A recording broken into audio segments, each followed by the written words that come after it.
Supremacy Games. Chapter 171-200. Chapter 171, Hitting the Motherlode. Not surprised with getting received by an assistant, Felix answered, "Hello, I want to place an order." "With pleasure, sir. May I know which potion you want to concoct?" she asked. "Elemental potion."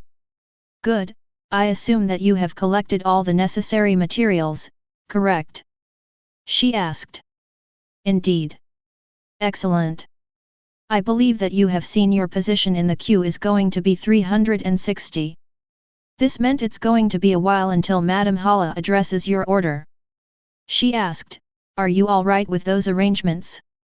May I ask when exactly is it going to be my turn?" Instead of answering, Felix asked her.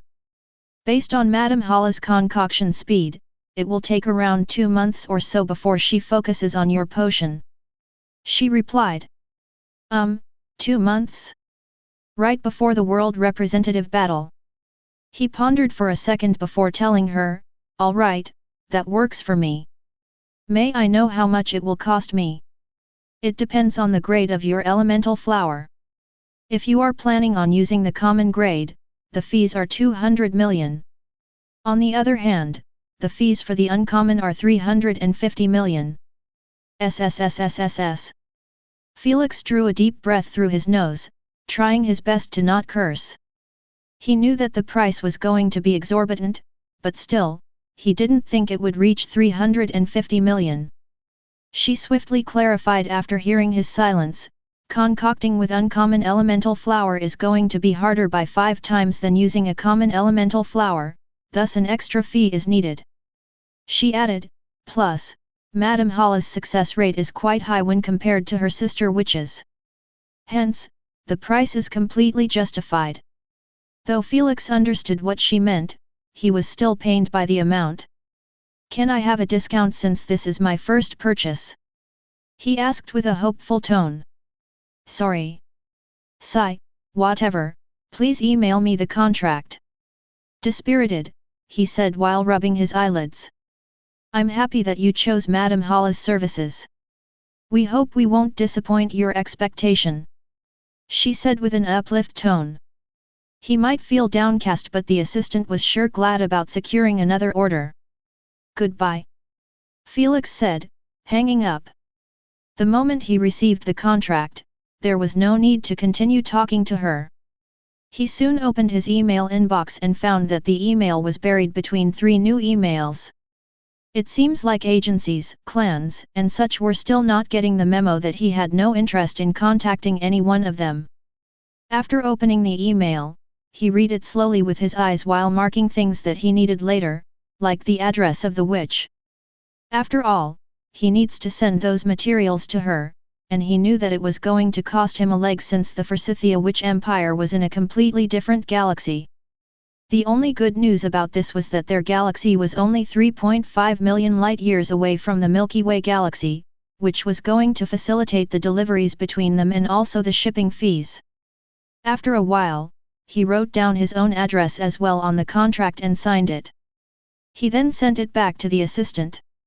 As for the payment, it was wired automatically after he signed, taking away the streaming revenue that he just got.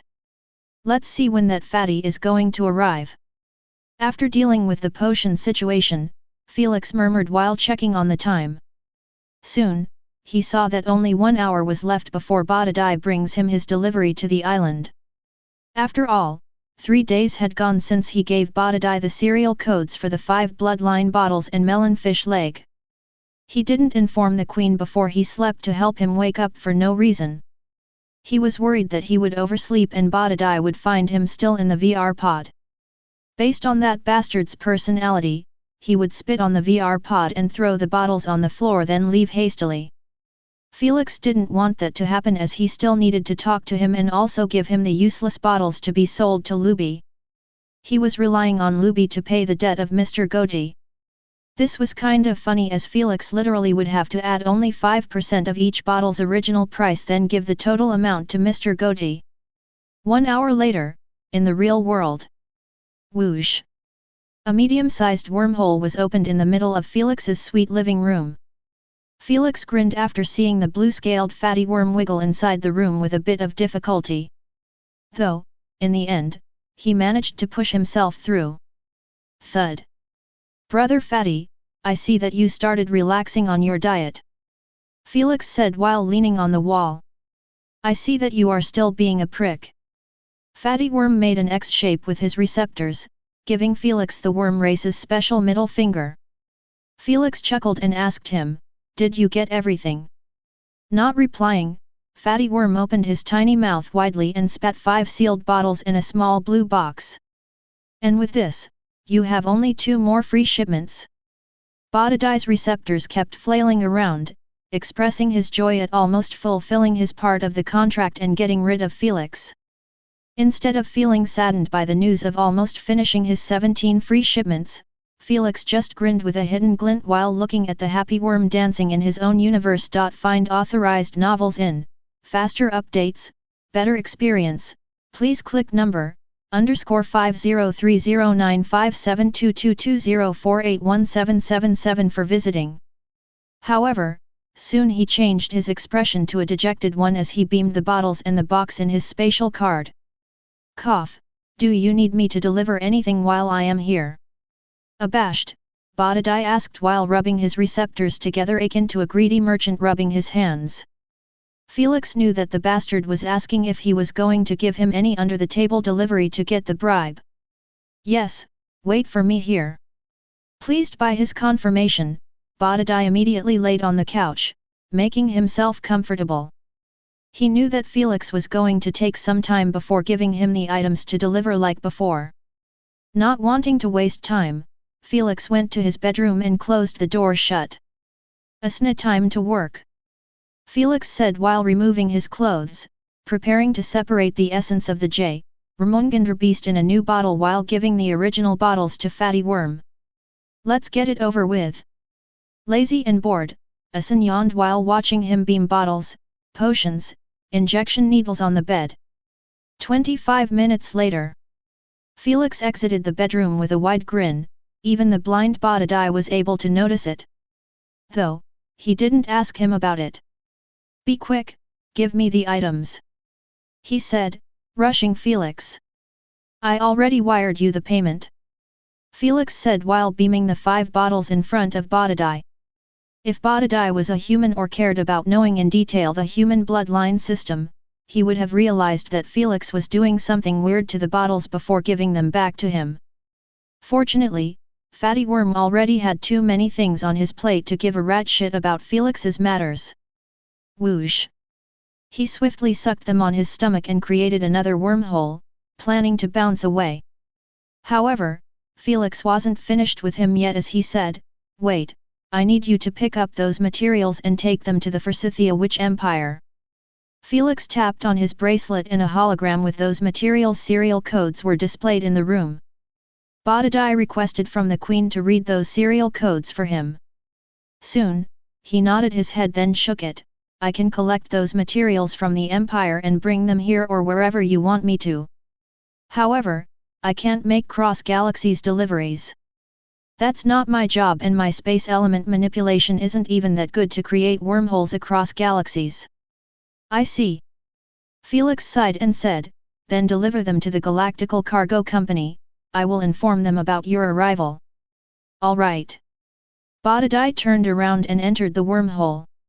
Seeing that he was struggling a bit, Felix gave him a push. Unsurprisingly, with Felix's current strength it was more than enough. Whoosh! After seeing that the wormhole was closed, Felix contacted the GCC and informed them about his incoming shipment. It didn't take even a minute before they concluded the deal. Felix wasn't worried that the human company with their cargo space sh.I.P.S would take millions of years to reach the Witch Empire by traveling at the speed of light. He knew that the cargo space sh.I.P.S were going to take about a week tops to reach the Witch Empire by traveling through the wormhole expressway that was connecting the two empires. Those wormholes were of course created and owned by the space worm race. Between every kingdom, empire, or galaxy there was a wormhole expressway connecting them together, akin to a highway between cities or bridges between islands. Everyone could use those wormholes as long as they have a permit given by the space worm race and also paid the fees needed to travel. If the metal race was the technological backbone of the universe, then the space worm race was the transportation overlord of the universe. Ha ha ha ha ha. After seeing that he was finally all alone, the overwhelming joy that he was trying his best to hold exploded all at once, as he let out a loud hearty laugh. Startled by Felix's sudden outburst, James raised an eyebrow for a second before lowering it down as nothing happened. Geez.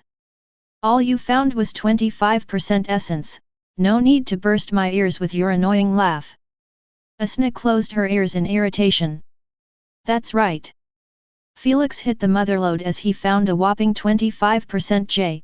Ramongandra essence from those 5 epic bottles. Well, actually, he only found the essence in 4 bottles, as for the last one, it turned null.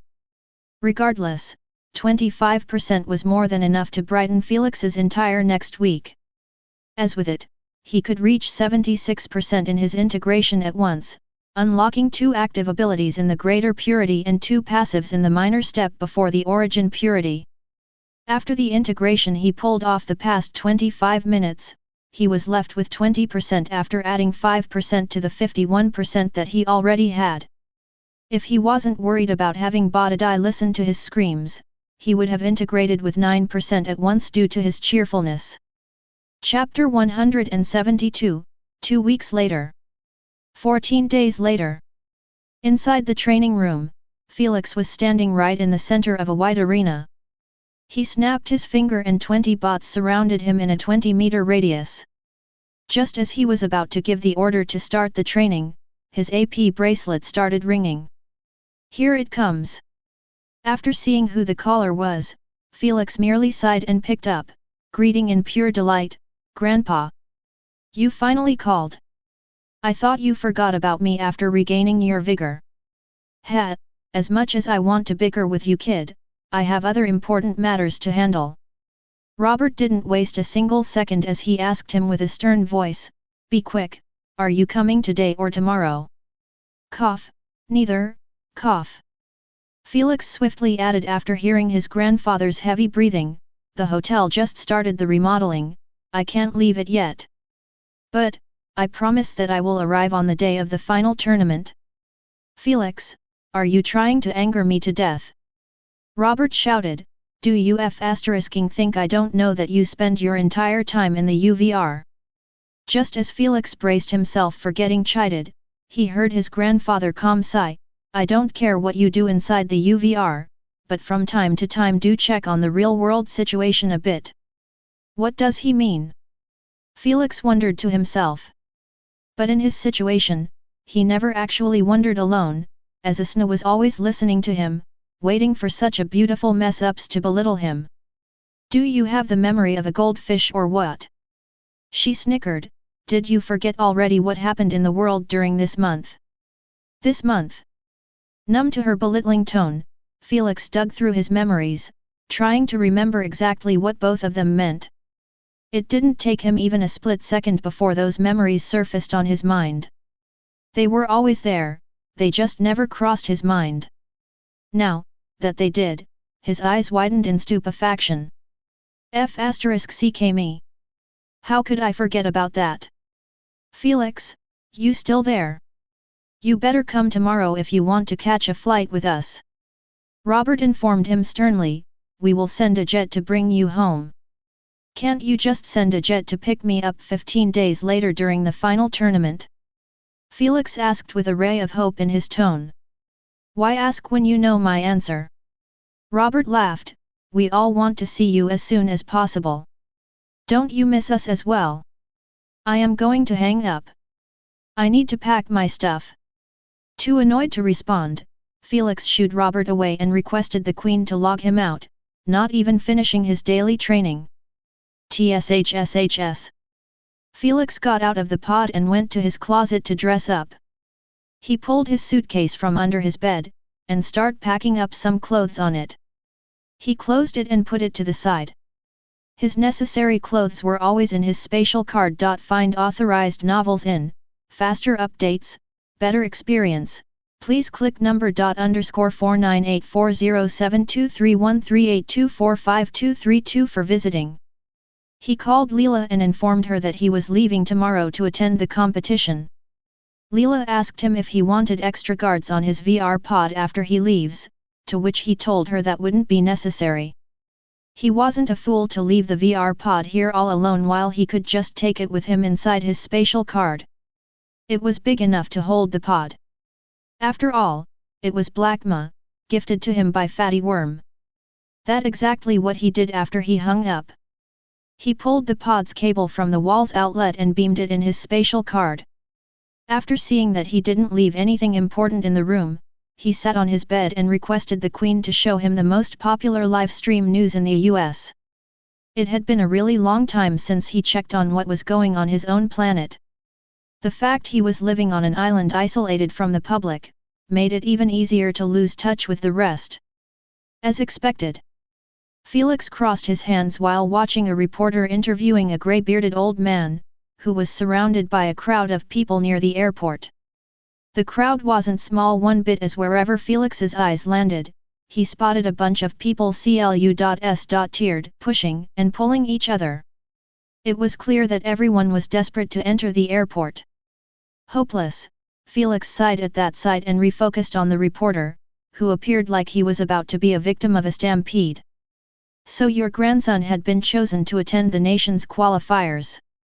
The reporter pushed the mic near the old man's face while asking, "How do you feel about his chances in qualifying to the final tournament?"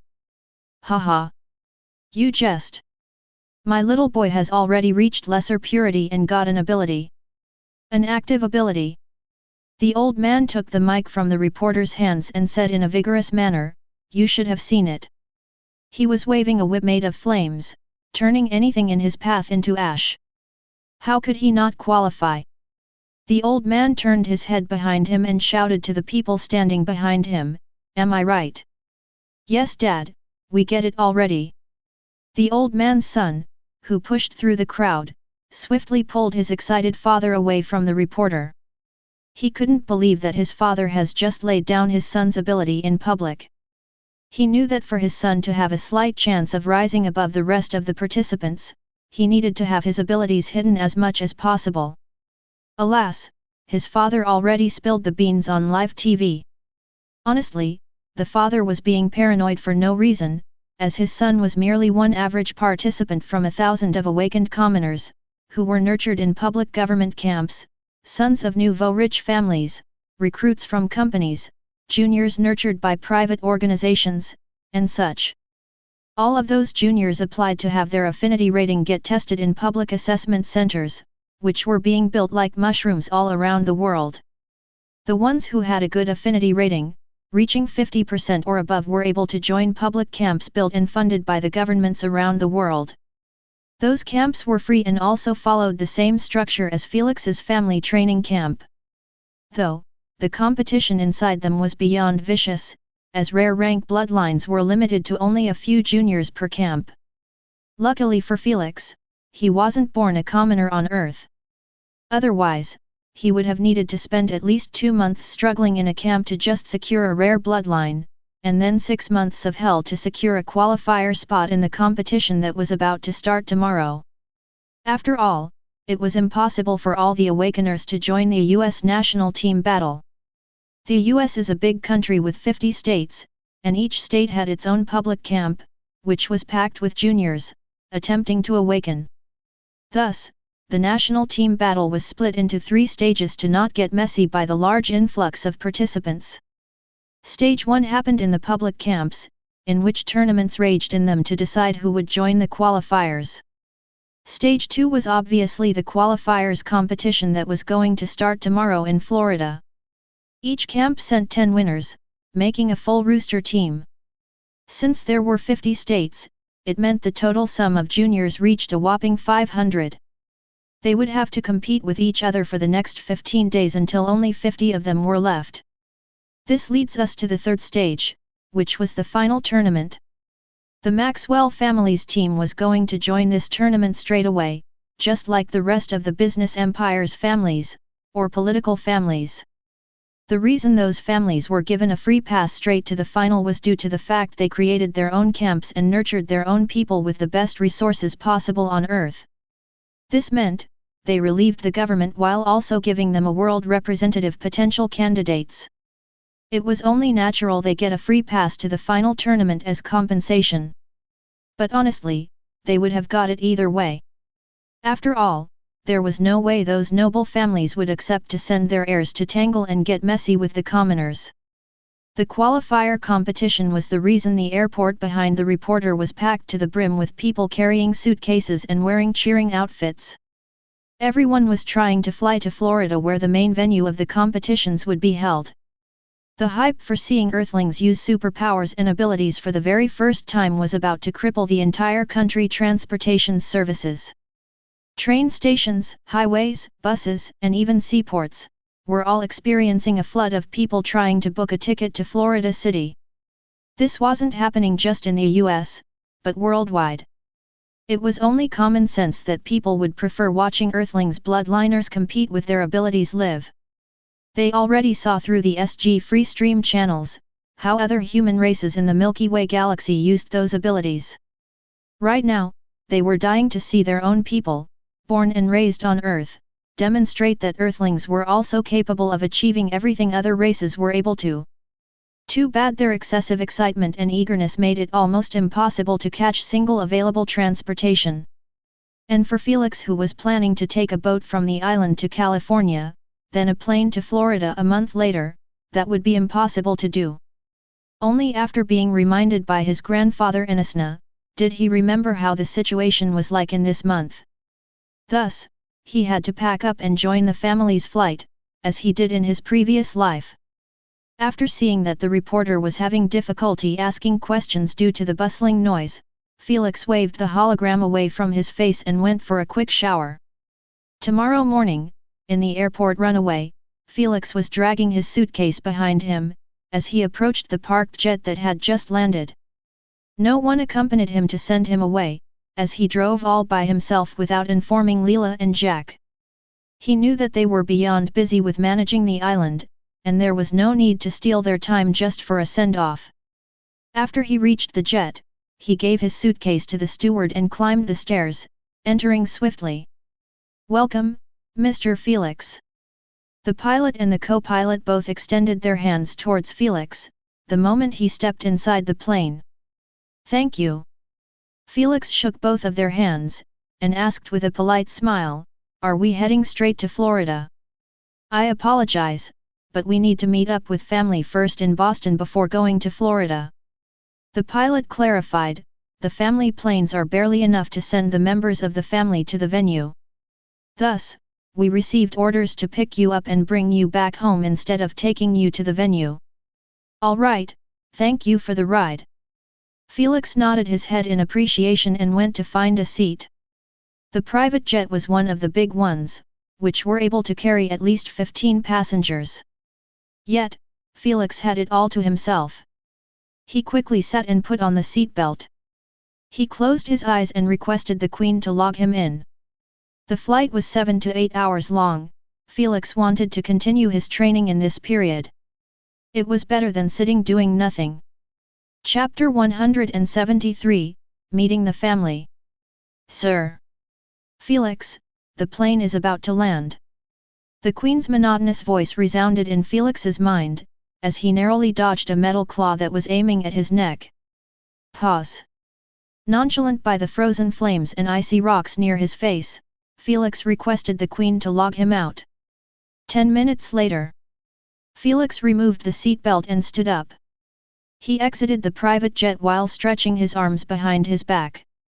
The moment he got outside, he saw many private jets all parked away from each other, while near each one 13 or so members of his family were standing and conversing together.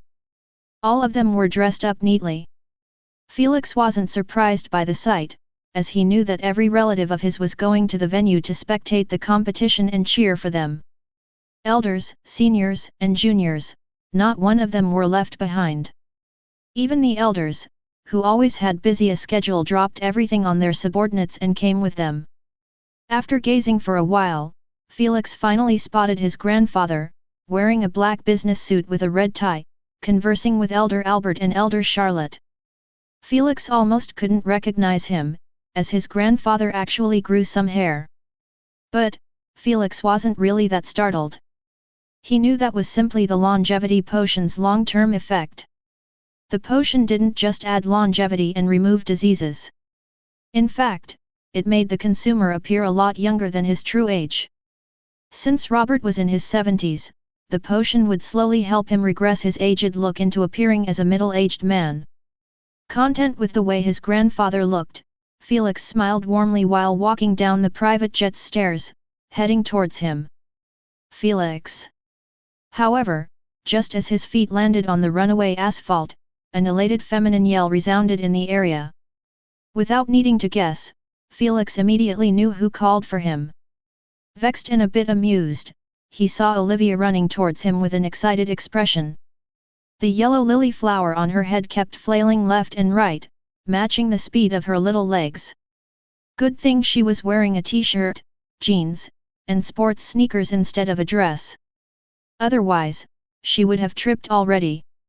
Olivia's loud yell managed to draw everyone's attention to her. Soon, they also noticed Felix standing before the staircase, wearing his usual sunglasses. That rascal finally arrived. Robert grumbled while looking at Felix, who was being hugged by Olivia. He quickly approached them with the elders following behind him. "Oli, when did you turn this clingy?" Though Felix was saying so, he was hugging her back with a faint smile. "I just missed you." She removed herself from the hug and pouted, "You never called or bothered to receive my calls. How would I dare accept your calls after that one time?" His eyelids twitched as he said, "You detained me for 2 hours straight in one call." "Oh? Grandpa Robert is here." Embarrassed after remembering that day, Olivia swiftly changed the subject by mentioning Robert and the rest of the elders, who were walking towards them. Amused, Felix chuckled while touching the lily flower on her head. It seemed like it was growing in a steady manner, as it was a lot bigger than the last time he saw it. Her bloodline might be rare rank, but it had its own perks as well, and this lily flower was essential to Olivia's abilities. It wasn't just for decoration like Felix's mutations. "So you hug only girls or what?" The moment Robert reached next to Felix, his sarcastic attitude took over. "I see that you finally grew some hair." Felix wasn't the one to back down either, as he continued while sizing up his grandfather, "Aren't you dressed too well? You even groomed your beard. Are you going to root for us or for a date? Robert is currently in high demand." Albert interjected himself in the middle of their conversation by saying enviously, "The women in the bar always offers him free drinks."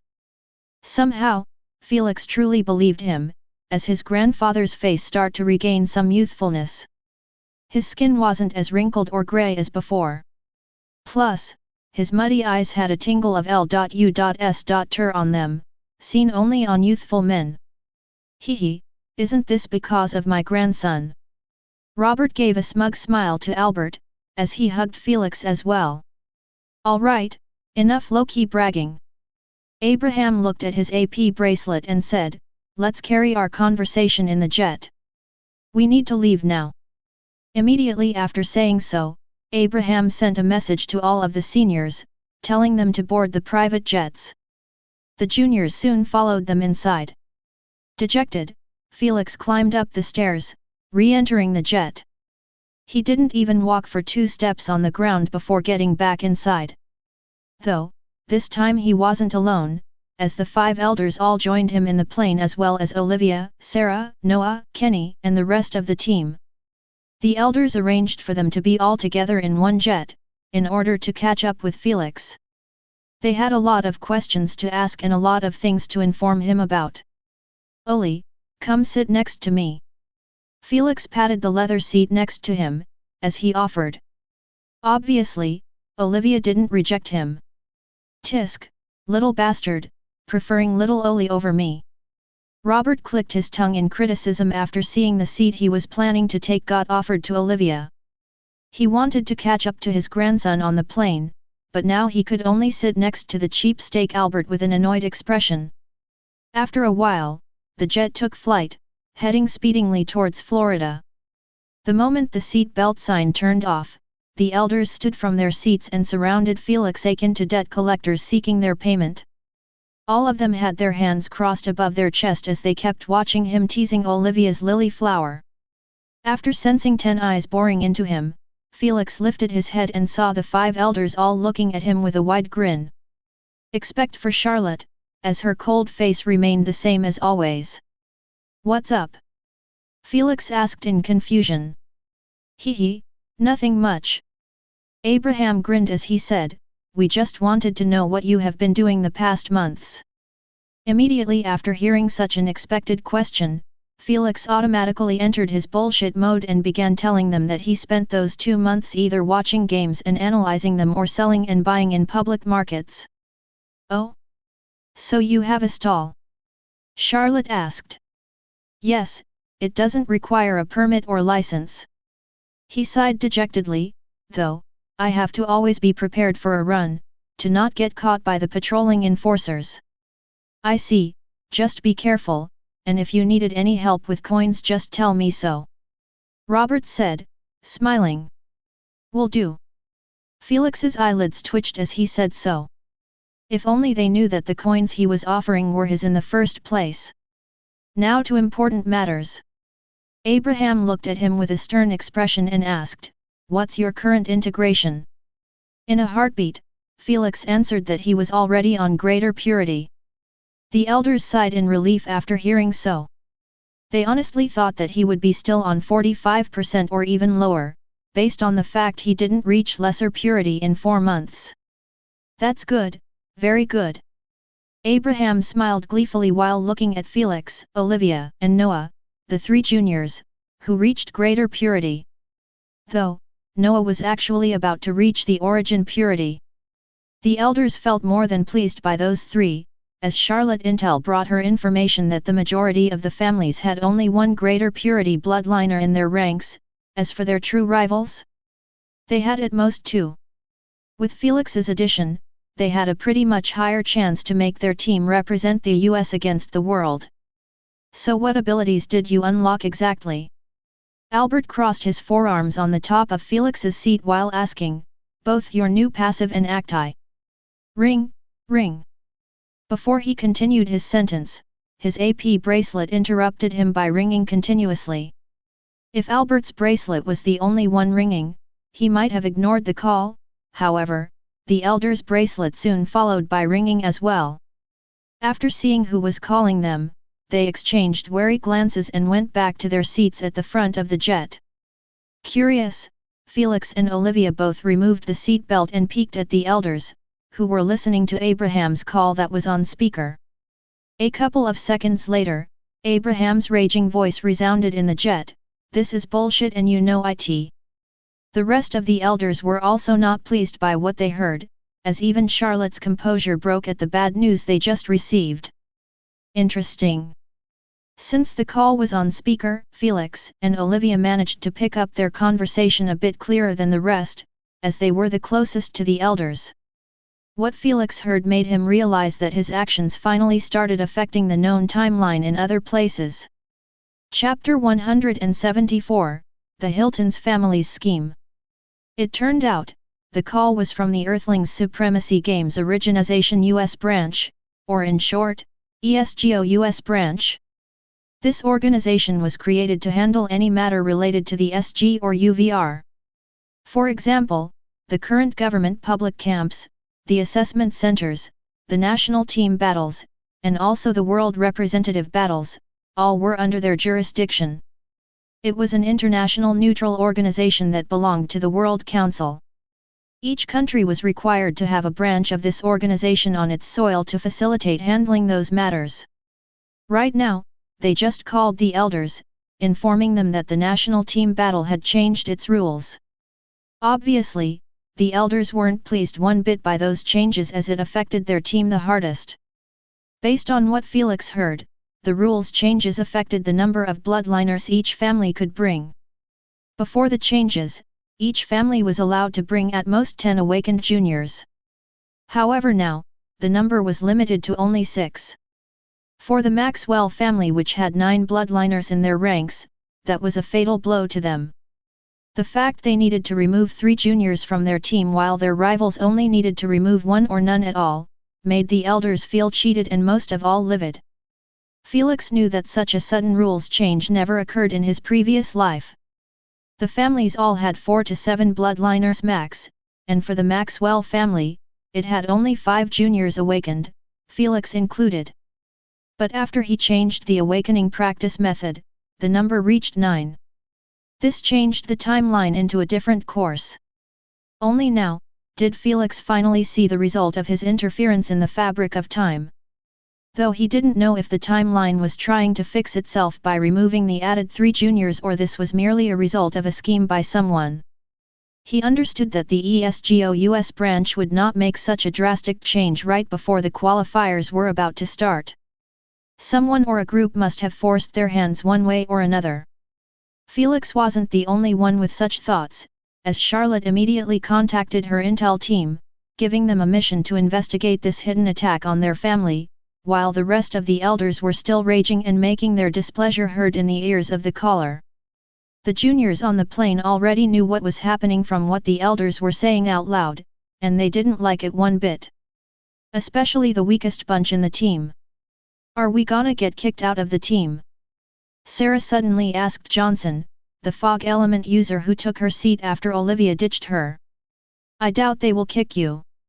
Johnson gave a side glance at 3 juniors behind him, who were conversing with worried expressions and clarified, "The ones in danger are them, not us."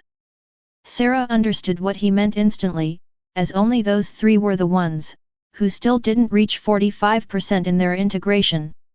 As for both of them, they were going to reach the greater purity in 2 integrations or 3. "If we found that your branch had any dealing with other families, we will take this to your organization headquarter." Abraham shouted, "You better prepare yourselves." Cluck. He hung up the moment he laid down his threat, though, it was more like throwing a fit than fulfilling what he just said. Abraham knew that currently, the ESGO-US branch was one of the most authoritative organizations in the States, and there was no way his family's power could deal with them. Plus, they already had enough enemies and rivals waiting for a chance to pounce on their assets, there was no need to add that behemoth into the ranks of their enemies. However, finding out who had enough authority to force such an entity into changing the competition's rules was a must. 10 minutes later, Charlotte bracelet ringed, interrupting the elders' discussion. Charlotte immediately picked up the call after seeing that it was from one of her subordinates. This time, she didn't put the call on speaker, as she listened privately to her subordinate task report with a solemn expression. The elders kept waiting in silence for her to end her conversation before asking about the results. Thankfully, Charlotte hanged up in a minute or so. Before needing them to ask, she looked at them with a serious expression and said only one name, Hilton's. It truly was them. Albert said, sighing. Unexpectedly, the elders neither had looks of surprise nor shock about the name of the progenitor. Honestly, they were more surprised and interested in knowing about the method used by the Hilton family to pull that off. They knew way too much about the Hilton family to realize that it was impossible for them to solely force the organization into changing the rules. As they say, the one who knows you the best isn't your friend but your rival. And the Hilton family was one of the oldest rivals for the Maxwell family. Their rivalry was totally understandable, as their main business was both related to hotels and real estate. Both of them had hundreds of hotels spread in 120 countries or more. Since their hotels were ranging from 4 stars to 6 stars, it meant they were always being compared by their guests. This led those families to always try to outdo or hinder each other. They were equal in authority, business ventures, reputation, and more. This meant, there was no way that the Hilton family had enough authority to force a neutral organization since the Maxwell family couldn't do so. Charlotte didn't keep the elders guessing on the method used, as she continued informing them about her intel report. After hearing her out, the elders realized that their massive team didn't touch only the Hilton's nerves but actually all of the families in the competition.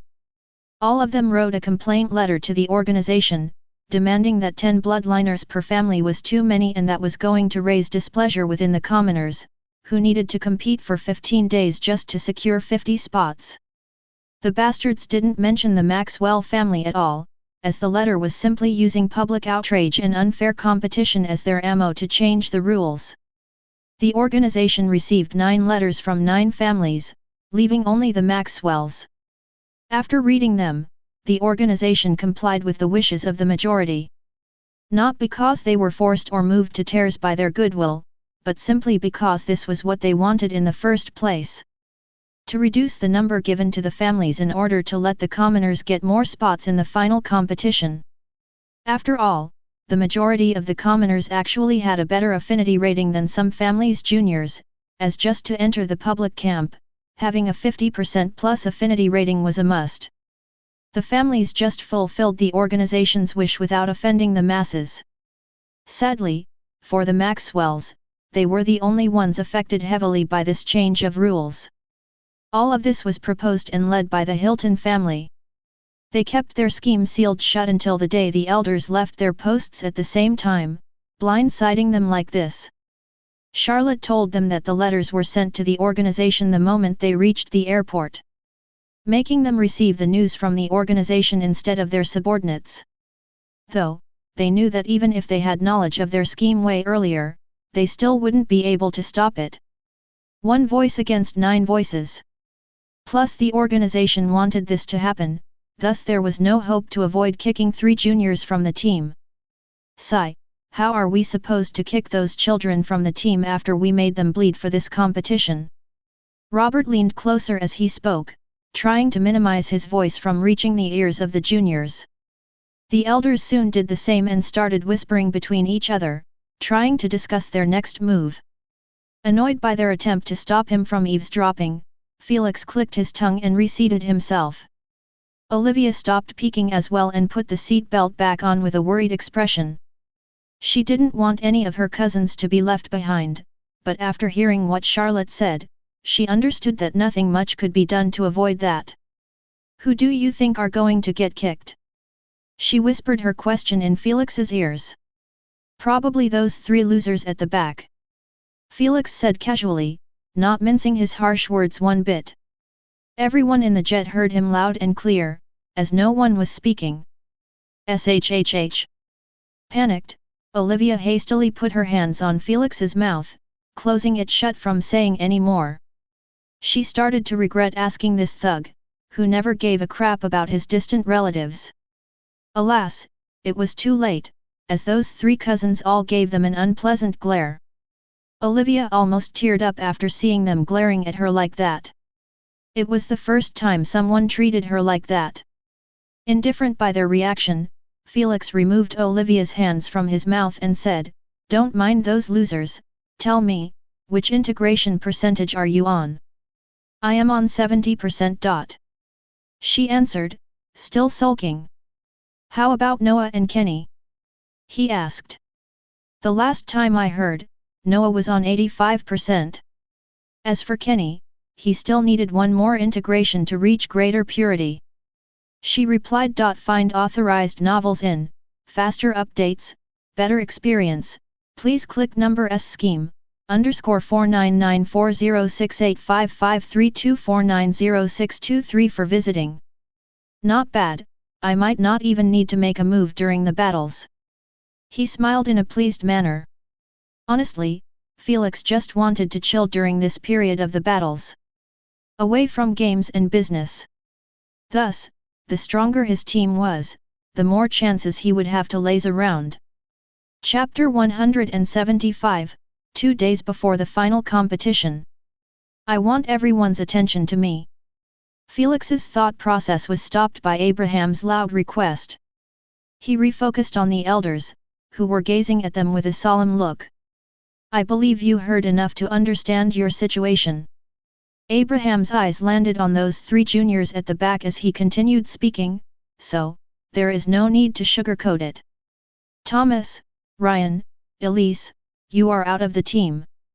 Before those three could even react to the news, Robert added, however, you could participate in the qualifiers with the rest and make it back to the team.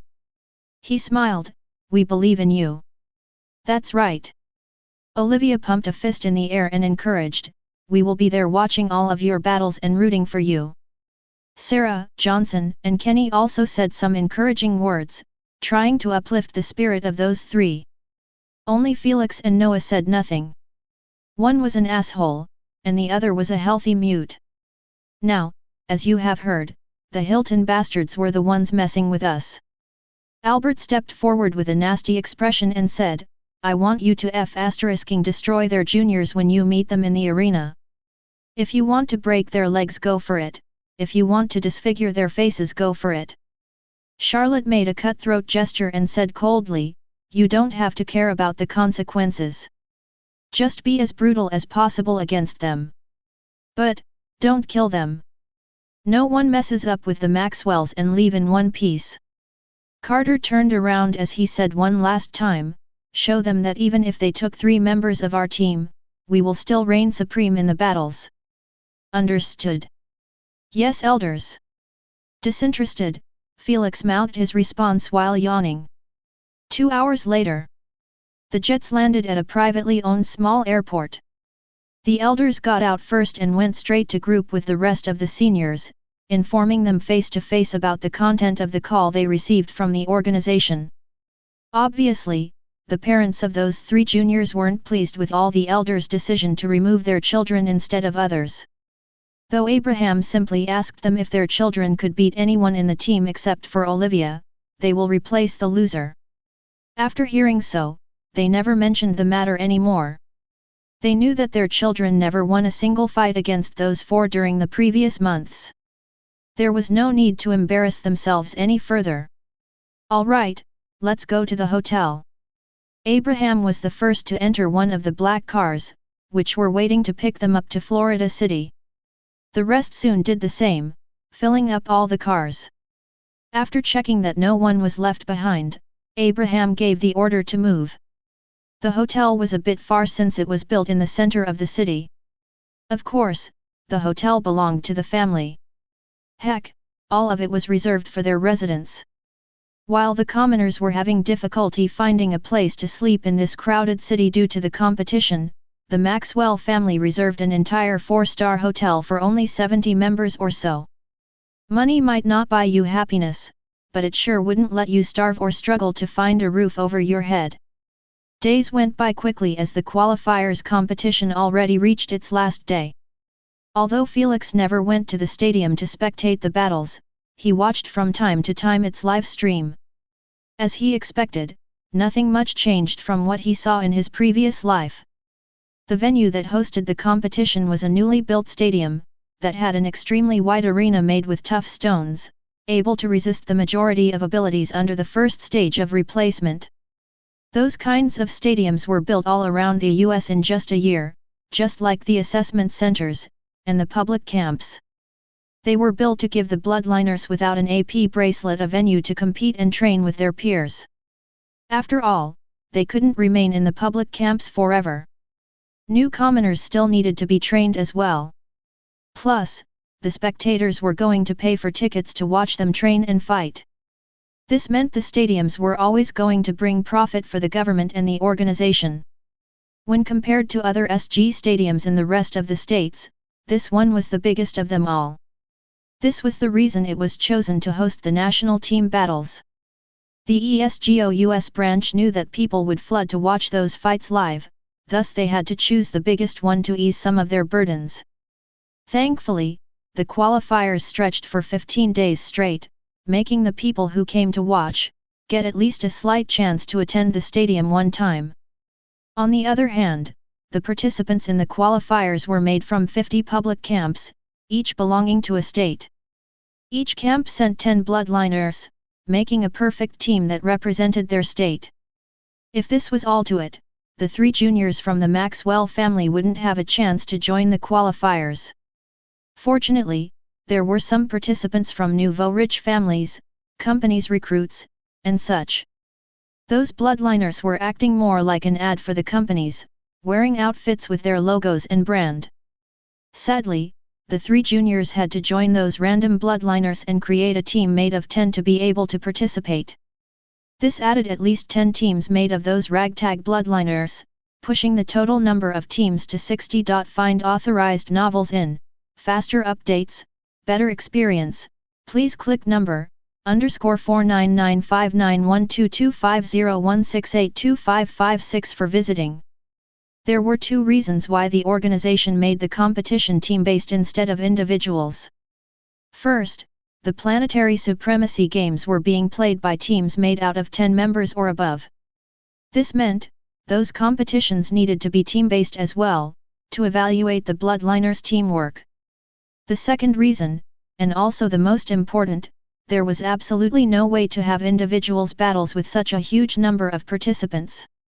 They couldn't just throw them all in the arena and tell them to fight it out in free-for-all, or simply make them compete in 1 versus 1.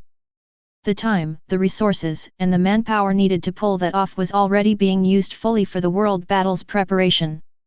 Hence, it was much better to split the bloodliners into teams. As for the format used during those past 14 days, it was a tournament-based team vs team battles. Since the number of teams was quite hefty, there were 5 tournaments played out one by one.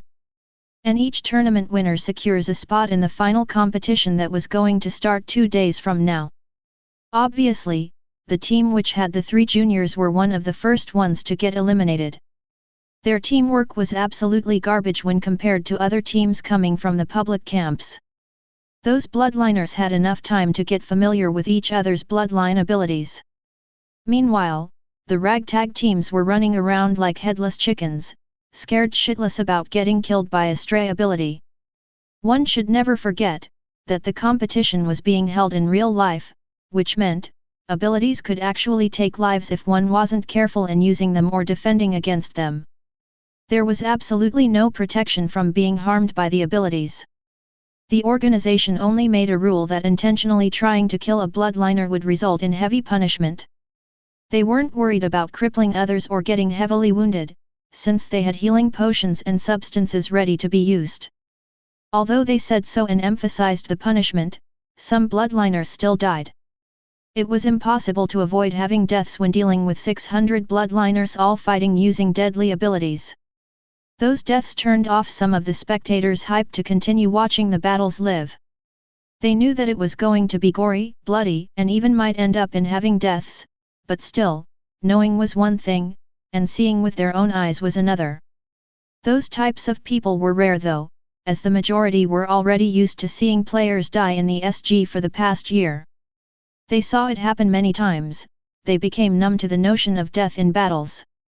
Thankfully for the Maxwell family, those 3 juniors didn't die but merely were injured heavily. The elders used their own potions to heal them back in shape. They might have lost, but they did get some experience battling other juniors outside of their family. That's how the qualifiers ended. Some deaths pleased spectators, and 5 teams each made of 10 bloodliners going to the next stage, joining the final competition with those business and political families. Alright, that's enough for today. Robert clapped his hands twice, stopping the juniors from practicing. They were inside his UVR room, which was modified to resemble the same arena in the stadium. The elders allocated 3 hours each day during the past 2 weeks to practice together. They did so, because of Felix, who never trained with them before. It was only natural to see his abilities and also let him see theirs in order to build a better synergy. Get some rest, tomorrow we are heading to the stadium. Robert informed them with a stern tone. The juniors nodded their heads in understanding and logged out one by one, exiting Robert's UVR room. After opening up his eyes, Felix immediately left the hotel hall, where they always grouped up, and went to the elevator. Noah followed after him as well. A few seconds later, the elevator door closed, leaving them both alone in it. Felix tapped on the 5th floor button, where the males' juniors' rooms were located. Can you lead the team in the first battles? Felix suddenly requested. Noah looked at him dead in the eyes and shook his head firmly. Felix sighed and didn't mention it anymore.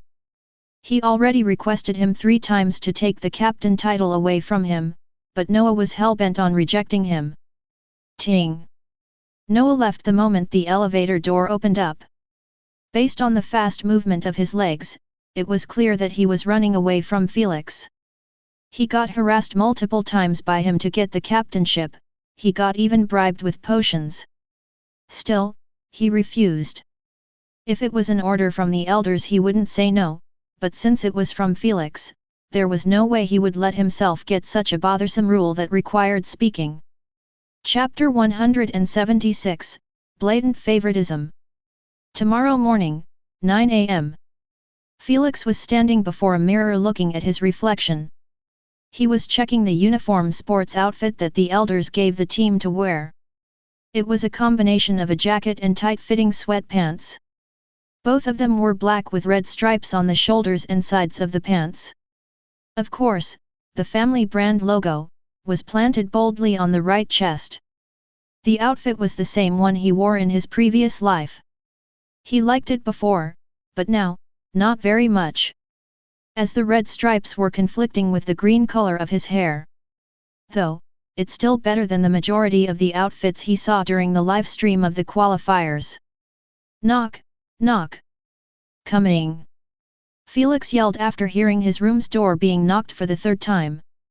He splashed some water on his face and left the bathroom, heading towards the door. We are about to depart, Felix. Faster. Faster. Olivia kept on knocking with the side of her fist while yelling. I am coming, damn it. 30 minutes later. The family's cars entered the stadium through the parking lot. They had to if they wanted to avoid the sea of people standing before the stadium entrance, waiting to welcome the participants. After parking successfully, a staff member came to guide them personally into the arena, where the rest of the participants were gathering. The elders were walking in the front followed by the grumpy Felix, who didn't manage to latch the captain title to anyone, and the rest of the team, making a proper line. All of them were wearing the same outfit, except for the elders, as they wore business suits. Today was assigned for the gathering of the participants, explaining the rules of the competition, and most importantly meeting with VVIP individuals. Thus, the elders had to be at their best look. Whoa! Holy! The moment the juniors entered the field, Olivia and Sarah couldn't help but exclaim in astonishment. They were not awed by the humongous circular white arena, which covered approximately an area of 4,100 square meters. They already saw it before when they attended to cheer for their cousins. What awed them was the number of people standing on it, as at least 100 or so were all lining up properly, facing a red and blue wooden-built stage that was decorated with many US flags, flattering by the wind ceaselessly. On that stage stood about 10 men and women, all wearing formal outfits. The elders wanted to check if that man was on the stage or not, but the distance between them was too far to have a clear vision. Thus, they stopped bothering and continued following the guide, who was taking them to their assigned spot to line up like the rest of the teams. Find authorized novels in faster updates, better experience, please click number _499816101283686661 for visiting. That's right, each line represented a team. After the Maxwell Team Edition, there were currently 15 teams all wearing a different colored outfit with different logos and brands. 5 teams, who won the qualifiers, and 10 teams were from the families. Though the numbers differ significantly between the two, as the winners of the qualifiers most of them had a full roster of 10 bloodliners. Meanwhile the family teams, some had 6 bloodliners like Felix's team, while some had a pitiful 3 or even 2 bloodliners. Yet, they were still lining up proudly like they were not missing 80% to make a complete team. Immediately after lining up, Abraham squinted his eyes at the stage, sizing up the 10 individuals on it. He wasn't shocked at all by the heavy weight of those people's authoritative ranks. He expected as much to arrive today. There was the governor of Florida State, the president of the ESGO U.S. branch, secretaries of state, and many more authoritative figures. Yet, they were still standing silently and patiently, clearly waiting. They were not waiting for all the teams to gather nor for the stadium to be filled with spectators, they were waiting for only one man. The most authoritative man in the entire USA, the president himself. He. Amused by their solemn expressions, Felix chuckled softly. He knew that they were waiting for nothing, as the president wasn't going to arrive today. He didn't know why so exactly, but in his previous life, the president showed up only tomorrow, on the day of the battles. There might be a slight chance that timeline changed and the president would show up today, but that was a long shot. As expected, after 10 minutes of meaningless waiting under the sun, the governor of the state announced on the podium microphone that he just received a call, informing him that the president wasn't going to make it due to a change in schedule. He hastily added after hearing grumbling noises and chatter, "Don't worry, he will be here tomorrow for the opening ceremonial." He made a swirling gesture with his finger and requested from the reporters, broadcasters, and live streamers to roll the camera in 2 minutes. Everyone already made it, as the Maxwell team was the last to arrive due to Felix's tardiness. The only reason they didn't start the gathering was because of the president. Too bad, he bailed on them. The governor soon retreated to the back and let the president of the ESGO US branch, Mr. Jones, to take the lead. He was an old man with a few white hair strands still attached to his head. He had a kind elderly smile as he looked at the juniors beneath him. The moment he saw that the cameraman gave him the go signal, he greeted warmly, "Good morning everyone." Not expecting a replay, he continued, "As you could see, we have 15 teams standing before us. Some coming from public camps and some from private camps." He paused, "As much as I want to keep all teams intact, I am afraid that wouldn't be possible." While those near Felix were freaking out about what he meant, Felix already knew what was about to be said next. Everything so far was going exactly the same as in his previous life. As he expected, the branch president continued his speech, informing them that the commoners' teams were going to be removed, leaving only the 10 families' teams. Ignoring the chaos that rose after, he quickly clarified that the commoners' teams were going to be merged with the families' teams to make them reach 10 members. For example, the Maxwell team needed 4 more to reach a full roster.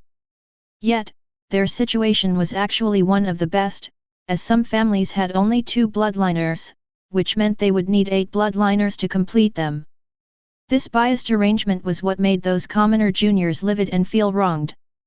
Not only them but even the spectators, who were watching the stream live in their homes or those outside of the stadium. They could begrudgingly bat one eye at the fact their qualifiers champions were getting merged with those rich teams. However, to actually rather leave a family team that had only 2 lousy members, while destroying a champion team that showcased their grit and blood in the qualifiers. They could never let such blatant favoritism to the rich bypass them. In their eyes, those 2 members or 3 members from the families should be the ones joining the commoners' team. Or were they too superior to do that? The cameraman's professional reflexes made the situation even worse, as he focused the camera on the faces of some juniors from those stuck-up families.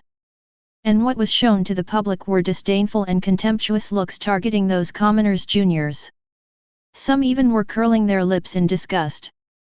"You rich motherfuckers dare look down on me. Break into the stadium." Those looks and expressions set the commoners on fire, both the juniors and the spectators. The juniors in the arena got easily controlled by their public camps instructors. However, the same couldn't be said to the spectators right outside the stadium, who were watching the live stream from the large screen implanted on the stadium wall. Curses, insults, and cheering gadgets were all thrown at the entrance staff from the rioting crowd. The security teams were starting to have difficulty containing the chaos, as the crowd kept pushing and batting the metal gate with their fists, threatening to break into the stadium. Soon a staff member relied on the news to the inside, using a radio. The news quickly reached the ears of Mr. Jones and the authoritative figures behind him. Their expression couldn't help but change for the worst, as the last thing they needed right now was for the people outside to storm the arena. Mr. Jones moved away from the podium, wanting to discuss solutions with the governor to appease the public. The moment the elders of those families with 2 or 3 bloodliners saw them react like that, they knew that whatever was about to be announced wouldn't please them one bit. As they assumed, the first sentence that came out of Mr. Jones's lips made them displeased, as he said, "There will be changes on the teams merging." Felix just kept watching all of this happen, feeling like déjà vu. Everything that happened in this tournament in his previous life was gradually coming back to his memory. Chapter 177, Brackets Drawing. Just like a spell was being cast, the raging public was all silenced, waiting to see how were those changes going to affect the commoner teams. Thankfully, they were exactly what they wanted. As Mr. Jones said that only family teams with 4 bloodliners and would remain intact, as for the rest, they will all drop their ego and join the commoners' teams. Obviously, the news didn't please the families which failed to fulfill the requirement, but it is what it is. They couldn't sound their complaint while being streamed on national TV and make themselves public enemies. They didn't want to have everyone boycott their products or business services.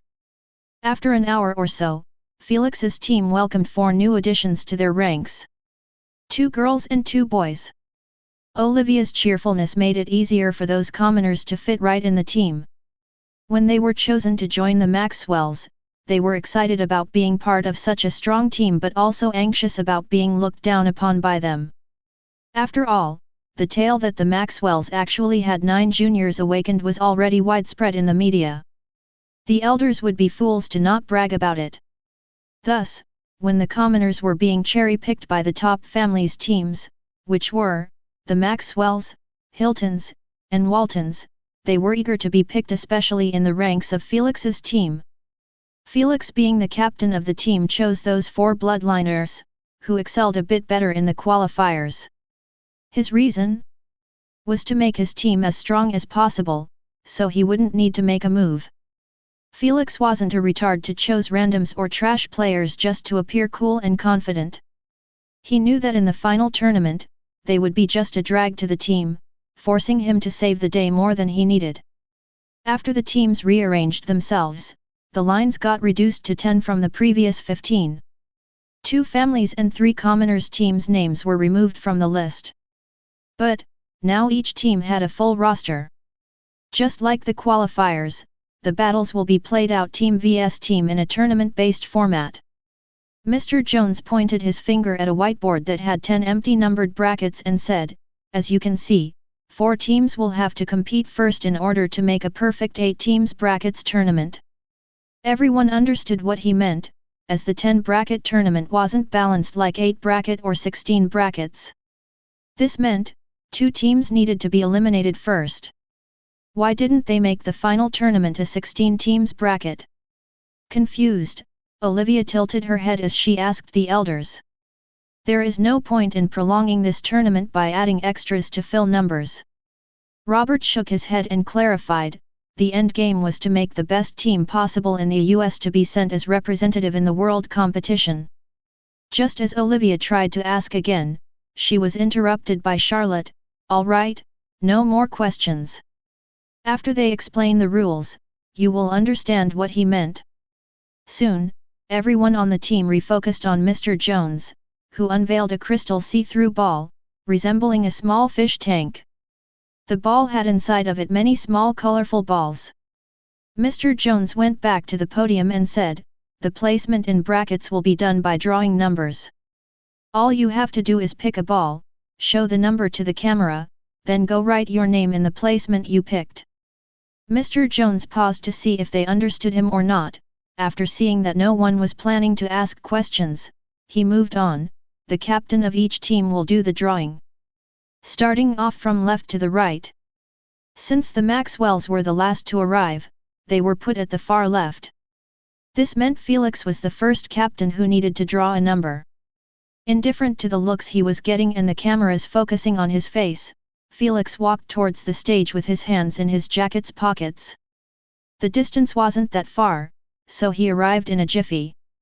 The moment he stepped on the stage, he saw that everyone's eyes were on him. Click click. Anyone with stage fright would have thrown up by the pressure of being looked at by those authoritative figures, tens of cameras flashing lights, not to mention the 100 or so down the stage. However, Felix merely gave a polite smile and went to shake hands with Mr. Jones, who warmly received him. After so, he went to the crystal bowl and picked one small ball randomly. He cracked it open and took a small paper that had a number drawn on it. Before seeing the number himself, he displayed it before all. Find authorized novels in, faster updates, better experience, please click number, _500027005820551550 for visiting. Based on the envious looks he received, he knew that he dodged a bullet. Number 4. He glanced at the number in the paper while walking toward the whiteboard. As expected, the bracket he picked wasn't one of the 4 brackets that needed to compete for an extra battle.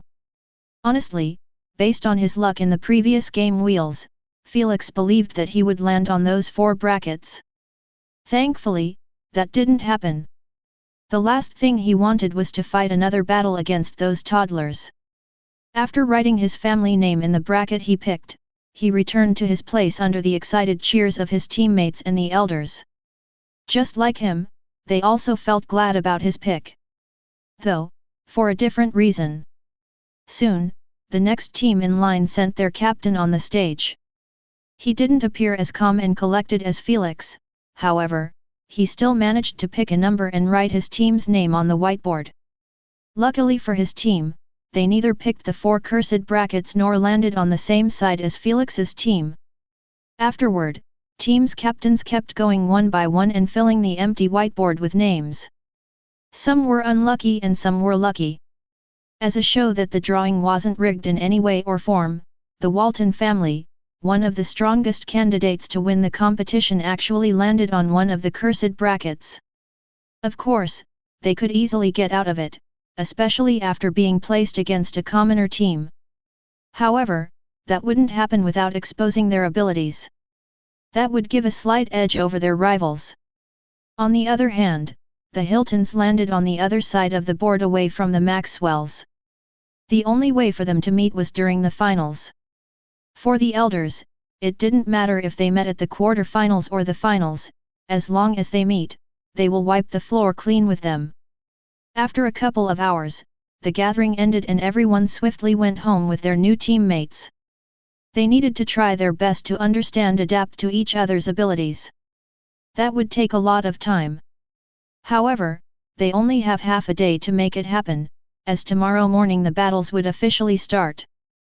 Mr. Jones explained that the battles would be only 1 round each. This meant each team had only one opportunity to win and climb up the brackets. You lose, you out. Now, all the teams were rushing to shape themselves up for tomorrow, Maxwell's included. Good morning, America. A good-looking broadcaster smiled at the camera and said, "Behind me are standing 10 teams made of the best bloodliners in the entire states. However, only one team could be chosen to represent us against the world." He extended a finger, "But first, let's hear what our president has to say on such a glorious day." True enough, the President of the USA was standing on the same stage as yesterday in front of a podium. Reporters were gathering around it, taking pictures of him and the authoritative figures behind him. Meanwhile, the teams were lining up properly below the stage with the elders and instructors just like yesterday. On the other hand, the stadium was packed to the brim with spectators akin to a Super Bowl match. Everyone was cheering and screaming at the top of their voices. Peep! Pep! However, they soon quieted down gradually after seeing the president hitting the microphone lightly with his finger, expressing his desire to speak. "Good morning, my fellow Americans." The president smiled and said, "Today is going to be etched in our memory and history books for eternity. We should all be grateful to be a part of it." He looked at the camera and continued, "This tournament will hopefully give us the first USA Bloodliners team that would dominate the rest of the world, and also the civilizations outside of our solar system. Let's be real for a second. He paused. We have been exposed to the universe for about a year or so, and based on what we have been seeing, we are lagging behind in everything. He began naming a few: resources, talents, reputation, power, and most importantly technology. Utterly bored, Felix kept yawning while listening to this long-ass speech for the second time now. He knew that the president would keep going on and on for about half an hour until their heads start to puff out smoke. But, he could only whine inside while waiting until he finished.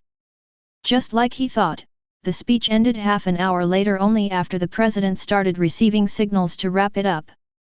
Thank you for your time and God bless America. The president waved his hands in the air, responding to the loud cheers by the audience. He soon left the stage while being accompanied by his people. No one knows if he was going to watch the tournament in the VIP rooms, or he was leaving the stadium for other matters. Please give one last round of applause to the president, Mr. Jones said with a merry smile while clapping his hands. Everyone clapped their hands and whistled as a send-off. After a while, the excitement died down, returning the stadium to normal. Mr. Jones gestured with his hand to a staff member, who immediately spoke in his radio after seeing the signal. Before we begin the battles, we first need to motivate those juniors into putting their very best in this competition. Mr. Jones smiled mysteriously and said, "That's why we have put a reward to the champion team." Elated, the juniors all had their eyes focused on 10 staff members carrying small black boxes on red pillows while climbing the stairs of the stage. After they took their positions next to Mr. Jones, he requested, "Open them up please." Whoa! Shocked and excited, the majority of the juniors all exclaimed out loud at the sight of 10 AP bracelets, glittering with a silver L.U.S.Tur. This was the reaction of the juniors who were in contact with the AP bracelet most of the time, don't even mention the commoners, who never saw it outside of screens before. The stadium rumbled, as the spectators all had eyes glowing with greed and envy like those bracelets were elixirs of immortality. After seeing such an intense reaction by the crowd, Mr. Jones quickly ordered the staff to close the boxes off and take them away. God knows if everyone will start jumping from the seatings, storming the arena to steal them. Teasing those commoners who would probably not touch the AP bracelet until 10 years or so, was a quite stupid move. Let the battles begin. In an attempt to change the situation for the better, Mr. Jones rashly started the tournament. The juniors followed their elders and instructors outside of the arena, going to their own team resting area. Soon, the staff members came and took down the wooden stage, cleaning the arena from any obstacles. Chapter 178, Abilities Synergies. 15 minutes later. Felix was currently sitting on a bench, watching two teams, each standing at the far end of the arena. His memories were quite fuzzy on the bloodliners' names in this tournament, except for one, who left a long-lasting impression in his previous life. The rest were absolutely strangers in his eyes. Though, he still remembered which teams won and lost, and who made it to the finals. Just like he remembered, the first teams to fight were the Waltons vs. Alabama team. The tournament placement on this one remained the same even in this timeline. As for the rest, they were completely different. The juniors standing in the arena, wearing white and blue uniform outfits were the Alabama team. They won the third qualifiers tournament while losing 2 members in the process. One was badly hurt, not physically but mentally by an ability, forcing him into an indefinite coma while the other straight out died. This left 2 empty spots, which were given to a family that only had 2 bloodliners. Meanwhile, the Walton team was standing at the opposite side, wearing an outfit mixed with medium blue and yellow. The same colors Walmart stores were known for. That's right, the famously Walmart chain belonged to them. They were one of the richest families in the world. Their wealth far surpassing both the Maxwells and the Hiltons combined. Though, having a good affinity and awakening had nothing to do with wealth. Them having only 6 bloodliners further highlighted this point. Felix, who do you think will win? Olivia sat next to Felix and said, I watched the Alabama team before, and their captain element is the same as yours. Find out by yourself. They are about to start. He replied while staring at the host of this tournament, leaving the arena after giving an introduction about the two teams. Olivia stopped bothering him after seeing so as well. Captain Oliver, are we going to use synergy AORB? A teenager with a mohawk haircut asked a red-bearded man, appearing to be in his middle 20s. Let's go for B. Oliver smiled confidently at Michael the vice-captain, and said, we will save the best for the best. You heard him. Michael clapped his hands twice and said, get in your positions, and don't you dare screw it up. We need to win under 2 minutes and show our dominance. Yes, vice-captain. After shouting their response, everyone spread out in the arena, standing apart from each other and circling the captain and the vice-captain of the Walton family. The Alabama team also stood in a unique formation, 4 were in front, 2 in the middle, and 4 at the back. After seeing that the countdown on the screen was about to hit 0, the host shouted through his microphone, battle. The moment the go signal was given, Oliver clapped his hand once, and a small wind whirl was manifested under his feet, lifting him up 20 meters mid-air. He appeared like he was standing on an active tornado. On the other hand, Michael pointed his finger at the back of Oliver. Suddenly, a grey thin wire manifested from the tip of his finger and linked itself with Oliver's leather belt that he was wearing on his waist. The wire was thin to the point it was almost invisible. Next, the rest of the team all used whatever supportive abilities they had to buff Oliver. Find authorized novels in faster updates, better experience. Please click number synergies _5007055142021394 for visiting. One provided him with a transparent shield, protecting his body from projectiles, while another made his head glow in red color, enforcing his mind against mental type abilities. There were a total of 3 buffs on him. Those without supportive abilities took a defensive stance and protected the buffers. The entire formation creation didn't take even 2 seconds before Oliver was turned into a one-man army. The Alabama team was a bit shocked by the strategy used by their opponents. However, they were still confident that their formation was better, as it relied on a full team moving as one, instead of just one attacker and others supporting. Unfortunately, that notion was completely uprooted from their minds after Oliver rushed into the middle of their ranks while still mid-air, and started creating the same mini tornadoes under the feet of their buffers. Ack! 2 bloodliners, who were too close to the edge of the arena, were instantly lifted mid-air, just to have their bodies propelled outside of the arena by 2 wind blasts. Thud!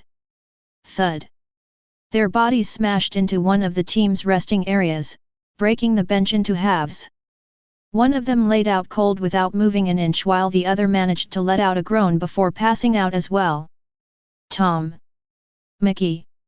Worried, Luke, the captain of the Alabama team, shouted while looking at the unmoving bodies of his teammates. No one taught you to never lose focus in the middle of a battle. Oliver's sarcastic voice invaded the ears of Luke, setting him up in raging fury. However, being furious wouldn't magically help him reach Oliver, who was 20 meters above them. He was a poison elementalist like Felix, but his abilities were centered around melee form battles. Just like the 3 other melee form bloodliners in his team, they were absolutely hopeless in front of Oliver's ultra-ranged battle style. However, their abilities might be useless against Oliver, the same couldn't be said against the rest of the Walton team. Luke quickly laid down his orders for the Rangers in his team to focus on Oliver while they try to take out his teammates. He knew that based on the many buffs on Oliver, his Ranger teammates' attacks weren't going to harm him now. However, as long as they hold him back, he was confident in taking care of the Walton's supports.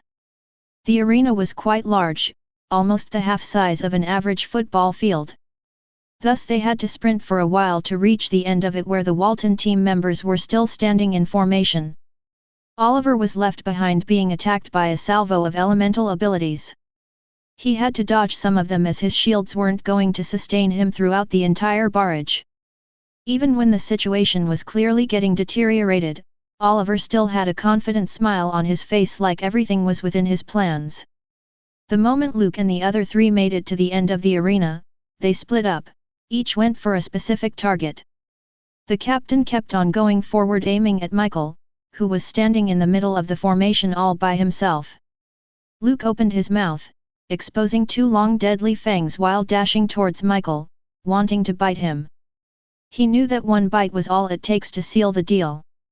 However, instead of seeing a frightened expression on his opponent, he only saw him give a C.O.C.K.Y smirk while bending his stretched finger.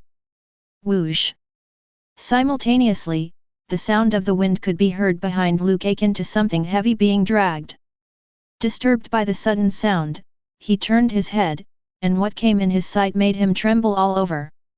He wasn't the only one shocked by the sight, as his teammates in the arena all stopped whatever they were doing and kept gazing slack-jawed at Oliver's body folded into two while being pulled by his waist rapidly towards Michael and Luke. No one understood what was happening besides Felix and the Walton team's members, who all had a victorious smile. "Welcome back, Captain!"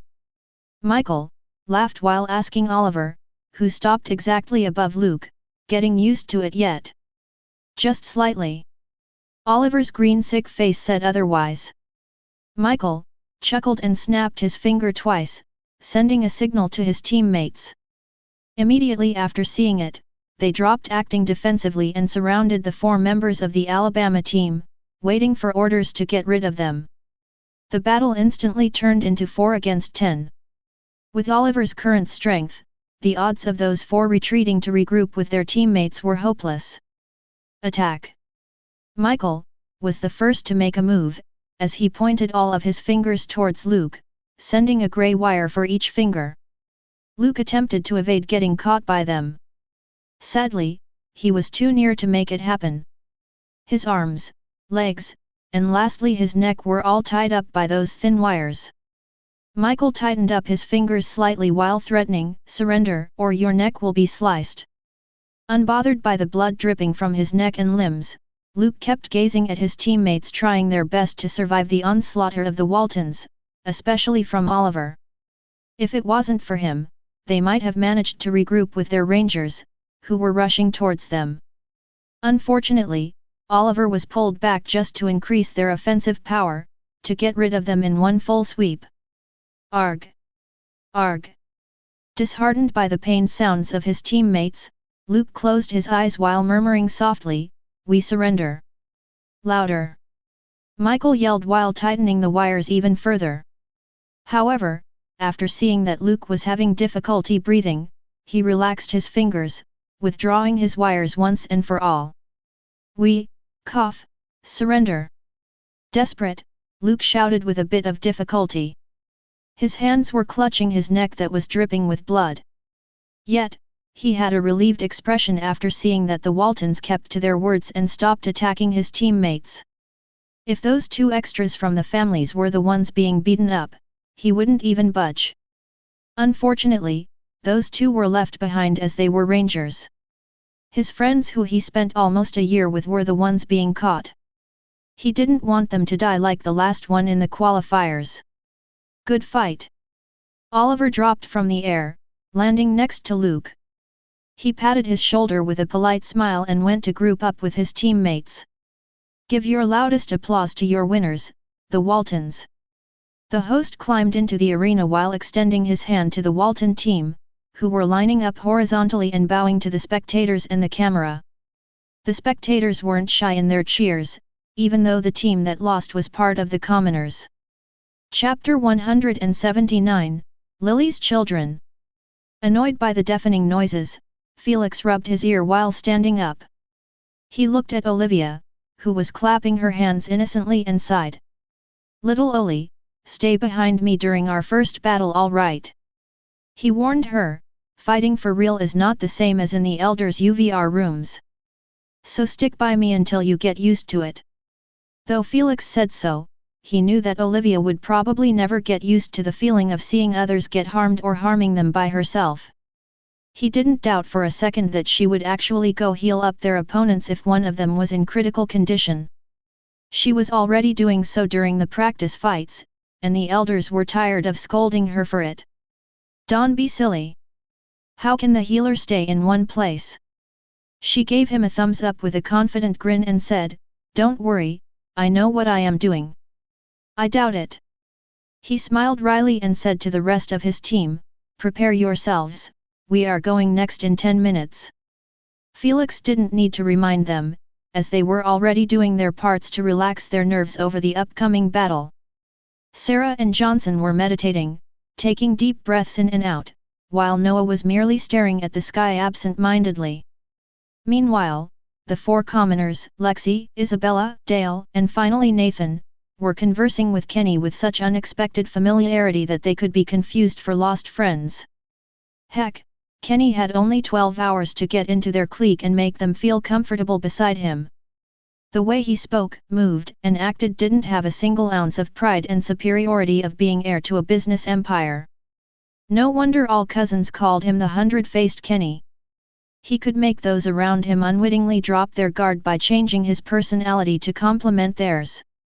After seeing that no one was nervous, not even Olivia, Felix nodded his head in satisfaction. He didn't want to be the captain since he needed to be responsible for them, especially when the elders and instructors weren't allowed to be near the resting area. But, it seemed like everyone was managing themselves properly without getting him worked up. After 10 minutes, the arena was cleaned yet again.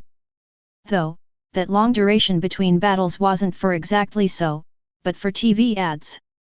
There was no way in hell the organization would let such a freebie go by them. The tournament was being spectated live by 100 million viewers at the least. The stream wasn't broadcasted only in America but actually worldwide. The majority of countries were tuning in to watch. After all, when compared to the rest of the national team battles, which were happening in most countries, the USA tournament, the Chinese tournament, and finally the European tournaments, were the popular ones. Right now, the only national tournaments left were the USA and some small countries. As for the rest, they already finished 15 days earlier and picked the teams they were going to send to represent them. This meant Felix's upcoming battle was actually having more viewership than his two games combined in the SG. This was one of the reasons Felix thought that his teammates might get nervous in the battle and force his hand to make unnecessary moves. Thankfully, they seemed unbothered. "Will the two teams please step up in the arena?" the host requested while pointing his microphone at the Maxwells and Lauders resting area. "Let's go." Indifferent, Felix walked towards the arena first while following behind him were the expressionless Noah, the cheerful Olivia, the 100-faced Kenny, and the rest. Cheers mixed with some boos rained on them as well as on the other team, who was walking on the opposite side of the arena. While the Maxwells were wearing black and red outfits, the Lauders were wearing a white sports outfit stripped with black lines all over it. Yet, unlike the Maxwells, who weren't using any brand besides their families, the Lauders had numerous brands planted on their outfits. All of them were cosmetic brands that belonged to the family.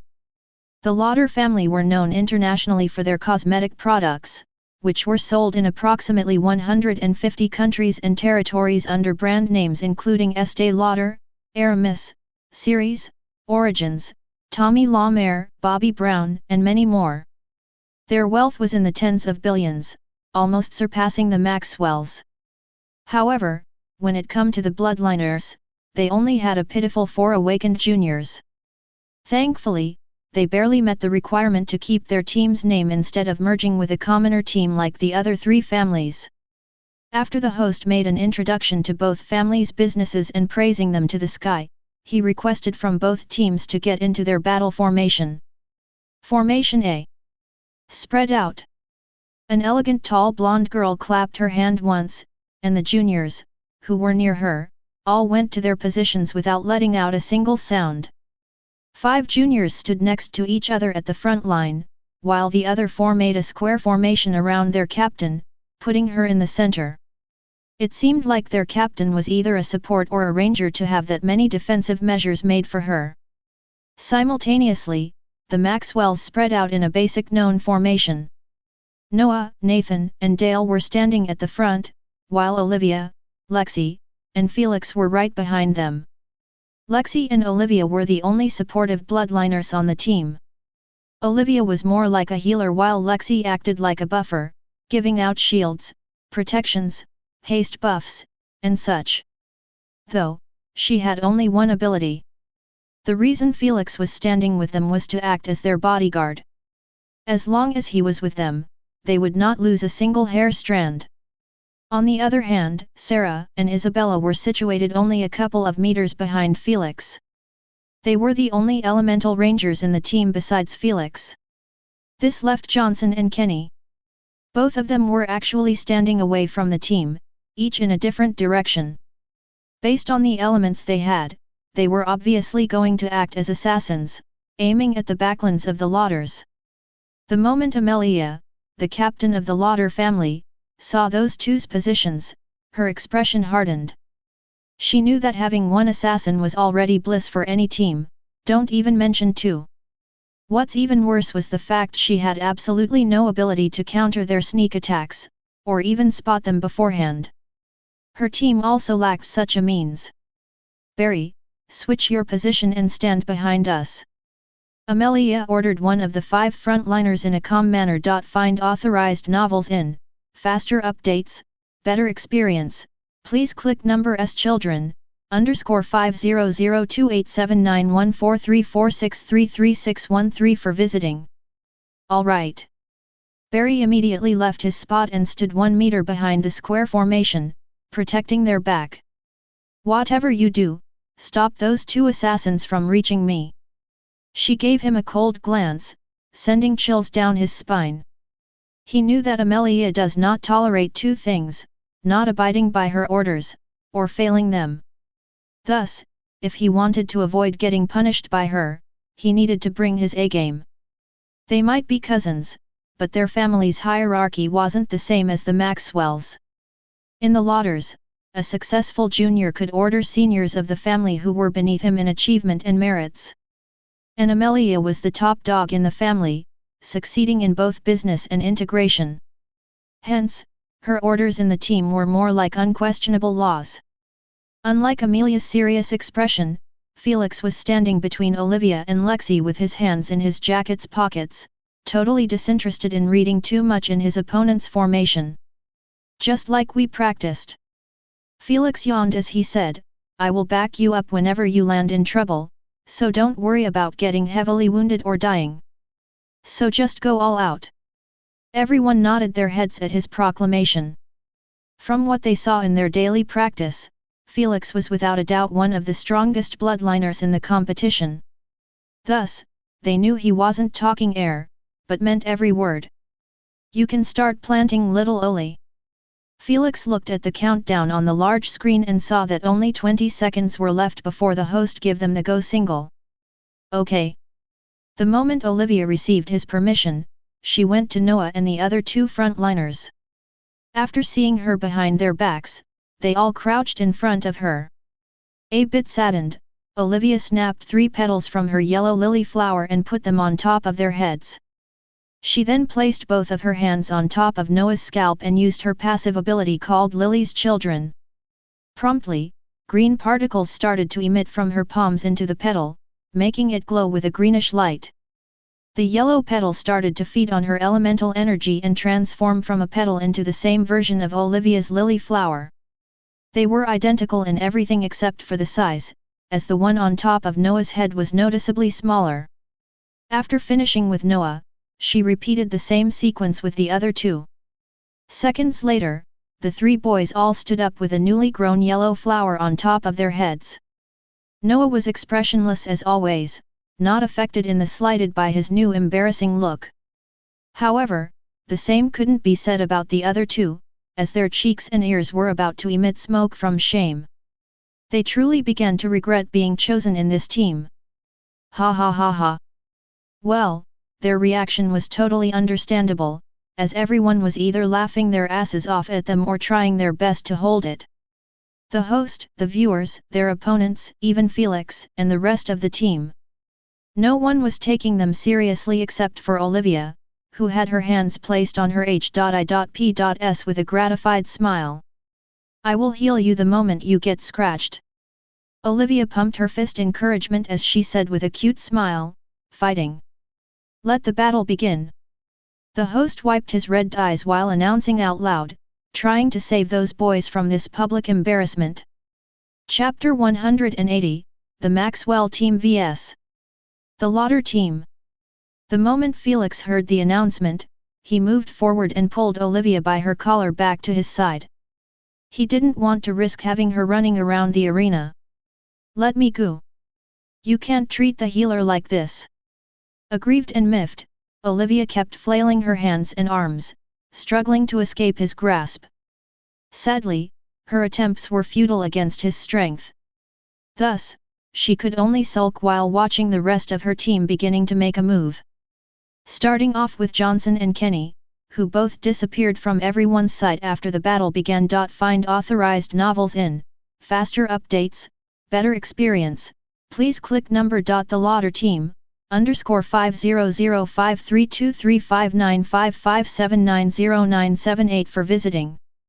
Kenny relied on his active ability Stealth, while Johnson breathed out grey fog from his mouth ceaselessly, filling up the entire area around him.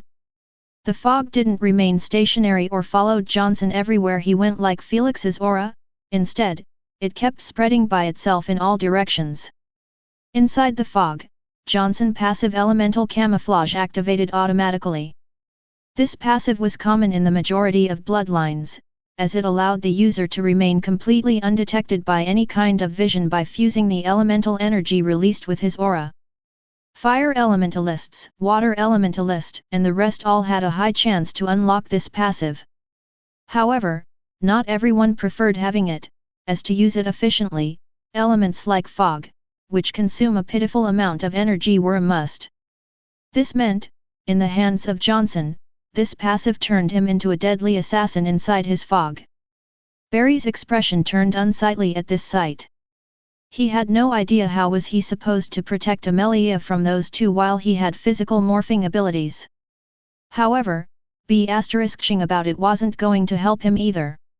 He quickly used the only active ability that he had.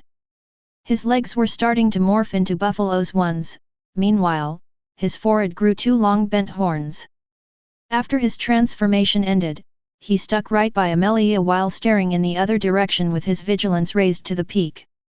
His transformation might have appeared amazing, but no one was actually paying attention to him, as everyone's eyes were captured by Noah's transformation. That's right. Noah's second ability that he unlocked in his greater purity was related to morphing types. This was quite understandable, as his cryogenic Yeti bloodline belonged to a beast that fights using mostly its body parts instead of its element. With an expressionless cold face, Noah's extended thin arms were slowly enlarging akin to being puffed out by air. His jacket's sleeves ripped apart, exposing his morphed arms in the open. SSSSSSSS. The spectators drew a deep breath at the sight of his arms, which became massive to the point he could slap one of them to paste. Yet, what shocked them even more, was the thick white fur that encased them, leaving only his palms to appear human-like. Yet, Noah's transformation was far from over, as the main ingredient was still lacking. Noah's pulled back his behemoth right hand and activated his first ability, Ice Mace. Thud. This time Noah didn't use his energy to hold his heavy ice mace that weighed half a ton but actually lifted it with one hand and put it on his shoulder like he was carrying a baseball bat. A bit scared by the sight, the frontliners of the Lauders gulped audibly while swiftly activating all of their abilities. Though, the majority had only one, as they were still in lesser purity. Buff them up, Lexi! Felix ordered. Obedient, Lexi pointed her finger at those three and called softly, "Breeze of the Wild." Abruptly, Noah's feet started glimmering with white particles as well as the other two. This enhanced their speed indirectly by making their body weight lighter. For Noah, who was carrying that gigantic mace, this ability was heaven sent. "Make sure to not kill anyone, Noah." Felix smiled and said lastly, "Have fun." Boom. Noah brought the mace down to the ground and charged forward while dragging it behind him. His eyes were gazing at the lotters without a single hint of mercy. Without a doubt, Noah was planning to go all out and bash the shit out of them, not caring if they survived his assault or not. Felix dragged the sulky Olivia and chased after Noah. Not too fast, and not too slow. The rest of the team moved with him as one, trying not to break the formation. There was no way Felix would let Noah go that deep without staying behind him. After seeing that the Maxwells were going on offense, Amelia started lying down her orders in a composed manner. Frontliners, hold your positions. Rangers, prepare your abilities. Buffers, use your offensives buffs on me. Just like a well-maintained machine, her teammates did exactly as she told them. The Elemental Rangers, each held an active ability in their hands. Fireballs, wind blades, one even had a bolt of lightning sizzling in his hand. Meanwhile, the buffers used all they had on Amelia, utterly ignoring the frontliners. 10,9,8. Amelia held a bow made of wood while pulling its string to the limit, aiming at Noah. She kept counting backward with one eye closed shut and the other narrowed, putting all of her focus on her target. 3,2,1, now. Phew. Whoosh. Whoosh. She released the string, shooting a green arrow made of energy. The entire bow was an active ability. After hearing her order, the rest of the Rangers, all hurled whatever was in their hands as well. Boom! In a perfectly timed manner, Noah swung the mace in front of him, destroying most of the elemental salvo. Unlike the Elemental Rangers' attacks, which were quite slow, the arrow released by Amelia was too fast to be dodged or defended against. Luckily, the arrow landed on his morphed arm, doing absolutely no damage to him. The Yet fur was too thick to be penetrated that easily. Regardless, Amelia and her teammates didn't just release one salvo and called it a quit. In fact, they increased their shooting speed, barraging Noah by more than he could take. In the end, he was forced to stop advancing and focus only on defending. The Rangers were pretty smug about toning down some of Noah's arrogance. After all, he was literally trying to reach them without getting any assistance from his teammates. But, Amelia's expression kept getting graver after each salvo they sent. Noah was almost completely protected by the mace and his massive furry arms. Besides some lucky fireballs, which exploded behind his back, scorching him up a bit, the rest of the attacks were simply wasting their limited energy for no purpose. Hold! She raised her hand and changed their strategy by ordering, frontliners collapse on him. Immediately, the frontliners all left their position and charged towards Noah, each holding either a weapon or having a body part morphed into a bestial part. There was still 15 to 20 meters between them. Olivia, heal him up. Felix ordered in a relaxed manner. Eager to be helpful, Olivia folded her hands, activating her first active ability, Lily's Blessing, on herself. In a split second, the lily flower on her head started glowing akin to a green lamp. At the same time, all of the 3 flowers on Noah's head and the rest of the frontliners began glowing as well. Nathan and Dale felt absolutely nothing but pure embarrassment. However, in Noah's case, he felt a refreshing breeze caressing his scorched back. He wasn't able to turn around and see what was happening to his back, but the spectators, who were laughing at Olivia's ability before, were shocked at the inhuman speed his back was recovering to its original state. No wonder Olivia's passive was called Lily's Children.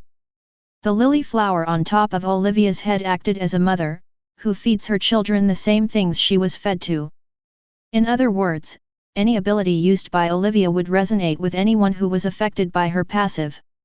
Her Dundalio Lily bloodline might be only a rare rank, but she sure unlocked an amazing passive that was hard to find even in epic rank bloodlines. That's enough, Oli. Felix said. Just a little more, his back is still red. Stubborn, Olivia refused to listen to Felix, as she kept her ability active until Noah's skin appeared paler than he had it before. Much better. Finally satisfied, Olivia unlocked her folded hands, deactivating her ability. Her pure delightful smile was enough to melt the hearts of the spectators. However, Felix only felt annoyance at seeing her behave like this. Those extra unnecessary seconds costed her at least 15% of her energy. After all, her ability was being active not only on Noah alone but also on herself and those two. She was being way too wasteful in her energy management, and Felix was tired of chiding her in their practice runs to consume as little as possible. Frontliners, help him out! Felix ordered the moment he saw that Noah was being surrounded by the lotters. Kill! Eager to vent their embarrassment, Nathan and Dale let out war cries as they charged towards the messy fight. It seemed like Noah was having a tough time against those four frontliners. Even though he knew when to strike with his mace and when to use his thick fur as a shield against their weapon, his heavy mace was making him leave way too many openings each time he went on offense. Smash! Crack! The arena's floor immediately cracked after Noah brought down the ice mace from above, totally missing the head of his target. His large movement caused him to have his back wide open to the two bloodliners, who were behind him. Slice! Clash! Unable to react in time, a sword attack managed to slice Noah's back, leaving a long bloody gush. Though, the other attack was successfully blocked by Nathan's grey metallic shield. Skin hardening. Furious at failing to block that sword attack, Dale shouted while jumping on the sword holder, bashing him with his bare bronze fists. Bam! Bam! Arg! His fists might be bare, but they sure deal a lot of harm, as the two punches he threw managed to break that bloodliner's jaw as well as his frontal teeth. Now, the fight turned into Noah against two, while Nathan and Dale were holding the other two.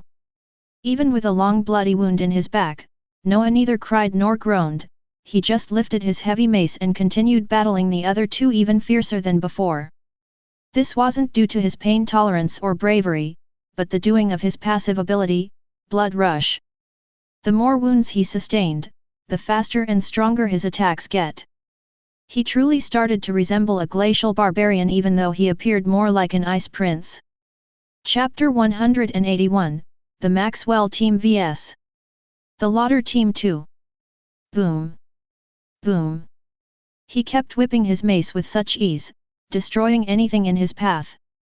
The arena's hard material that was bragged about by the organization was getting cracked and fractured, each time Noah missed his target. Whoosh! Terrified by the sound of the wind produced by the mace, the Lauder before Noah pulled back his head, narrowly dodging the strike by a hair strand. Boom! His heart almost leaped out of his chest as he heard the loud sound of the mace smashing behind him. He knew that one hit by Noah's mace was going to send him straight to the hospital. Thus, he didn't dare to go on offense but merely focus on defending and evading. His teammate though was a bit bolder, fishing some claws attacks every slight opening he saw. However, with Olivia as Noah's healer, it was impossible to let him enjoy such a strong boost from his masochistic passive for too long. Without waiting for Felix's order, she folded her hands again, healing those three from their current wounds. The long gush on Noah's back stopped bleeding after merely a few seconds, making him lose his passive buff. Nonetheless, Olivia's ability was having a bit of difficulty closing it off, as Noah never stopped moving for a second. Though, stopping the bleeding was quite sufficient. Enough, stop wasting your energy.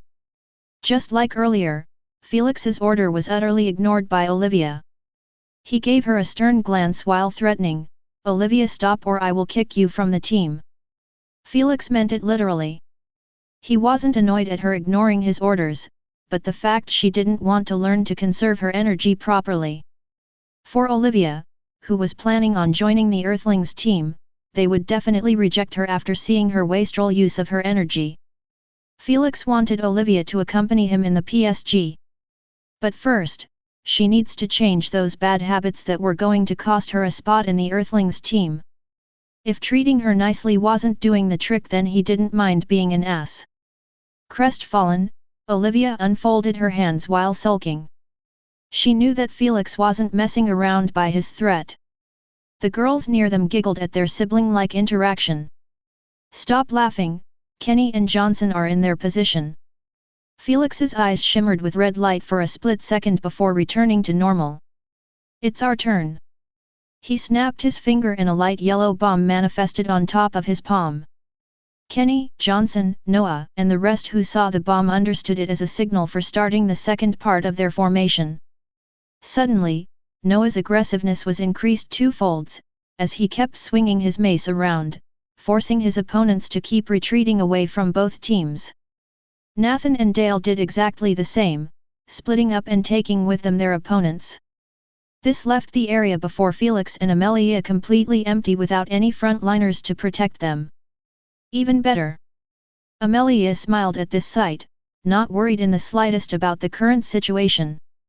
She knew that in terms of range power, her team outclassed Felix's. After all, her team had 3 rangers plus her as the 4th. And she was certain about herself being the number 1 ranger in the entire tournament. On the other hand, Felix's team had only him as ranger plus Sarah and Isabella. Unfortunately, those thoughts were extinguished from her mind the moment she saw a humongous cloud of fog approaching her team from the left side and also behind. It turned out, Johnson wasn't puffing the fog in her team's direction but using it as a way to limit their retreat options. Solemn, she frowned her eyebrows while ordering her team to move forward. She knew that the right side of the arena was going to be filled next by Johnson, thus it was better to move forward and try to end this battle before he succeeded in engulfing the entire side of their arena. She clearly didn't want to be engulfed within it. If that happened, their eyesight would be blocked from spotting Felix and the rest. At that point, forget about hitting them with their abilities, they would have a hard time seeing and evading the abilities thrown at them. But what chilled her the most was the assassination attempts she would be exposed to in the fog. "Girls, prepare your abilities," Felix ordered with a confident smile, unbothered about the approaching Amelia and her team. If he wanted to end this battle as fast as possible, he would have used one of his newly unlocked abilities or went full ham with his bombs. However, Felix wanted to use this tournament as a platform for his team to have some practice before going against the world. He didn't want to be carrying them over his shoulders the entire time. Hence, it was better to act as a spectator in those fights, acting only when necessary. Just like in this case, as the moment the Lauder team reached the 20-meter mark, the perfect distance for rangers, Felix pitched the paralyze bomb with all of his strength. Phew! Poof! The bomb traveled so fast, Amelia only heard the sound of the explosion after the bomb smacked the face of the buffer in her team. Before she could even react to what had just happened, the poisonous light yellow mist spread a few meters around the buffer. "Hold your breaths!" she instantly yelled while putting an ever wider distance between her and the buffer. Thankfully, their square formation wasn't that tight, but actually had a couple of meters between each other. Otherwise, one bomb would have done the deed and paralyzed their entire team. What the hell was that throwing speed? Her lips trembled a bit as she gazed at Felix holding 2 new bombs on his palms with a smirk affixed on his face. She didn't want to admit it, but Felix's throwing speed was actually faster than her arrows. She knew that it was almost impossible to dodge her arrows with their current integration unless they had an ability related to vision. Yet, now she was against Felix's bombs, which were even faster than her arrows. Is his poison deadly? She quickly began pondering on countermeasures while studying the buffer, who didn't move a single inch or spoke a single word since he was hit. Poof! Poof! However, her thought process was broken instantly after hearing the sound of 2 explosions this time. Worried, she turned her head to the left and saw 2 of her teammates standing frozen as well. The morons didn't react to her order fast enough, as before they could hold their breaths, those bombs appeared before their eyes. If she wasn't holding her breath, she would have cursed them to the grave. Honestly, they shouldn't be blamed, as all of this happened in the span of measly 3 seconds. Even the host and spectators were dumbfounded by how fast the situation derailed from their expectations. The stream MC was just explaining to the viewers at home that Felix's team was in a bad spot against Amelia's fast arrows after they lost their frontliners. However, the scene before them was a huge contrast to his prediction. Poof! Poof! Bombs kept raining on the Lauder's team, forcing Amelia and the unaffected two to shield their faces while holding their breaths. Find authorized novels in faster updates, better experience. Please click number. The Lauder team 2_75559904519027 for visiting. Though the bombs were never actually aimed at them but only those paralyzed three, who sadly kept breathing in the inducement and refreshing the duration continuously. Surrender or those three will die. Felix shouted out loud, making his voice reach Amelia's ears. Startled by the sudden proclaim, she removed her hands from her face, wanting to see what he meant. Alarmed, her eyelashes quivered at the sight of Sarah and Isabella, each having a different elemental ability, pointing at those three. Sarah had next to her feet two small cats made of fire, while Isabella was having a rain of brown pebbles hovering above her head. Amelia knew that her teammates could not escape those attacks unscathed, especially after being paralyzed by those bombs. The only ones who could save them were their frontliners. Too bad, they were currently being held down by Noah and the rest. If you surrender, raise your hand. Felix shouted while throwing 3 more bombs to refresh the duration again. You have 3 seconds. Is this it? Did I experience that hellish pain of integration for months just to give up now? Her expression twisted as she thought, screw those losers. I can still win by Mij. Why don't you just give up? Kenny's polite voice resounded like thunder in her ears even though he was whispering softly. A sudden chill coursed through her spine, as she felt a cold sensation of a metallic object resting on her neck. She knew that it was a dagger without even seeing it. Kenny, who was waiting patiently for an opportunity, finally made his move. The moment he saw that Barry was guarding his face, not able to see anything, he decided to strike Amelia. He was acting as a backup plan in case the situation derailed from what they wanted.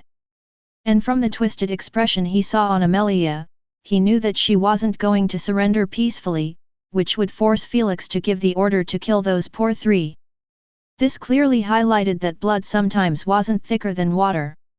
As, in the previous battle, Luke surrendered because he couldn't handle seeing his friends getting beaten up, while Amelia was willing to let her cousins get killed in such a detached manner. Kenny didn't want to see that happen on his watch. If threatening her cousins' lives meant nothing to her, he had no problem using her life instead. Chapter 182, UVR 100% Realism. Is it good or bad? Whoa!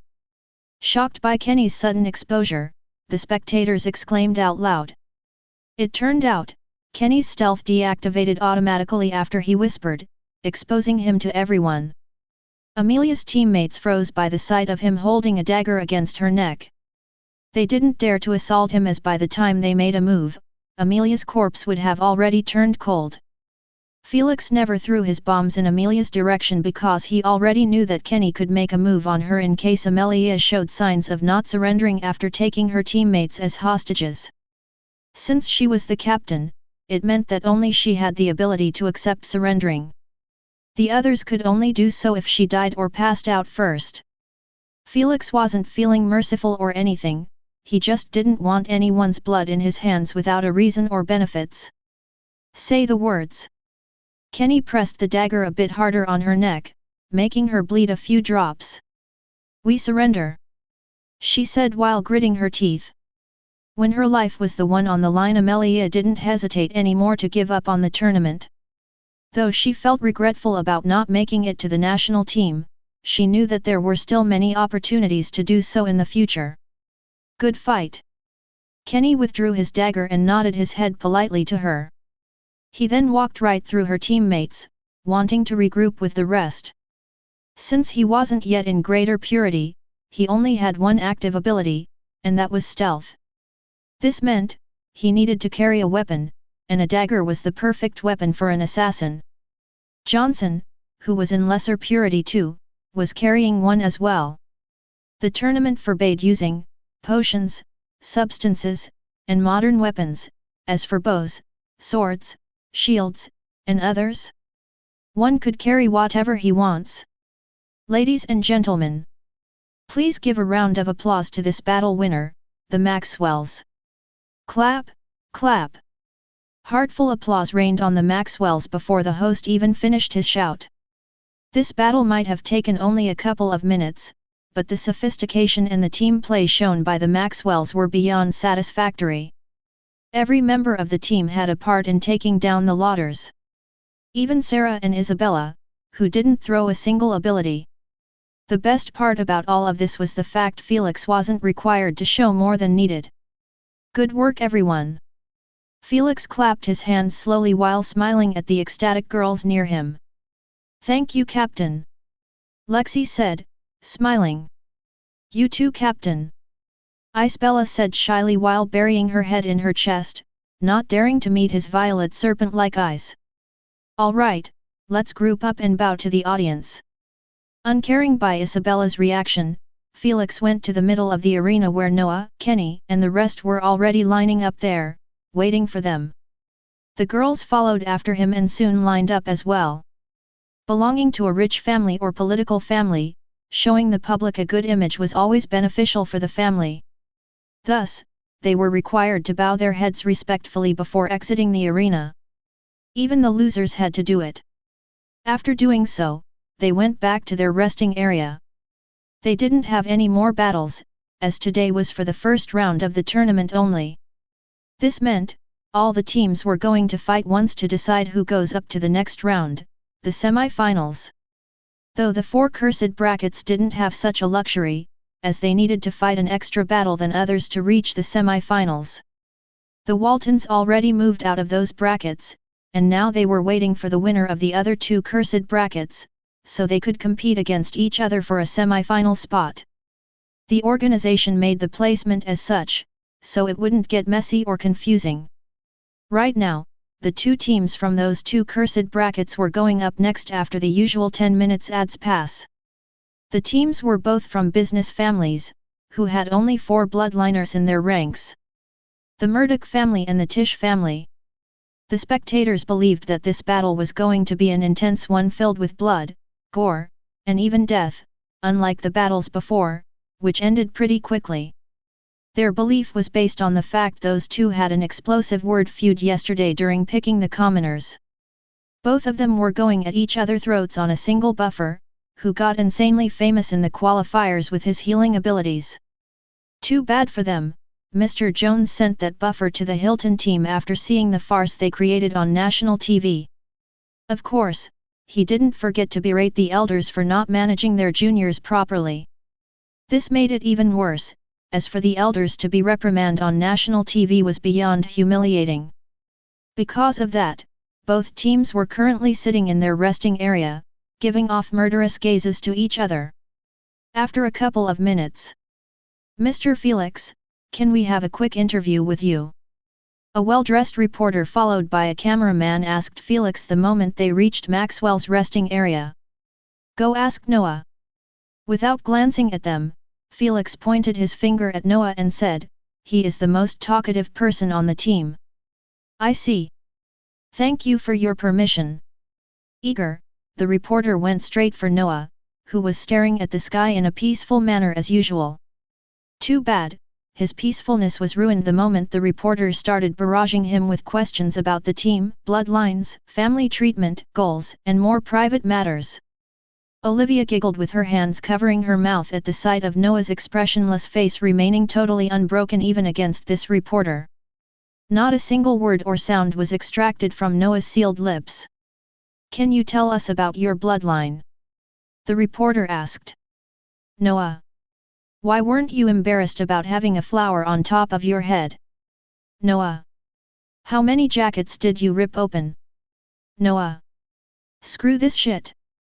The reporter could only cry in despair at meeting for the first time such a tough nut to crack. Heck, forget about getting responses, he didn't get even a slight reaction after asking him so many messed up questions. But still, he didn't give up, even though the mocking laughs of the Maxwells were enough to tell him that he was being played. Tell me, do you have any clothes, Sablu? All right, that's enough, beat it. Find authorized novels in, faster updates, better experience. Please click number %25 realism. Is it good or bad? _50076114458035390 for visiting. FL.U.S. Teared and quite scared, the reporter flinched at Felix's unquestionable cold tone. He didn't dare to continue asking his question, as he swiftly said his goodbye to Noah and left with hurried steps, followed by his partner. Felix wasn't being mean or anything. He honestly just saved them from having their brains smashed into a paste, as their questions were heading deeper and deeper to Noah's uncharted territory. His 15-year-old sister. The moment they ask any unrespectful question about his sister, they would have received the response they wanted, but not the one that would please them. Felix was too lazy to clean up after Noah's mess. He was the captain after all. After seeing that the reporters bounced away, Noah tilted his head slightly in confusion for a second before lifting it up and continuing to stare at the sky with an unfocused gaze. 30 minutes later. The battle between the Murdoch team and the Tish team was finally over. The spectators still underestimated the intensity of it, as by the time it ended, 3 bloodliners were dead, 4 were heavily injured, and the rest had bodies filled with minor wounds. A whopping 20 minutes of constant battling without a pause. Each injury and death fueled the feud between those two even more, making them accept nothing but victory or total extermination. Even the commoners on the teams had bloodshot eyes as they used whatever necessary to kill their enemies before they get killed by them. No one asked for surrender or bothered to force one, as the previous battles went. Every time a bloodliner gets caught in a difficult position or ambushed, he had only 2 options: die or barely survive with heavy injuries. This hate-filled way of fighting made some spectators leave the stadium mid-battle, not able to continue watching such inhuman bloodshed. Meanwhile, the rest of the teams only felt entertained by their battle. None of them cried out loud to stop the carnage. They were already used to such a sight, as in their instructors' or elders' UVR's rooms, those battles were happening on daily basis. In those rooms, no one stops fighting until one of them drops dead. However, since they were in the UVR private rooms, deaths weren't punished by the UVR laws, which was waiting for 2-4H and paying a heavy fine. They could die and revive instantly, then jump right back in the fight, without a single scratch on. Since the UVR had 100% realism, this meant everything about death was real. From the feeling of stabbing, cleaving, and burning someone to actually experiencing them as well. Though some teams do not use 100% pain intensity, the majority keep everything exactly as reality. This helped the juniors overcome the nauseating feeling of murdering others in cold blood. How could they not, when every day they fight and kill each other at least a couple of times before ending their daily practice? The outcome of such realistic practice was the current result that was shown before the spectators and the bloodliners. A barbaric fight not lacking a single hint of mercy or hesitation. This was only due to a mild feud between them that made them a bit humiliated on national TV. One could only wonder what those bloodliners would do to each other if they had a real enmity between them. The UVR's 100% realism was certainly an astonishing and amazing invention by the metal race. However, it was created first for them, an intellectual race, who was void of any messy or negative emotions, not for the rest of the races in the universe. This bit an important question. Were humans, a species, who were controlled most of the time by their negative emotions, even ready to handle such an explicit sense of realism and freedom? Based on the butchered, burnt, and cleaved corpses spread out on the floor, painting a bloody sight, the answer to that question wasn't pleasing to the ears in the slightest. At least the Earthlings clearly showed that they were still unready for it. Especially those hot-blooded juniors. Chapter 183, Family's Wealth Relation to Resources. 15 minutes later. The arena was cleared from the corpses and the blood, which was painting its milky white material bright red. As for the heavily wounded, they were taken on stretches to get healed as fast as possible.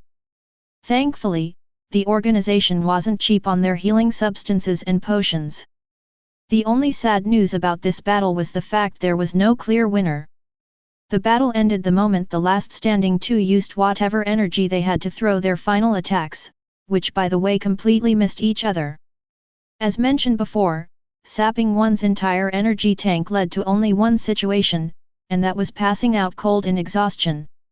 The fact those two teams went all out on each other, but still ending up in a draw, was too painful to see for everyone. Except for the Waltons of course, who were celebrating moving up straight to the semi-finals without dropping a sweat. This meant the Maxwells were going against the Waltons in the semi-finals, concluding the right half of the tournament brackets. This left the other half still with 2 more semi-finals spots for those 4 teams to contest for. I am heading back to the hotel. If the elders asked, tell them I was feeling unwell. Utterly bored, Felix jumped from the bench and swiftly walked away from the resting area.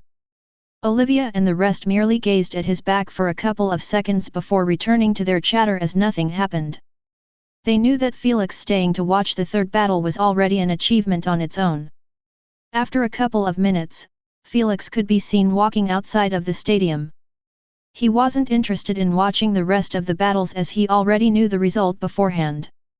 In the next battle between the Hilton team and the New York team, the Hiltons were going to steamroll their opponents in the first couple of minutes just like how his battle went.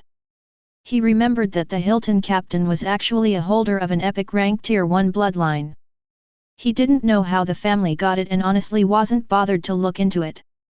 In his eyes, epic rank or legendary rank were all meaningless and quite garbage before his primogenitor bloodline. However, the same couldn't be said to the New York team, who were against that bloodline. As for the other battle, it was going to be the Vanderbilt team against the Clinton team. This one, he wasn't really confident on who was going to win since his memories of the strength of those two were totally buried deep within. Though, he was more inclined into believing that the Vanderbilt team would clinch the semi-final spot in the end, as the Clintons, unlike the rest of the business families, were not really that rich due to being a political family instead of a business-oriented family. Their net worth didn't even reach $500 million in comparison to those giants in the tournament, who had a minimum net worth of $10 billion. Wealth might not increase the affinity rating of their juniors, but it sure would help a lot to provide resources needed to awaken or integrate, such as the rejuvenation potion or the pain relief potion. Those resources could be bought either from the UVR using coins or from the organization using Earthlings currency. The public camps and the private ones hosted by the families were all provided resources by the organization. For the public camps owned by the government, those resources were given freely but in limited numbers. However, for families' camps, they needed to buy them using money, and their prices were expensive as hell. One pain relief potion cost at least $5 million. A whopping $5 million for one potion that could be bought with 10k SC in the UVR, or in other words, for $500k if the current rate of 1 SC equals $50 was used to convert the price. This pricing was without adding the 1-year 20% discount that was given to the council by the SGA. This was just one potion, one item. Don't even mention the rest. The families knew that they were being royally ripped off. Yet, they were still throwing all of their money to get as much as possible since the stock that was being sold wasn't enough to sustain everyone. This makes one wonder. Why was a newly established organization was loaded with so many coins? Well, it's simple actually. The World Council, which the organization follows, obtained a quite lucrative deal after selling their planet data to the Queen, ranging from hundreds of millions to billions SC. The exact amount wasn't known to the public, as even Felix had no idea how much they got. However, it was obvious that the deal was up to the mark after seeing that the organization branches all over the world had enough coins to buy resources for public camps and even sell some to the rich families. The families never said no to those resources, as it was only natural to buy from the organization using Earthlings currency while leaving coins for more important matters, such as investing or starting a business in the UVR. However, most of the time, the families were forced to use their coins as well for extra resources after ending up not buying a good portion. The Maxwell's elders also did this in the training camp. But the moment Felix started sending them a low-key allowance of millions of SC from time to time, they stopped relying on the organization. There was nowhere in hell for those proud elders to let themselves continue getting ripped off by them, especially Robert. For a business prodigy like him, his pride and dignity didn't allow him to get ripped off by anyone. He tolerated them before because he desperately needed their resources for the juniors, but after getting those millions SC from Felix, he started working his long-lost business talent and his new vigor to invest in profitable businesses in the UVR. The revenue he was getting might be peanut compared to Felix's capital, but still, he was working on his own to put his own mark in the UVR. Felix never had the thought of giving his grandfather a handout or buying a company and letting him manage it.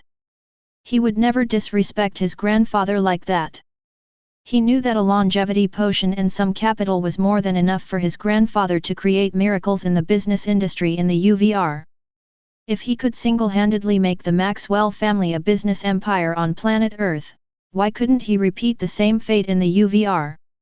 Tomorrow morning at the stadium, find authorized novels in, faster updates, better experience.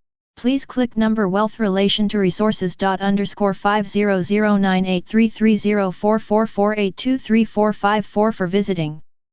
The 4 semi-finalist teams were lining up on the arena, listening to Mr. Jones making a stern speech about yesterday's third battle's carnage. This was his second speech on it, as yesterday after the battles finished, he grouped everyone and started berating those 2 teams' actions and their elders again. He was extremely livid about their blatant ignorance of the rules. He made sure to let those juniors and elders know that a heavy punishment by the organization was waiting for them. Injured or not, he didn't give a shit, as he was hell-bent on giving them the heaviest punishment to scare the rest into obeying the rules. The punishments which were given sure mortified everyone, as he banned the juniors of both families from attending any future similar tournaments. Yet, the worst one was actually forbidding them from buying any resources from the organization. Those 2 punishments were enough to let the rest of the teams know that Mr. Jones might look like a kind elderly, but he was unforgiving to those who crossed him.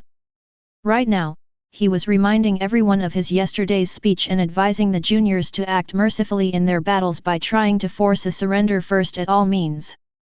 Disinterested in hearing Mr. Jones's continuous blabber, Felix's eyes kept roaming in the arena, looking at the expressions of those teams near him. As he expected, the 2 teams who clinched the last semi-final spots, were the Hiltons and the Vanderbilts.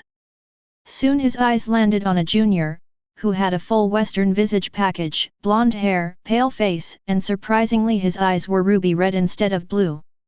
Felix gazed at him with a nostalgic expression. This was the only person he remembered quite vividly in this tournament, Adam Hilton. His memories of him were still fresh due to 3 reasons. 1. Adam was the captain of the Hilton team, who single-handedly made his team this tournament's champion. 2. He was the only possessor of an epic rank bloodline in this tournament. And the most important reason, Felix always envied his strength, bloodline, and the massive popularity that he possessed on the internet. In Felix's previous life, he neither performed well in the tournament nor his family in general. They were sadly eliminated in the very first round, and in a quite tragic fashion. Felix at that time had awakened with the uncommon heavy anaconda bloodline, plus he still had his 59% affinity rating. This made him on the border of reaching greater purity before participating in the tournament, which meant, he only had 1 active ability in his arsenal and it was beyond garbage. In comparison, Adam had an epic rank bloodline while on the verge of reaching origin purity like Noah. It was only natural for young Felix to envy what he got. After sensing that someone was gazing at him, Adam turned his head to the right and saw Felix giving him a nostalgic look and smile. Bewildered and honestly quite creeped out, Adam coughed and turned around to his teammates. "Don't make it obvious, but is it just me or the captain of the Maxwells is giving me a weird look?" he asked them softly. Unfortunately, everyone who heard him turned instantly at the same time and started staring at Felix dead in his face, blowing Adam's cover. Vexed, Adam could only facepalm while looking in the other direction, not wanting to associate with them. Chapter 184, The Flower Band Boys. He seems pretty normal. Yet, he isn't even looking in our direction. Surprised at the negative responses he got, Adam swiftly turned his head and saw that truly, Felix wasn't paying him any attention anymore. Instead, he was clicking with his finger rapidly in the air like a moron. Was he looking at an invisible hologram before as well? He pondered to himself. As the captain of the Hilton's team, he also possessed an AP bracelet. Thus, he knew that Felix was either currently playing a game on a hologram or chatting with someone. This made him assume that Felix's earlier look wasn't sent to him but to the person he was chatting with. After a grilling 10 minutes of listening to Mr. Jones' speech, the teams and the spectators were finally spared. As soon as Mr. Jones left the arena, heading to the VIP rooms which were packed with authoritative figures and the elders of the families, the host took the stage and announced the schedule of today's battle. Without any surprises, the Maxwells were going first against the Waltons since those two were the first to fight yesterday. Meanwhile in the Maxwells' resting area. "Captain Felix, are you sure this plan is going to work?" Nathan asked Felix with a worried expression. "If Kenny is not complaining, why are you jumping around?" Felix gave him a side glance and asked, "Do you want to take his spot? The weather sure is nice." Nathan immediately sat next to Noah and stared at the sky with him, totally ignoring Felix's question. "Thank you for your concern, brother Nathan." Kenny looked at him with a hopeless smile and said, "Felix's plan might be the only one we have to win this battle without too many casualties." He, you so bad to force him into this plan." Asna giggled at Kenny's expression. "For his traitorous action in my previous life, this is nothing." Felix narrowed his eyes, unnoticed by Kenny, and said, "I will make sure to play with him until that day comes again. Will the two teams please step in the arena?" Felix's conversation with Asna was interrupted by the host's loud announcement. He cracked his neck and was the first to walk to the arena. The rest swiftly chased after him. They were already prepared and waiting only for the announcement. At the same time, the Waltons stepped into the arena in a straight line, headed by the red-bearded Captain Oliver and the teenager Michael. After everyone got on the arena, they immediately started forming a battle formation. Felix's team surprisingly used the same formation as their last battle. 3 front lines, 2 supports in the middle with Felix, 2 rangers behind them, Kenny and Johnson at the far left and right ends of the arena. Oliver, who was in the process of laying out orders to take the A formation, stopped speaking at this sight. Not in his wildest dreams would he have thought that the Maxwells would actually repeat the same formation. Didn't they think for a second that his team had already familiarized themselves with it? This thought coursed in his mind.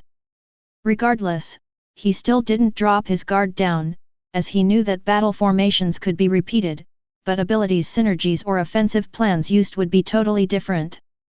You see, battle formations were merely the positions in which a team decided to take against their opponents. It heavily depended on the type of bloodliner. If a team had more frontliners than their rangers or supports, the formation used would need to facilitate the frontliners into approaching their opponents. On the other hand, if the formation depended on rangers, the total opposite would be required, which was helping the rangers to attack without getting threatened by assassins or frontliners. After a proper formation was chosen, abilities synergies would be created in that said formation. For example, the Walton team yesterday used their captain as bait to force the Alabama team's frontliners into thinking that only by removing the buffers would they have a chance to win the battle. The moment they left their formation, the battle was already over for them. "Captain, what now?" Michael, who was standing right next to his shoulder, asked. "Should we continue with our main synergy?"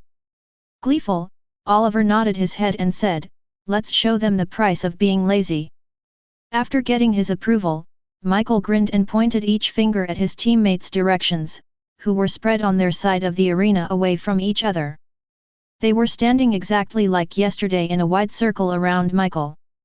On the tip of Michael's fingers, the same grey wires came out and whizzed each to its target. No one was spared from having their waist connected with that wire. It was clear that everyone knew beforehand about this, as all of them were wearing the same tough-looking leather belt that Oliver had on. On the other side of the arena, Lexi was the first to buff the frontliners with her ability. Though, this time she buffed Kenny and Felix as well. After she finished, Olivia took over and started planting on the heads of Noah, Nathan, and Dale. However, this time she actually planted one on Kenny's head as well. The sight ringed some alarm bells on Oliver's mind. He didn't know why they did so, as it was obvious that Olivia's abilities activated only inside a specific range. He had no idea the limit of the range exactly, but he was confident that it shouldn't be big enough for her to heal their assassin, who needed to stay far off from his team. After all, how was he supposed to ambush their backlands, if he didn't come at them from behind? Whatever. He soon dropped the matter entirely. What else could he have done? It wasn't like he could order his teammates to keep an eye on Kenny.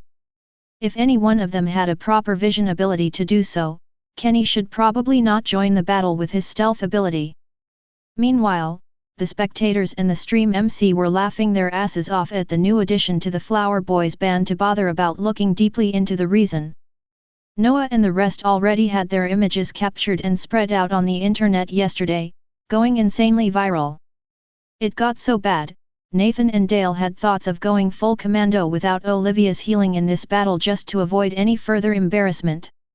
Thankfully, Kenny, who just joined their flower band, took most of today's mocking jeers, letting them sigh in relief. Alright, stop whining about Oli's ability. Felix looked at the last 5 seconds in the countdown and said, Noah, don't go too deep this time. The moment Noah nodded his head, the host shouted at the top of his voice, Battle! Every bloodliner with a morphing ability instantly used them. They didn't want to transform before the battle began was because their energy was being sapped each second to sustain their transformation. Only those with abilities like Olivia and Michael had no issue doing that since they didn't have the same energy problems. After a couple of seconds, Noah was the first to finish his transformation. Boom! He used his ice mace as a cane, putting his weight on it while standing motionlessly. Unlike the last time, he wasn't going to dash forward recklessly but remain with the team, moving as one. He wasn't stupid to distance himself from the team after seeing what happened to Luke yesterday. On another hand, Kenny and Johnson were already gone out of sight, doing what they were supposed to do. Putting pressure on the Waltons' backlands. After seeing that the Maxwells were taking a defensive stance, Oliver, who was hovering in the air on a grey tornado, frowned his eyebrows while ordering, protect the buffers at all cost while I am gone. Just like yesterday, he was buffed by at least 3 to 4 abilities, making his skin glow with 2 different colors while inside a transparent barrier. This barrier was the one responsible for protecting him from projectiles. For him to have that many buffs, it was obvious that his team had more supports than the rest of the teams. Find authorized novels in, faster updates, better experience, please click number, _501215769552987772 for visiting. No need to worry, Captain. Michael, who was standing all alone in the center of the formation, flickered his fingers slightly, causing all of the wires to tremble. I doubt anyone could ambush those linked with me. He snickered in a C.O.C.Ky manner. Michael's confidence was based on the fact his ability Metal Link could pull anyone towards him in a split second. Thus, unless Kenny or Johnson straight out went for the kill, he could save his teammates from dying. He was certain that after hearing Mr. Jones's speech, there was no way for those two to attack his teammates' vitals. Satisfied by his response, Oliver nodded his head and immediately flew swiftly towards Felix's team. With his speed, it didn't take even a couple of seconds before reaching above them. Without getting told what to do, Sarah and Isabella started hurling their elemental abilities at Oliver. Phew, phew, bam! Oliver focused only on dodging those cats made of flame while letting the storm of pebbles to hit his barrier. He knew that his barrier was fragile against powerful attacks but steady against those types of abilities, like flame rain or such. Felix didn't bother to join the girls as he understood that his poison bombs were even more useless than those pebbles against that barrier. After all, his bombs were made of mist and the barrier encased Oliver's entire body. My turn. After seeing that they were slowing down their attacks, Oliver pointed his finger at Olivia and Lexier, trying to use the same combo as yesterday. However, before the small tornado finished whirling under their feet, Felix hugged their waists and jumped away in a swift manner. Immediately after landing safely, he threw them on his shoulders instead of putting them down on the ground, making them yelp in surprise. The hell? Speechless, Oliver's eyebrows twitched at the sight of those girls, having their feet and hands dangling down Felix's shoulders. What made him and the spectators even more speechless was the fact Olivia was giving him a smug smile instead of feeling ashamed like Lexi. His aim at the start of each battle was to always get rid of the supports before focusing on the rangers.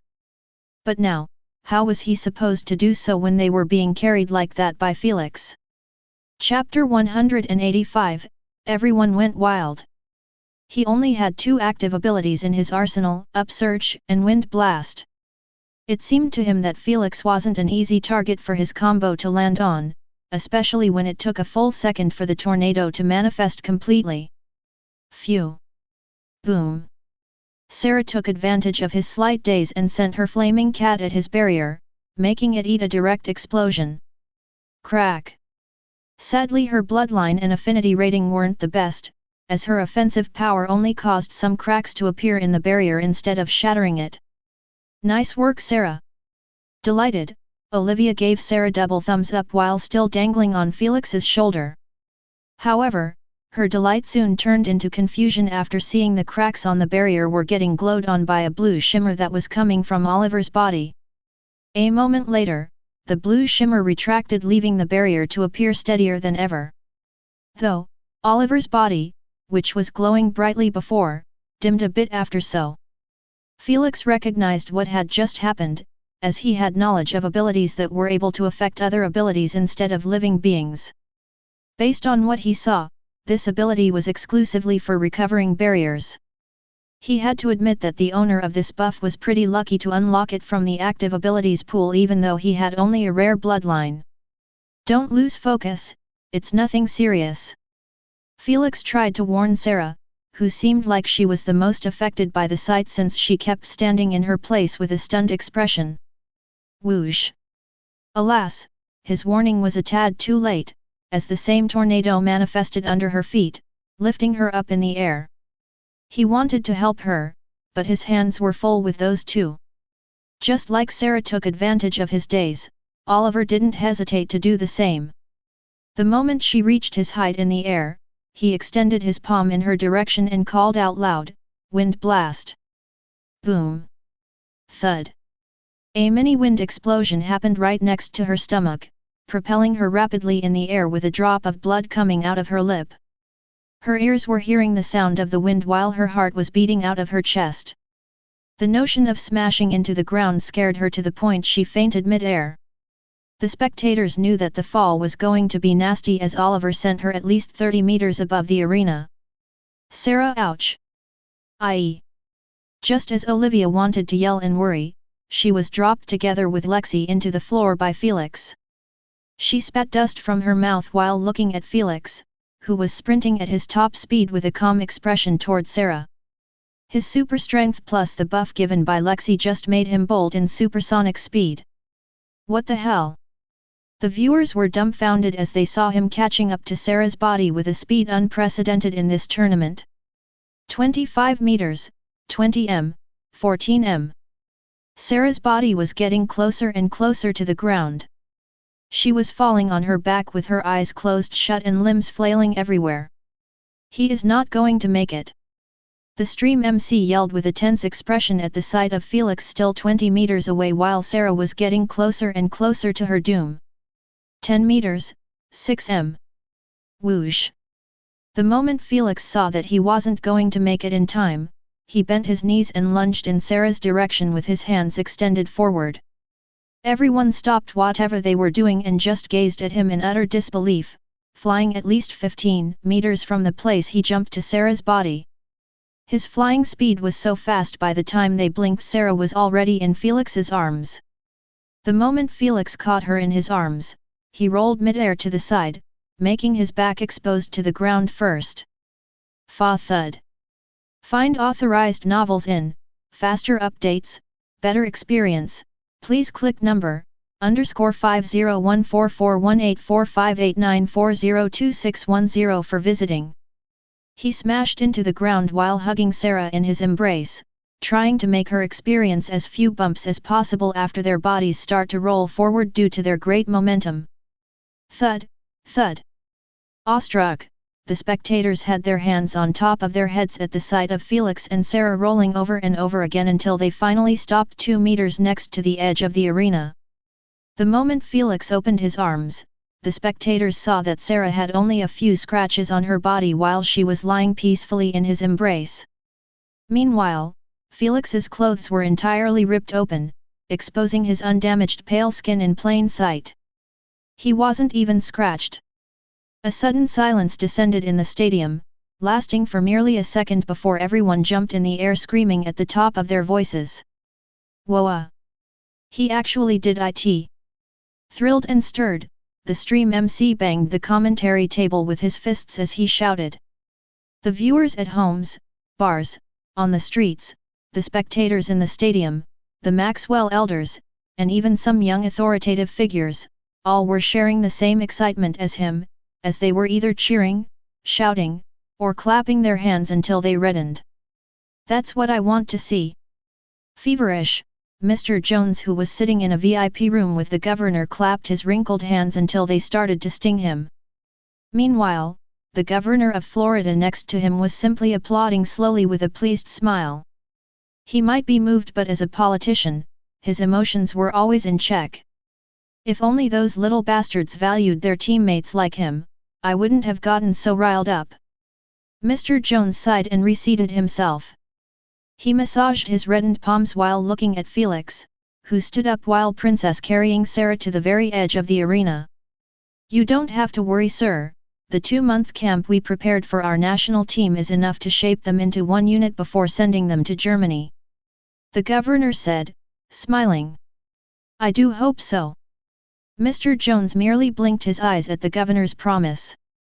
Back in the arena, Felix was gesturing with his head at a staff member underneath the arena. However, before the staff reached him, he sensed a slight tremble in his arms. He looked down and saw that Sarah was opening her muddled eyes slowly. It seemed like that noise was deafening to the point it made her regain her consciousness. What had just happened?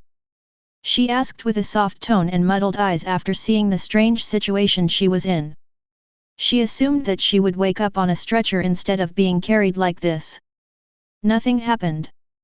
He showed her a faint smile and said while handing her to the staff member, "Get some rest. You did well." Before Sarah could even ask him any further, Felix turned around and walked back towards his teammates, who were clearly blown away by Felix's timely save. The promise Felix gave them in their first battle kept ringing in their minds. Don't worry about getting heavily injured or killed, just go all out. Felix just showed them that his word and promise should be treated like gold. He never broke his word even once and wasn't planning on doing so anytime soon. If it wasn't this, Asna wouldn't have trusted in him to fulfill his end of the bargain when she helps him reach the peak. So he didn't care if Sarah, Dale, or even Kenny were the ones thrown in the air, he was going to save them first before thinking about other matters. Impossible. Just impossible. Meanwhile, Oliver was actually the one most shaken by what he saw. His mind couldn't fathom, having his combo, which was being coined by his teammates as unblockable, fail for the first time to inflict any damages to its target. His teammates always envied him for unlocking two abilities that harmonize with each other too well. But now? The spell was finally broken. You saved a ranger, but gave away two supports. Disgruntled and slightly provoked, Oliver shouted while aiming both of his index fingers at Olivia and Lexi. Although those two girls heard him and knew what was about to come, their legs refused to budge from their position. The sight of Sarah being launched in the air kept playing in the minds, turning their brains into mush. Whoosh! Whoosh! Before Oliver could even grin in delight at the sight of his tornadoes lifting up those two, Noah, who was only a couple of meters near them, dropped his ice mace and jumped forward. He caught their legs and pulled them out of the tornado's zone with him. Those tornadoes could only lift one person each, and with Noah's weight, it was impossible to lift them all at once. "Thank you, Noah." Olivia showed her appreciation the moment she regained her wits back. Noah gave her a slight head nod while standing up swiftly in a guard position. He extended his arm and another ice mace was created in his hand. Simultaneously, the first one turned into icy blue particles, drifting in the air. Satisfied by Noah's timely save, Felix smiled while still walking with hurried steps, not bothering to sprint and return to his position. He knew that Olivia and Lexia were beyond safe while near Noah. After all, Noah never lost focus for a second, even after everything that had just happened. He never left Oliver out of his sight. Thus, the moment he heard his claim, he was ready to rescue Olivia and Lexi. When it comes to reliability, Noah was a top-notch teammate. Chapter 186, Save Me. It seems like using Oliver's abilities to hone their reflexes isn't going to end well. Felix sighed a bit disappointed by the girls' showing. He had a ray of hope that Olivia wouldn't freeze like always in their practice if the circuit misstances were dire and real. Sadly, nothing changed. "Let's end this battle." After seeing that Olivia's tragic reflexes were still the same, Felix decided to get rid of Oliver since he lost his worth in his eyes. "Where is that snake?" He activated his infrared vision for a split second before blinking his eyes, making the red shimmer disappear as suddenly as it appeared. He didn't want to show this passive to the public since he was already having too many similarities with Landlord. Especially when he decided to showcase his super strength. Thankfully, Kenny stuck with the plan Felix laid out before the battle, as Felix noticed a human-shaped aura approaching him in that split second. After he turned off the infrared vision, looking with his normal eyes, that aura disappeared. It was obviously Kenny in his stealth. In a couple of seconds, Kenny reached Felix's side and tapped 2 times on his shoulder without saying anything. This was the signal they agreed upon. Find authorized novels in, faster updates, better experience, please click number _5016551903414262 for visiting.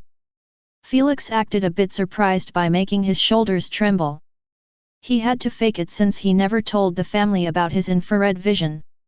It would appear super weird to Kenny if he didn't have a single reaction after getting tapped like that without a single soul nearby.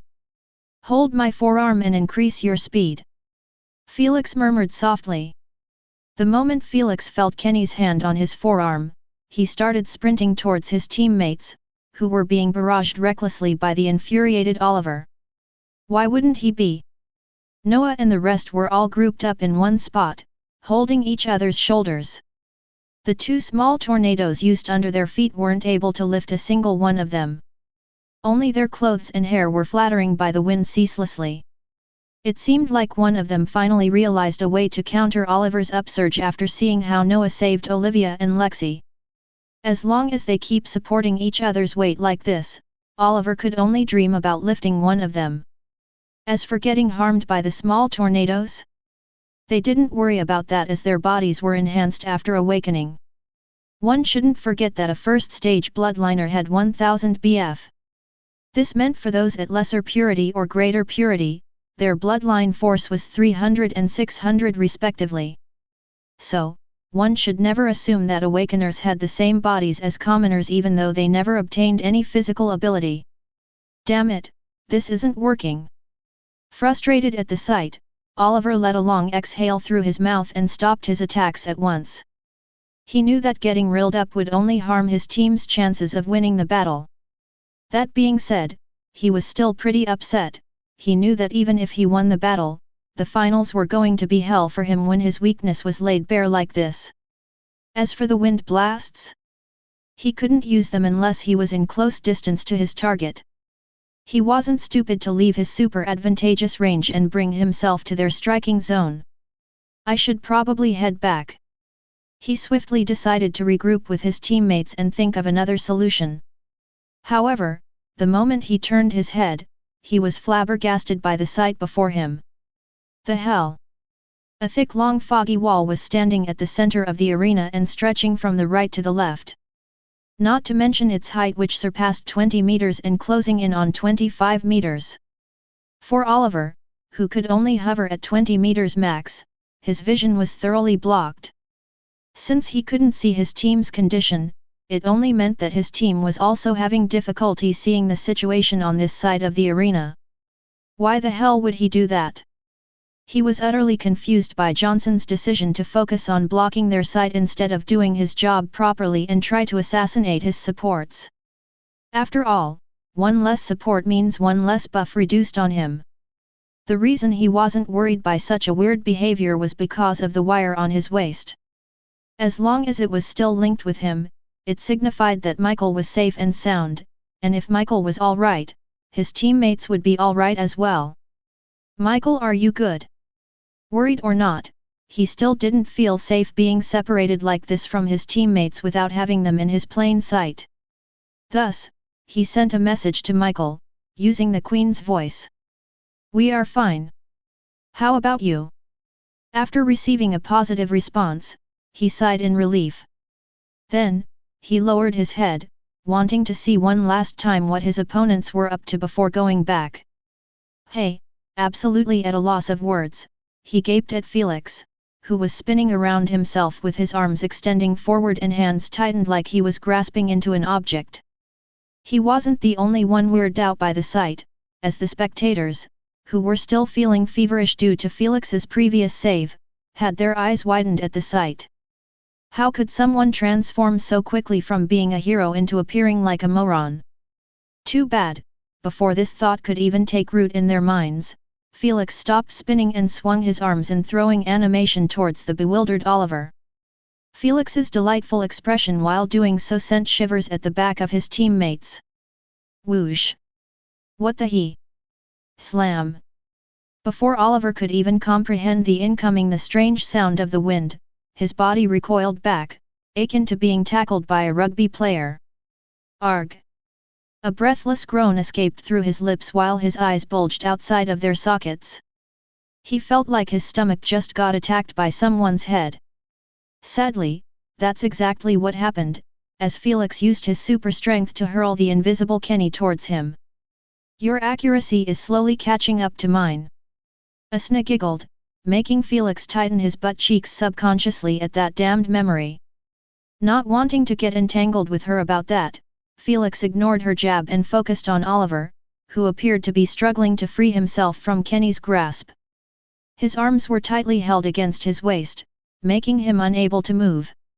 If he wasn't having difficulty breathing after getting his guts hammered by Kenny's head, he would have had it a bit easier to kick Kenny away since his physical strength was stronger than him. He couldn't even use his wind blasts as he was going to get hurt as well by the ability.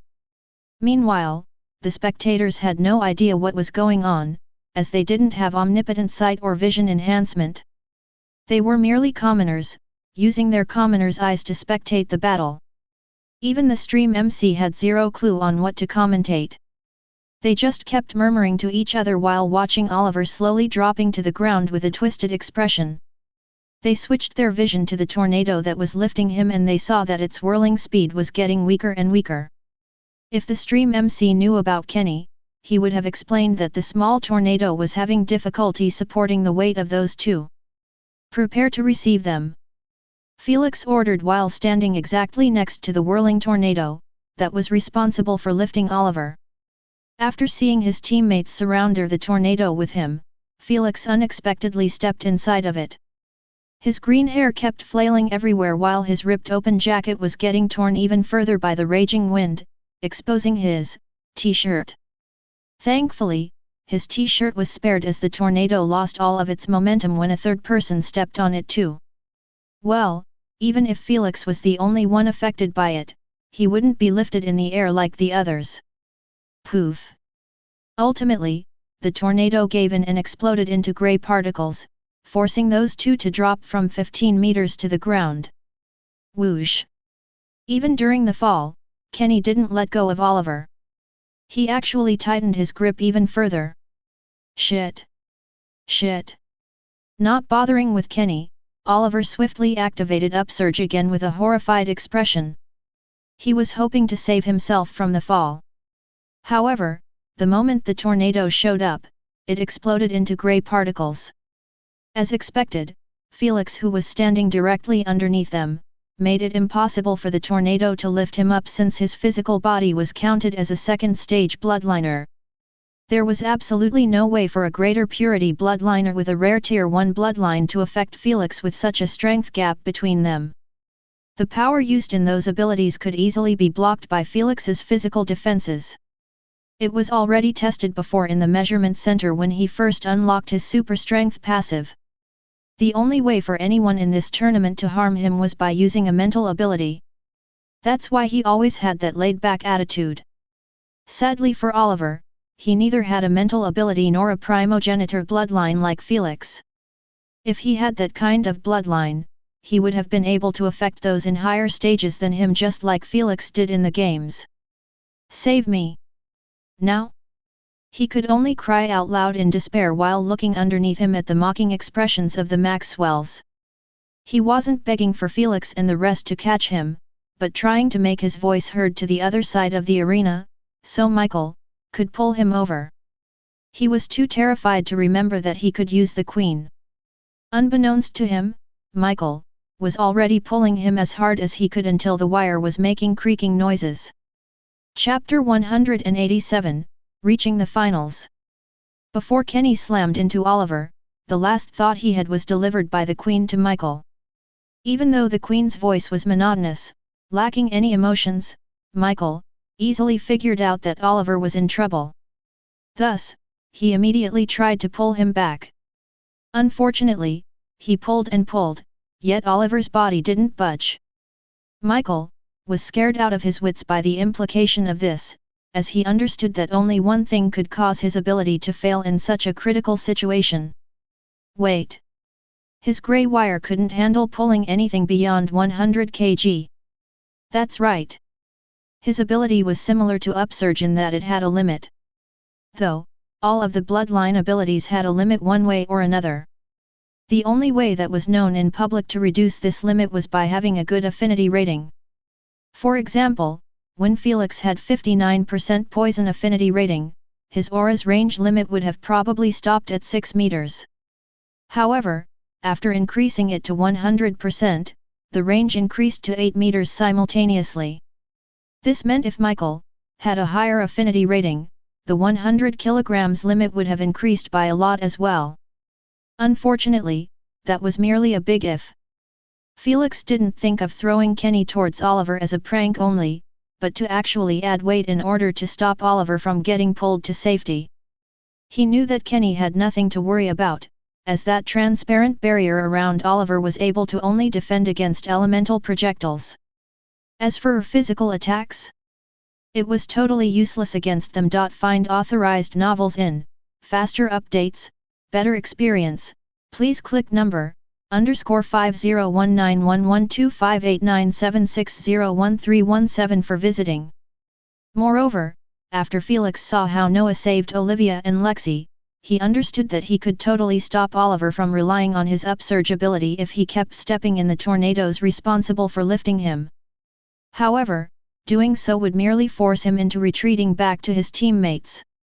Felix would be a retard to let go of the captain of the Waltons, who delivered himself to them on a silver platter. Thus, he had to throw someone to stop that from happening. And Kenny with his stealth was the best candidate for this task.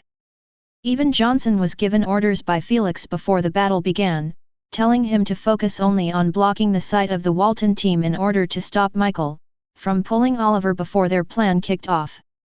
That exactly what Johnson did, puffing out fog ceaselessly until a separating wall was created between them.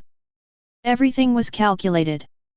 In Felix's eyes, the battle was already won before it even began the moment he saw the abilities of those two and the synergy they used against the Alabama team. He only needed to understand the limits of those abilities to create a plan that would secure the victory without having him use a single elemental ability.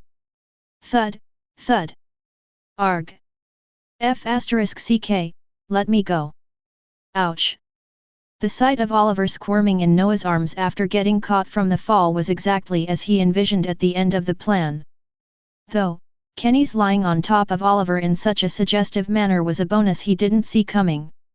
The moment Kenny yelped in pain, his stealth was removed again, exposing him to viewers, who were absolutely dumbfounded and confused by the entire situation.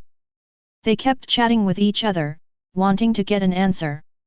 Some of them were smart enough to understand what happened while some had absolutely no clue. I see. What a marvelous strategy. Mr. Jones, who was quicker on his feet, was one of the first ones to instantly recognize Felix's plan after spotting Kenny holding Oliver tightly. Everything clicked in his mind, clearing all of his doubts. Thrilled, he slapped the arm of his chair and said with his head facing the governor, "Whoever thought of such a plan, truly has an absolutely brilliant mind and neat understanding of abilities and their limitations. Can you elaborate?" The governor asked, a bit confused. It wasn't that he lacked the necessary intelligence to look through Felix's multi-layered plan as quick as Mr. Jones, but he was simply not as knowledgeable about the human bloodline system that well. After all, he had other important matters to put his mind to. Like governing the state. "I will tell you about it after the battle." Mr. Jones gestured with his head at the arena and said, "They are about to finish soon. All right, little Oli, please say the magic words, so we can all go home," Felix requested while stretching his hands behind his back in a lazy manner. The rest of the team all laughed out loud after hearing Olivia's pet name getting used for a thickly bearded adult. "Screw you. I will take you all with me." Humiliated, Oliver couldn't help but lose it, threatening to use his wind blast on them all. Who could blame him though? He was being caught in the arms of a man while on top of him another man. If this wasn't enough, he was being called with such a feminine name on national TV. His family, friends, people close to him were all watching him getting treated like this. Smack. Too bad for him, Felix had no thoughts of entertaining his emotional breakdown, as he gave him one slap at the back of his neck, making his eyes roll backward. He passed out instantly. Felix shrugged his shoulders casually at the disbelieving looks of his teammates and told them, "Don't worry, there is still their vice-captain. Let me go threaten him. Let me do it this time. Please. Please." Spirited, Olivia kept jumping with her hand raised above her head in front of Felix. "Nathan, Dale, go with her please." Annoyed, Felix shooed her away with his hand. Though, he still requested those two to protect her. "Yes." Immediately after getting his permission, Olivia bolted forward with an excited expression. Nathan and Dale soon followed after her with bitter smiles, not daring to let her toggle more than she must. Since the teams didn't really move from their positions, the distance between them was still quite far. Thus, Olivia needed to get closer so her voice could reach. After seeing that troublemaker had finally left, Felix focused his gaze on Kenny, who was still holding on to Oliver like his life was dependent on it. "All right, you did enough." Indifferent, Felix jerked Kenny by his arm, making him drop to the ground, leaving only Oliver on top of Noah's arms. Till this point, Noah still didn't show a single hint of discomfort on his face while carrying two grown-ass men. Feeling discomfort or not, Felix wasn't planning on making him carry Oliver the entire time, as he swiftly removed Oliver's belt that had the wire tied to. After seeing so, Noah nodded his head and dropped Oliver to the ground. There was no need to worry that he would get pulled anymore. Meanwhile, Felix was looking at the belt in his hand with an amused expression. He kept feeling a soft tugging pressure. It seemed like Michael never stopped trying to save his captain. "Trying to pull me?" Felix mused while touching the stretched thin wire, that seemed like it was about to snap at any moment. With Felix's strength, it was impossible to be harmed or pulled by this wire since his weight far surpassed 100 kilograms by a mile. It was only common sense that Felix weighted more than he appeared. After all, it was impossible to have that kind of strength while being an 80 kilograms average human. This meant Felix could hold into the belt unworried about being pulled. Heck, he could even be the one dragging Michael. Though, he decided not to, since that would create too many issues that he had no time or energy to deal with. It was better to keep hold of the belt for now until Olivia informs Michael about the situation of his captain. Thankfully, that didn't take long, as the moment Olivia reached the wall of fog, she put her hands near her lips and yelled with a solemn expression, "You better surrender. We are holding your captain as a hostage." In her eyes, she sounded tough and mean, but honestly, everyone who heard her was on the verge of melting by how cute she appeared when she tries to act serious. Her short height, an oval face, and that yellow flower on top of her head made it almost impossible for her to be taken seriously. Fortunately for Olivia, the fog wall was blocking Michael's vision from seeing her. Thus he took her words very seriously. However, he still didn't believe what she said as he shouted, "Bullshit! No one could touch the cap." Hush! Smack! Before he could even finish his sentence, his chest was hit by a belt. Ignoring the pain, Michael stared with a dumbstruck expression at the belt in his hands. He didn't want to believe it, but the evidence was lying right before him.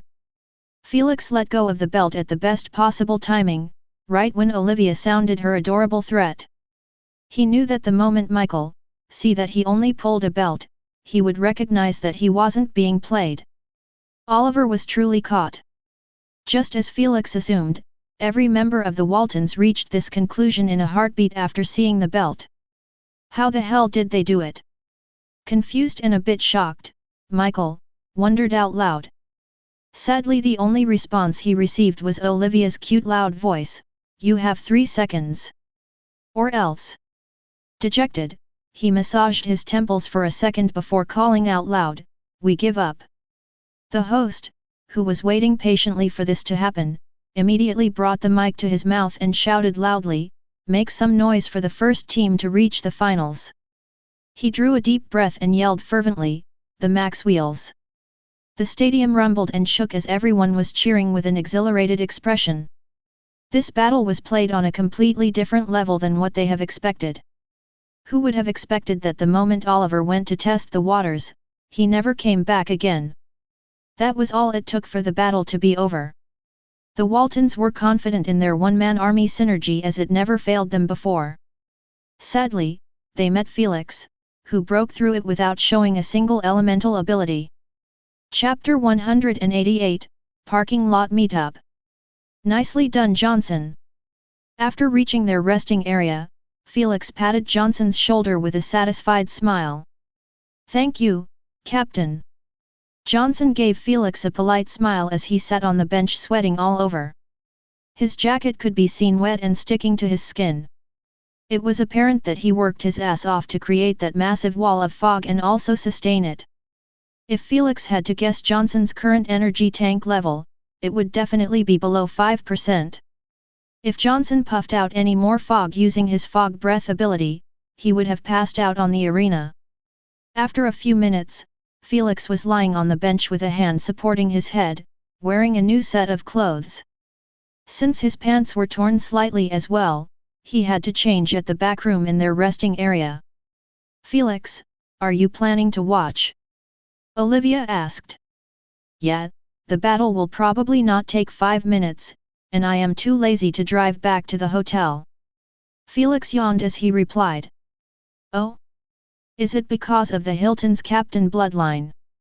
She trembled a bit after recalling yesterday's battle. His element and bloodline are truly too destructive. "Well, what did you expect from a magma elementalist? I honestly don't wanna end up battling him." Everyone who heard her shimmed in with worried expressions. All of them stayed yesterday and saw how the Hiltons absolutely destroyed their opponents. What scared them the most was Adam's destructive abilities. 2 players were taken yesterday on a stretcher completely scorched black. Though they would be alright later on, the sight of them burning was imprinted in the Maxwell's minds, and they honestly wanted to avoid the same happening to them. As long as we have Felix, I doubt we will get a single strand burnt off. Suddenly everyone quietened down as they heard Sarah's voice coming behind them. They turned their heads and saw her looking at Felix with a gentle smile. Sarah! Where did they take you? Delighted, Olivia immediately jumped from the bench and hugged Sarah. Nothing serious, just for a quick checkup. Sarah answered as she hugged Olivia back. You really missed a lot after you left. Olivia giggled and said while pointing her finger at Kenny. Felix went for it and threw Kenny at that prick, forcing him to fall down as well. He did? I need to catch the replay later. Sarah's eyes brightened up after hearing so. She was really holding a grudge after getting thrown in the air like that. If it wasn't for Felix, she would have probably broken most of her bones after the fall. Thus, she was extremely grateful for Felix's timely save. Thank you, brother Felix, for your help earlier. Without fanfare, she bowed her head slightly in appreciation. Don't mention it. Just don't lose focus again during a fight. Felix advised her with his trademark easygoing smile. I will keep your words at he. Will the last semi-finalist team step into the arena please? The host requested exactly 10 minutes after the ad period finished, interrupting Sarah. Alright, go take a seat, you are blocking my sight. Felix said while waving his free hand at her. Sarah bowed her head one last time before going to sit in her seat with Olivia. She neither blushed at Felix nor felt any fluffy feeling after getting saved like that. At the end of the day, they were cousins. They might be distant cousins, branching away far in the family tree, but they were still blood-related. Sarah, like any normal person, definitely felt no attraction to Felix, who was a part of her family. Adayam. Jana, I love you. The moment the Hilton team climbed the arena, deafening cheers erupted in the stadium. The team wasn't the one being cheered for but the captain Adam and the vice-captain Jana. Their popularity didn't come from their battles at all, as those two were social media celebrities with millions of followers on all of the platforms, Facebook, Instagram, Twitter, etc. Especially Adam, who was being labeled on the internet as the perfect man. He was handsome, intelligent, confident, polite, humble, and the list goes on and on. Thank you, thank you. Adam and Jana both displayed their most charming smiles to the camera as they waved their hands to their fans. Here he is. Adam, the first heir of the Hiltons, Mr. Perfect Man. The strongest bloodliner in the USA, the Magma Elementalist. The only holder of an epic bloodline in the entire USA. The stream MC kept firing off one title after the other, informing and hyping the viewers at home. Meanwhile, Felix only gave a nostalgic look at how hyped the stadium got after Adam's foot stepped on it. In his previous life, he envied what Adams had, and especially the love he was receiving from all around the world. But now, he merely gave him 2 seconds of his interest before switching his sight to the Vanderbilt team, looking at their tall blue-haired captain. Oh! Only after his eyes landed on her did he remember her somewhat. She was a supportive water elementalist, who specialized in shielding her teammates. Since the majority of formations revolved around the captain, it seemed like their formation was going to be defensive-oriented. Just like he expected, her team immediately stood in a tight defensive formation, putting her and 3 other bloodliners in the middle of a circle made out of 6 frontliners, who either carrying metallic shields and swords or nothing at all. Get into your positions. After seeing that the Vanderbilts were already ready to battle, Adam stopped caring about the audience and focused on the battle before him. Jana and the rest of the team all heeded his order, as they surprisingly stood in one horizontal line, leaving only 2 members behind them. Oh? So they are planning to rush them out. Felix mumbled to himself as he saw their extreme offensive formation. He knew about Adam's bloodline and its abilities. However, he had no idea about the rest. But after seeing their formation, he knew that most of them were all rangers. This meant this battle was going to be an extreme offense against extreme defense. Sadly, playing defense isn't the correct choice here. He yawned, this might end even faster than I thought. 15 minutes later, in the parking lot belonging to the participants and the VIP spectators, Felix was leaning on one of the family's cars while reading the Daily Empire news on an invisible hologram. The rest were either sitting inside the cars or chilling outside like Felix. As he anticipated, the Hiltons demolished the Vanderbilt in merely 3 minutes. 4 frontliners ended up on the ground with burnt flesh, forcing the captain to surrender in order to send a medic team in and heal them up. After the Hiltons were proclaimed as winners, Felix and the rest left the stadium, not interested in hearing the host hyping up the final that was about to be held tomorrow morning. At present, they were waiting for the elders to join them in order to head back to the hotel. Ring. After hearing the elevator opening sound, the Maxwells all turned their heads, expecting to see the elders stepping out. Unfortunately, their expression couldn't help but harden after seeing that the one who stepped out were the Hiltons. "Good afternoon." Adams nodded his head politely towards them. Though, he was the only one who bothered to greet them, as the rest of his team were all giving the Maxwells condescending gazes. In their eyes, the Maxwells were even weaker than the team they just destroyed, since the Vanderbilt was known for having the best defense in the tournament. This meant, the finals tomorrow were already in the bag. That's what they believed, no, certain of. "Good afternoon to you as well." Olivia, being herself, would never leave a greeting hanging. The rest though just gave Adam a slight head nod and stopped focusing on them. Throughout all of this, Felix still had his head buried in his hologram, not showing a single hint of interest towards the Hiltons. This rubbed some of them in the wrong way, as their captain was humble enough to greet them first. The least thing Felix could have done was greet him back respectfully. "What an arrogant prick!" Janice scoffed while turning around. "Let's go, no need to waste our time on them. Good luck tomorrow." Adam gave one last charming smile before following after Jana. Ring. The moment Adam turned his back, 2 elevators opened up at once. The Hiltons and the Maxwells both glanced in the direction of the elevators, and what they saw made them gulp a mouthful. Find authorized novels in, faster updates, better experience, please click number $502126826826068944726 for visiting. The Maxwells' elders and the Hiltons' elders, both stepping outside from each elevator. The juniors knew that a battle was going to start raging immediately after they make eye contact. Too bad. What they didn't see coming was that both of the elders already met before they stepped into the elevators. "I can't fathom how can you possibly believe that your juniors are any better than ours?" A white-bearded elder scoffed while looking at Abraham. Your juniors might have won all of their battles in a swift manner, but they already exposed all of their abilities." Abraham pointed his finger at Felix, who didn't bother to lift his head, and bragged, "Our team's captain wasn't even pressured to use his second ability. The battles were too easy, he weaved through them using only his brain and passive. So how can you compare him to Adam, who was simply relying on his bloodline rank to overpower his opponents?" he asked with a smug smile. What a joke! If he had the strength to do the same, he wouldn't have bothered to create plans and strategies. He could have just smashed into everyone with his strength and got it over with.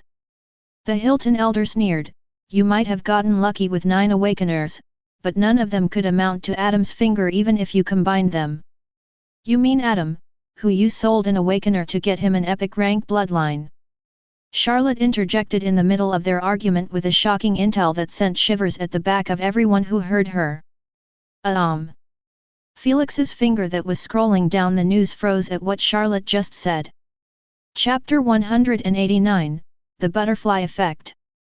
The instant Felix heard Charlotte's shocking discovery, he felt like his brain exploded after all the dots that were unsolvable before were connected together. He just froze in his place unnoticed by the rest as they were looking at the Hilton's strange reaction. Instead of acting confused, they showed signs of shock like their most hidden secret had just got laid out in public. Meanwhile, their juniors had a dumbstruck expression after hearing a totally different matter from what they were told by their elders. You see, the Hiltons had 7 awakened juniors before. This what Charlotte's intel got her months ago during the awakening in the training camp. However, now only 6 awakeners were left in the Hiltons. The juniors were told by their elders that their cousin, unfortunately, died during integration after using a higher percentage than his body could hold. This was also told to the media. However, after hearing what Charlotte said, Adam was the first to have doubts about the elders' previous claim. No wonder they told me to wait a week before awakening with the rest. Adam murmured with a dazed expression while looking at his hands. He already somewhat believed what he heard, as he knew that the elders didn't have that many coins to obtain an epic bloodline while also support the rest. Especially one for his magma element. It was just impossible. If it was that easy, all the other families would have gotten an epic bloodline as well. If you didn't propose to change the rules of the tournament from lowering the number from 10 to 6, I wouldn't have gotten interested in knowing what happened to the 7th awakener in your family. After all, knowing your greedy personality, you should have changed the rules from 10 to 7. Charlotte said, smiling coldly. Is what she said the truth? Felix, whose expression was nonchalant the entire time they were arguing, couldn't help but switch to a frigid one as he asked. His eyes were emitting such a heavy killing intent, those commoner elders were forced to take a step back in fright. Everyone else was all surprised by Felix's dreadful glare. Robert and Olivia never thought in their lives, they would see Felix livid to such a degree. He was always calm and carefree. This made them wonder just why was he so invested in what Charlotte said or what the Hiltons did. Based on his lazy character, he should have ignored what was being mentioned. Know your place, child. The white-bearded elder quickly regained his composure as he said to Felix, didn't your elders teach you manners? Don't change the subject and answer me if you still value your life. Felix's chilling slits thinned until they turned into a straight string. Yet, what scared those elders the most was the 2 light yellow bombs hovering in his hands.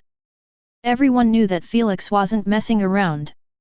He would really kill them if they didn't answer. Whoosh! Phew! Thud! The Hilton juniors immediately activated their abilities and stood before the elders protecting them from Felix's aggression. Adam as well created tens of molten rocks on top of his head as he kept staring at Felix in his eyes. He might have believed what Charlotte said, but it didn't mean he wanted his elders dead. In his eyes, this was a family matter that shouldn't have any interference from outsiders.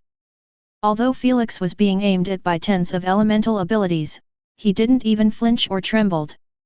He merely kept staring coldly at the Hilton elders. Back him up! Kenny yelled as he entered his stealth, going outside of everyone's radar. The rest of the team didn't need him to say so, as they were already activating their abilities. Dear God, I am not getting paid enough for this shit. The security staff, who was carrying merely a handgun and a flashlight, walked towards them with his legs trembling in fright. He was watching them before in ms.e.m.e.nt bicker like children, but after seeing those abilities pop off, his amused grin was erased from his face. Eve, everyone stand down or I will call reinforcement. He stuttered as he threatened them, pointing his trembling gun in their direction. Seeing how unsteady he was carrying the gun, the elders quickly intervened, worrying that he might fire at one of them by mistake. Son, back off, let us handle those matters. Robert smiled towards Felix and advised him, just focus on beating their children tomorrow, not today. Instead of answering him, Felix snapped his finger and the bombs turned into particles. His eyes returned to normal as he let out a long exhale through his nose. A carefree smile returned to his lips as he gazed at the Hilton elders. He had to take a hold of himself as his earlier outburst was totally out of place. Plus, it seemed that based on their reaction, them selling an awakened for an epic bloodline bottle wasn't a lie. He already got what he wanted. Remember those words well. Tomorrow will be the worst day of your lives. His sincere smile as he said so sent goosebumps through the Hiltons juniors and elders. After finishing saying his piece, Felix turned around and entered one of the cars. The moment he closed the door, everyone withdrew their abilities, making the security staff sigh in relief. If you don't show us evidence on your wild accusation, you should expect a lawsuit for slandering our honorable family. The Hilton elder glared at Charlotte for a second before waving his hand to his family members. Let's leave, my celebration mood was totally ruined. Seeing from the car window, the Hilton elders ride their cars and take off, Felix was in deep contemplation. I never thought the Gamma organization has started laying their hands on planet Earth's awakeners this early in time. Gamma organization? Asna asked in confusion. Look at my memories during the next year and the one after. Felix sighed as he answered. Asna swiftly went through that period of time, wanting to see what kind of originalization made Felix this interested and especially livid. A couple of seconds later, Asna exclaimed in understanding, no wonder you got mad. Those bastards actually wanted to kidnap you as well. Sigh, I thought before that the planet Earth was still invisible to those organizations, but who would have known that one of them, or probably all of them were already hiding in the planet and doing business with us for months now. Felix smiled bitterly as he said, who knows how many awakeners were already kidnapped behind the shadows and sold to them in the past months. This sudden shocking news truly blindsided Felix. He was always walking with a laid-back attitude, unworried about the dangers of the universe because he believed that his planet was still off the radar of those criminal organizations. He believed that although the planet coordination was already sold to the public by the Alexander Kingdom, no one actually bothered checking on them. Whether they were other planets in the kingdom or those criminal organizations. However, this all changed when Earthlings played their first game and lost it horribly. They showed to every criminal organization that they were an easy target to bully, especially when they investigated and realized that the planet was divided into multiple countries, who each had their own interest before the planet's interest. If they were united like some planets, treating each one of them as their own, those criminal organizations wouldn't have bothered to have thoughts about them. Sadly, Earthlings were anything but united. Thus, the top 6 criminal organizations in Alexander's kingdom sent their own space.I.P.S to planet Earth, each in a different continent. Find authorized novels in, faster updates, better experience, please click number _50258011154873643 for visiting. The Gamma originalization took hold of North America. This was the reason Felix knew the name of which organization made a contact with the Hiltons. The other organization never stepped on others' territories after they split the planet Earth between them. That being said, splitting Earth between them verbally was one thing, but carrying their criminal activities on a planet that was clearly part of the Alliance was another. Especially when those criminal activities included mostly kidnapping awakeners. Of course, they weren't the ones doing the act, as they could never handle messing with a member of the Alliance no matter how weak it was. But, what they could do was contact the natives and promise them coins, AP bracelets, bloodlines, and resources they never dreamt of if they managed to bring them alive awakeners on their own. This offset massive chaos in each country as any group, gang, mafias, rich families, and such who had firearms went full rogue and started hunting down awakeners. They had nothing to worry about, as bullets were still effective against bloodliners below the first stage of replacement. This meant, just a group of commoners could successfully capture a bloodliner, who didn't have defensive abilities or escape abilities. The best part about this was that those criminal organizations were absolutely safe on Earth. Their space.I.P.S were completely hidden from the Council's radar, and neither the Alliance nor the Queen had any reason to interfere or bother helping Earthlings' plight. After all, it wasn't the Alliance problem to solve if Earthlings were greedy and remorseless to kidnap their own people and trade them like currency with those organizations. This made those criminal organizations feel like they own planet Earth. No one was strong enough to stand against them on the planet, and the natives themselves were working for them as slaves. They just needed to throw some coins or AP bracelets, and even a thin weakly commoner would buy a handgun and risk his life to kidnap an awakener. Without being said, in that period, Felix and the rest of the awakeners all around the world lived each day in fright, not daring to leave their homes or the public camps. After Asna read Felix's memories and saw the hell he had gone through in that period, she understood his livid outburst towards the Hiltons. Felix survived 3 kidnapping attempts in his previous life. In one of them, he almost committed suicide after getting caught by them. If the USA government task force didn't save him, he would have been dead. Felix would rather suicide than land in the hands of the Gamma organization. He knew what they do to the bloodliners, and just thinking about it made him tremble in dread and wrath.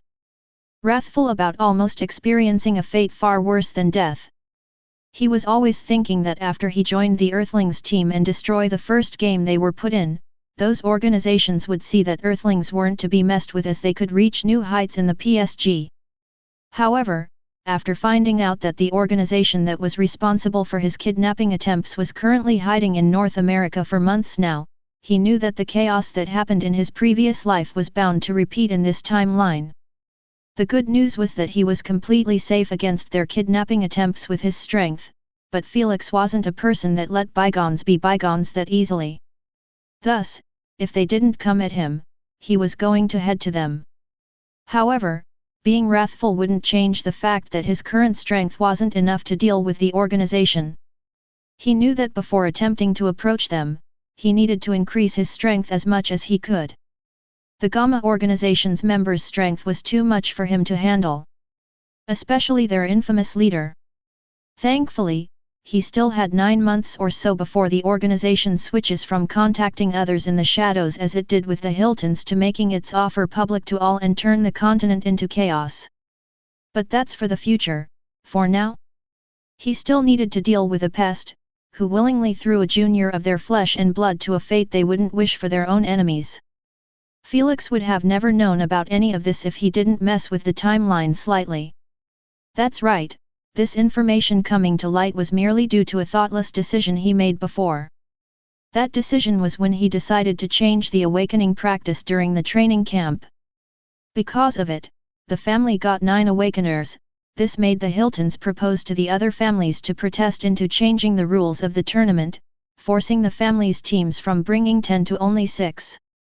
When this happened, Charlotte used her intel resources and found out that the 7th awakener in the Hiltons didn't actually die as they claimed, but they sold him to the Gamma organization, who was in contact with Hiltons for months. Felix didn't know how exactly she achieved so, but the fact she managed to find out about the family deals with the organization, which happened months ago, was a solid achievement in his eyes. All of those changes happened from a single mindless thought. This was the true meaning of a butterfly effect. I will make you regret the day you accepted their deal. Loathful, Felix narrowed his eyes at their last car that was speeding away. Chapter 190, Felix against the Hiltons. Good morning, America, and welcome to the finals of the national team battle. The stream MC's voice resounded on possibly every screen in America, whether indoor or outdoor like the ones in downtown New York. The entire country stopped working just to spectate the final battle. Though, it wasn't just them who were tuning in, as the entire world was currently watching as well. Meanwhile, the screens were showing the 2 finalists' teams facing each other in the arena. They only had 2 meters between them as they kept staring at each other's eyes. The cameraman zoomed on their faces and saw that the majority of the Hiltons were giving off nasty glares at Felix. Even the spectators knew that something was up between those 2 teams. Meanwhile, Felix had an indifferent expression as he kept bathing in those glares. Please shake hands and go back to your side of the arena.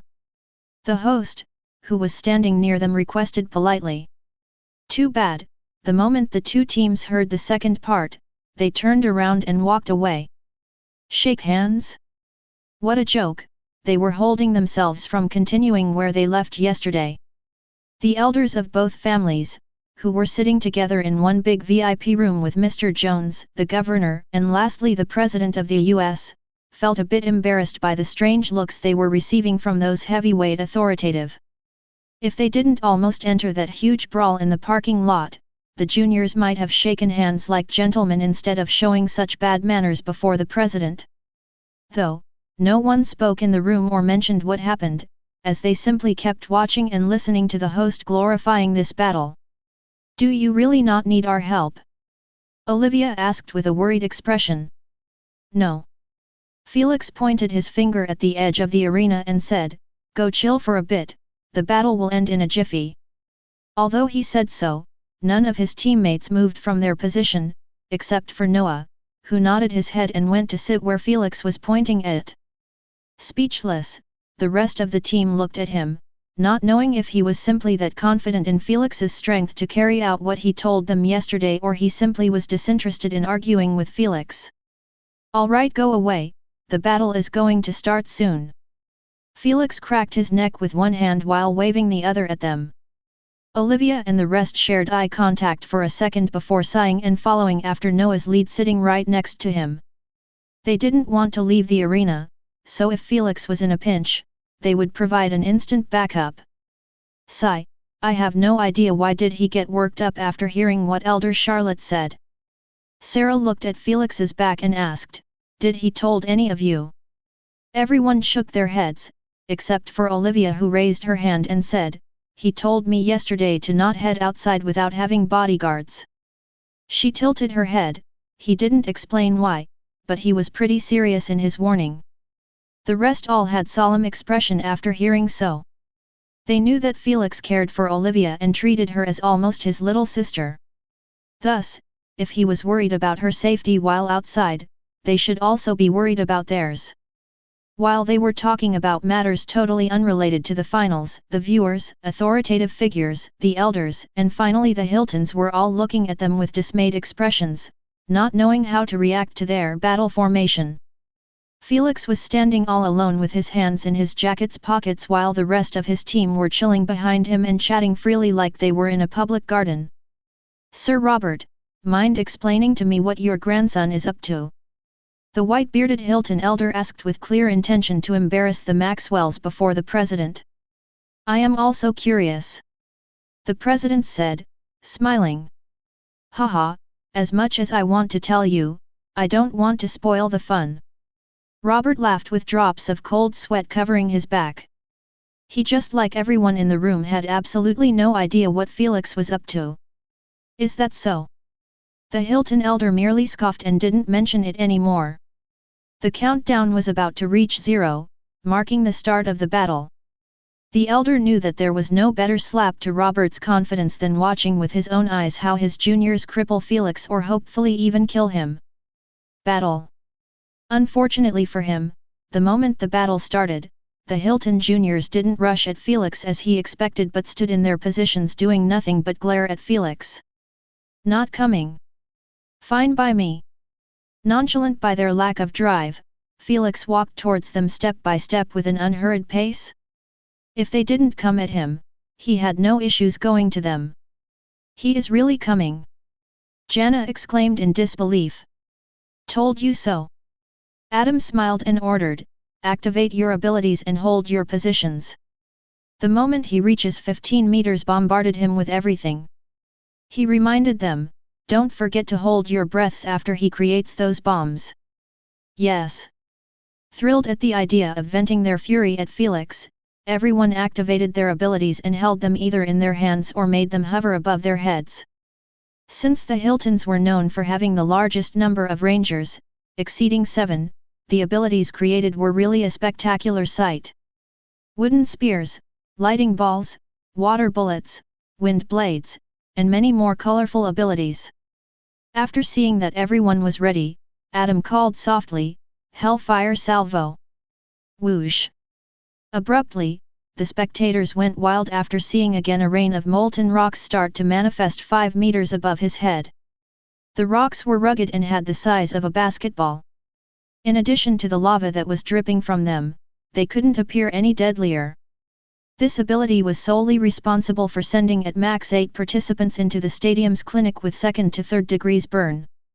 Yet, Felix didn't even glance at those molten rocks, he merely kept walking without even pulling his hands from his pocket. The viewers had no idea what he was up to. Before, they assumed that he was going to create those bombs and throw them with that inhuman speed he showed in the previous battles. However, it seemed from his expression he had no intention of stopping and doing so. He is already about to reach the 20 meters range, the perfect range to hurl his bombs and also have enough distance to see the incoming abilities. The stream MC said in confusion, yet still no bomb was created. 25 meters, 22 m, 20 m, 19 m. Indifferent, Felix removed one hand from his pocket, yet he was still neither stopping nor activating an ability.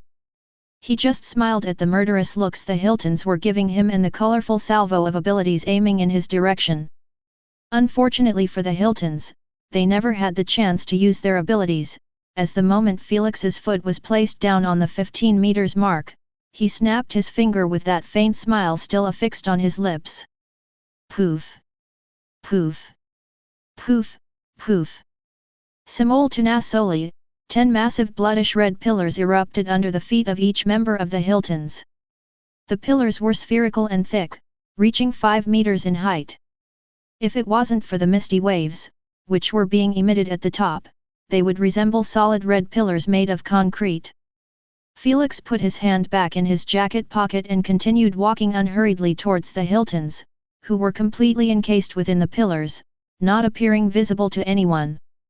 The instant he reached before them, he blinked at the pillars once and they were turned into drifting red particles. The spectators, who were watching the entire sequence of Felix's action in absolute disbelief and shock, felt a sudden chill coursing through their skin as they saw the members of the Hiltons all lying on the ground absolutely motionless. Too bad, Felix wasn't done yet, as he lifted his leg before a Hilton and kicked him right in the stomach, hurling him into a cannonball outside of the arena. Thud! His body was smashed into one of the metal barriers, which were being used to block the spectators from reaching the arena. Thud!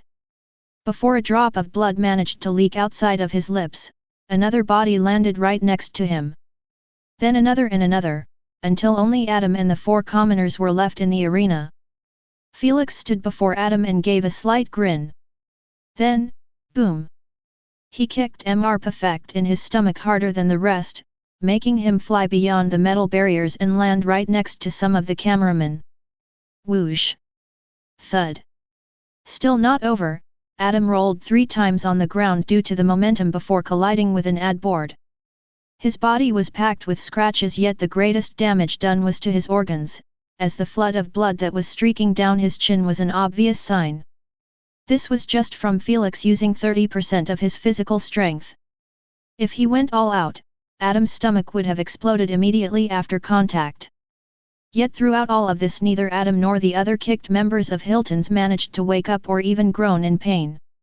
They appeared as dead as a log. This was the doing of the hypotension inducement.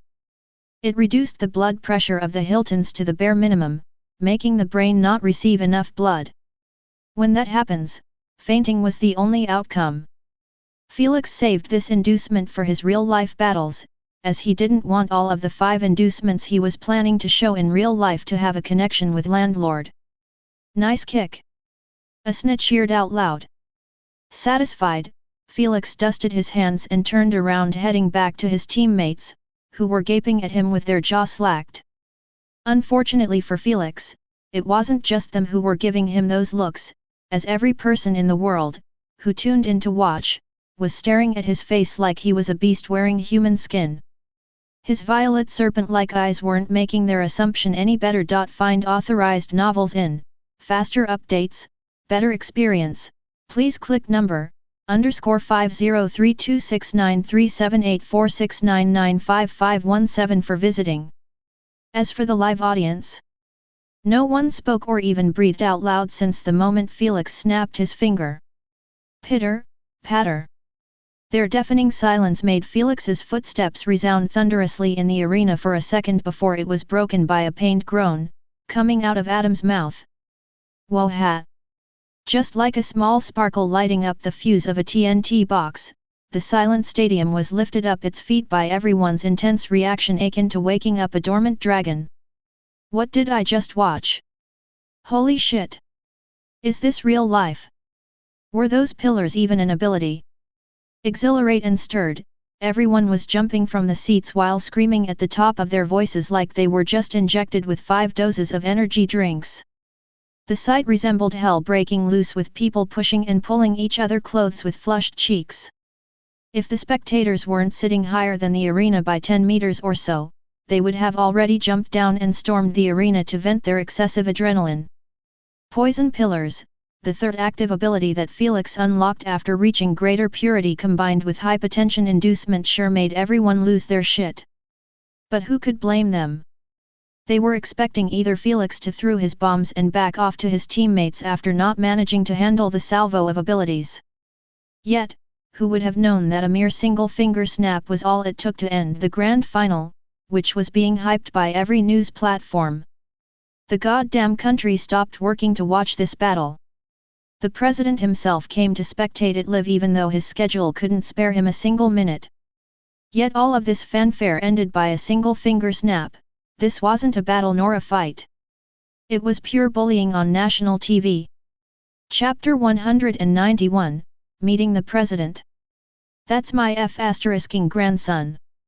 Meanwhile, in the VIP room, Robert was pointing his finger at Felix while laughing in pure delight, not giving a crap to the unsightly expression of the Hilton elders. Those elders had absolutely no clue what had just happened. They were still processing the fact that their juniors had just got single-handedly demolished by one junior before hearing Robert's laugh. Thankfully for them, none of those authoritative bothered to glance in their direction as they were completely shell-shocked by Felix's ability. Mr. Jones, who was more informative about the human bloodline system, couldn't help but feel his dormant blood start to boil after guessing that only one rank had such a massive impact and effect. Impatient and quite excited, he turned to Robert and asked, "Did your grandson awaken a legendary bloodline?" "Legendary bloodline?" Startled, the president raised his eyebrows at hearing Mr. Jones's sudden question. He was also astonished by Felix's ability, but he didn't think it would have a relation with the infamous legendary rank.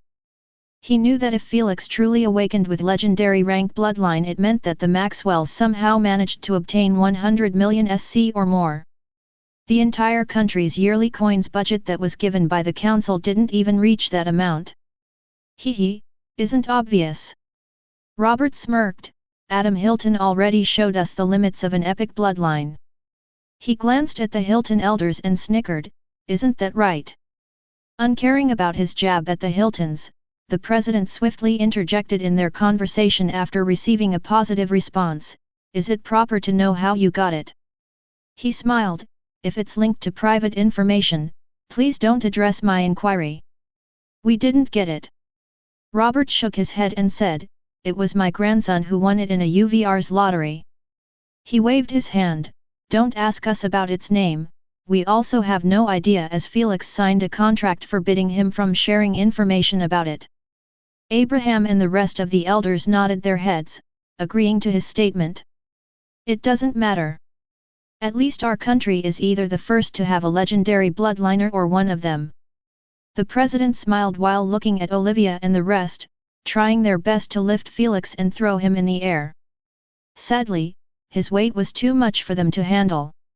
He chuckled at the sight and asked, "Can you set me a private meeting with your grandson? I want to talk to him." "With pleasure, Mr. President." Robert's grin as he said so was about to reach his ears. "If you excuse us, Mr. President, we are going to check on our children." The Hiltons immediately stood up and left after saying so.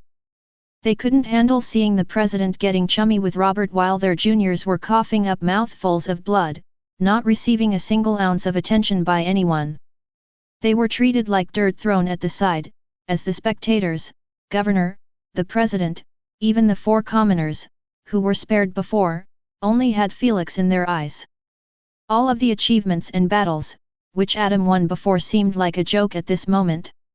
A joke that the elders didn't see it funny one bit. Felix wasn't messing around when he told them that today was going to be the worst day in their lives. And he always delivered what he promised. "Queen, please make contact with Mr. Gamma."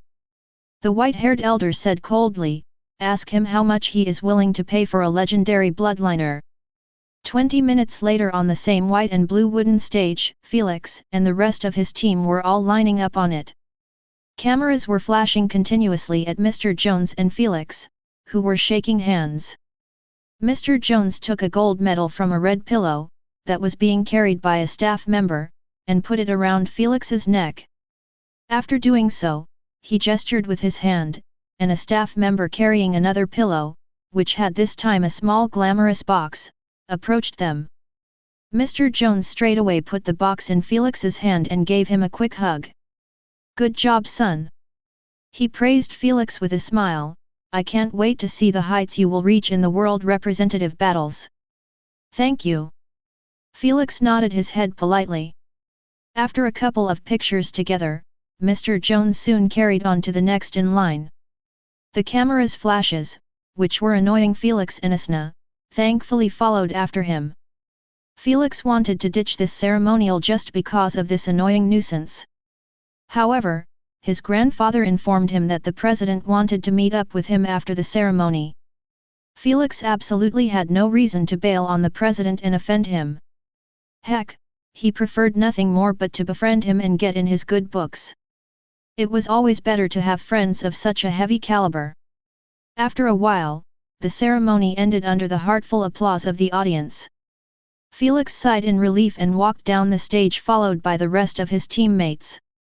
"Sir! Felix, please this way."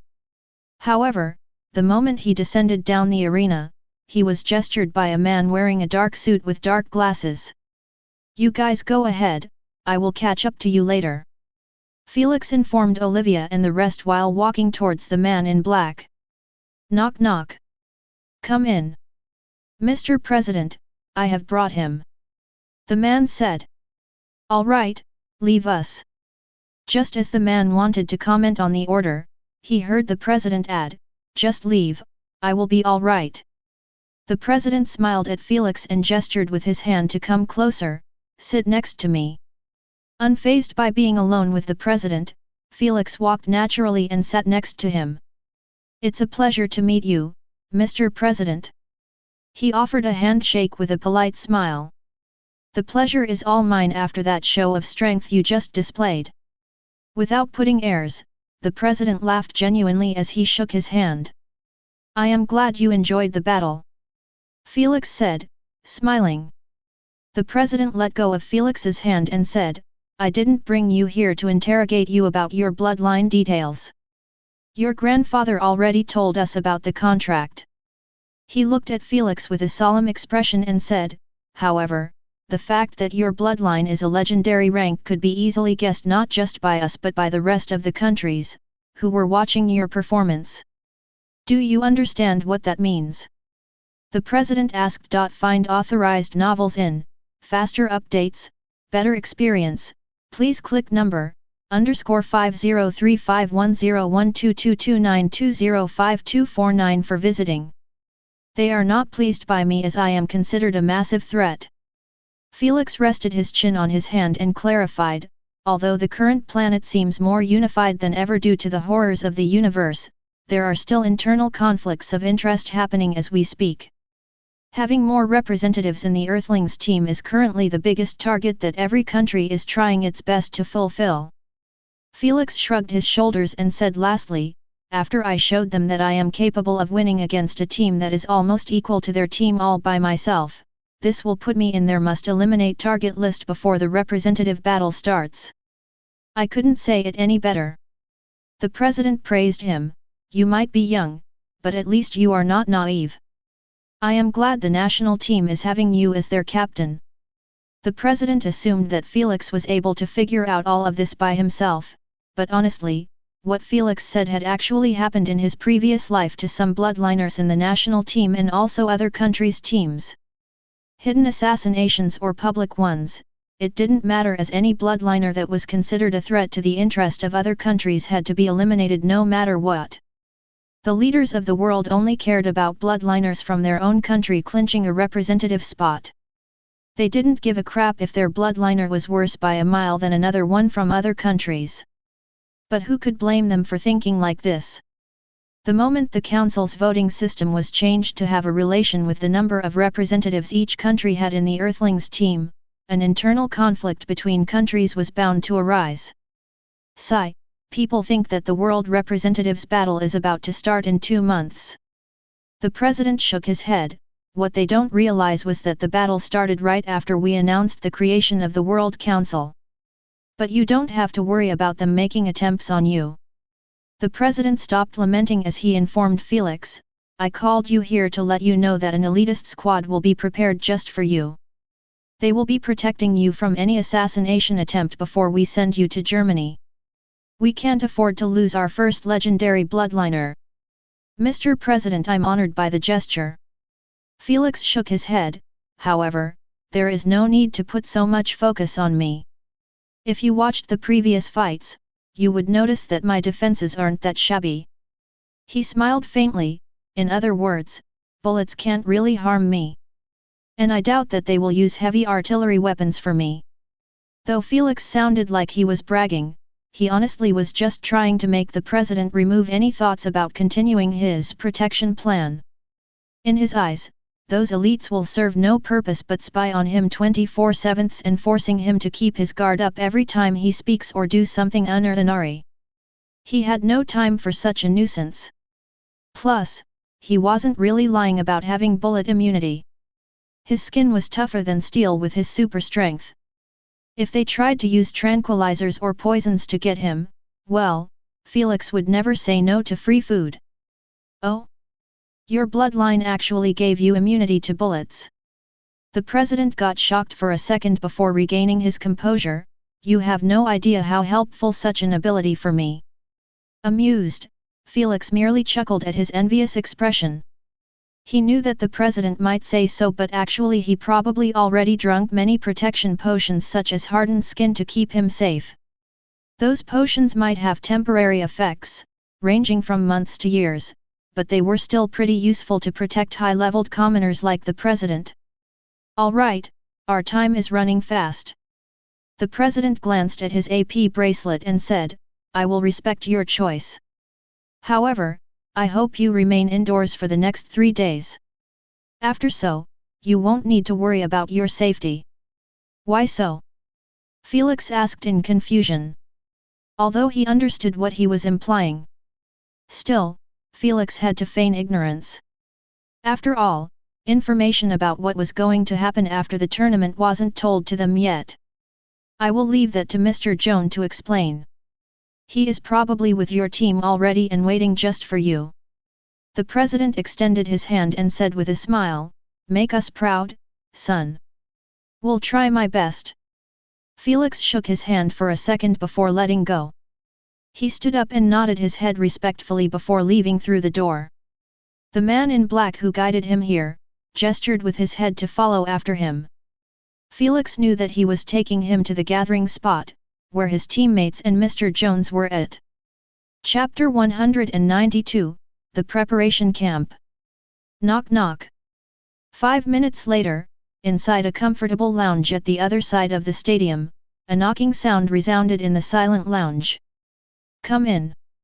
Mr. Jones, who was sitting in a leather armchair, looked at the door that was being opened. He is here. Delighted, his eyes shone as he saw Felix near the door thanking the man in black for guiding him. After Felix closed the door, he turned around and saw that his teammates were gathered in one area away from 3 other individuals. As expected, those losers are coming as well. He gazed at those individuals indifferently.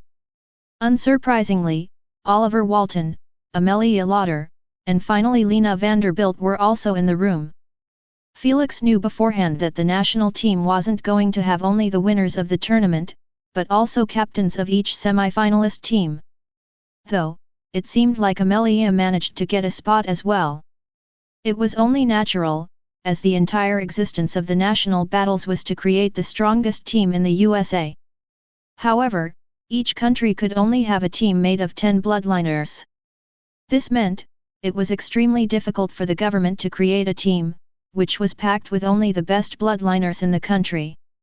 To do so, they needed more time and resources. Unfortunately, they lacked both in the present time.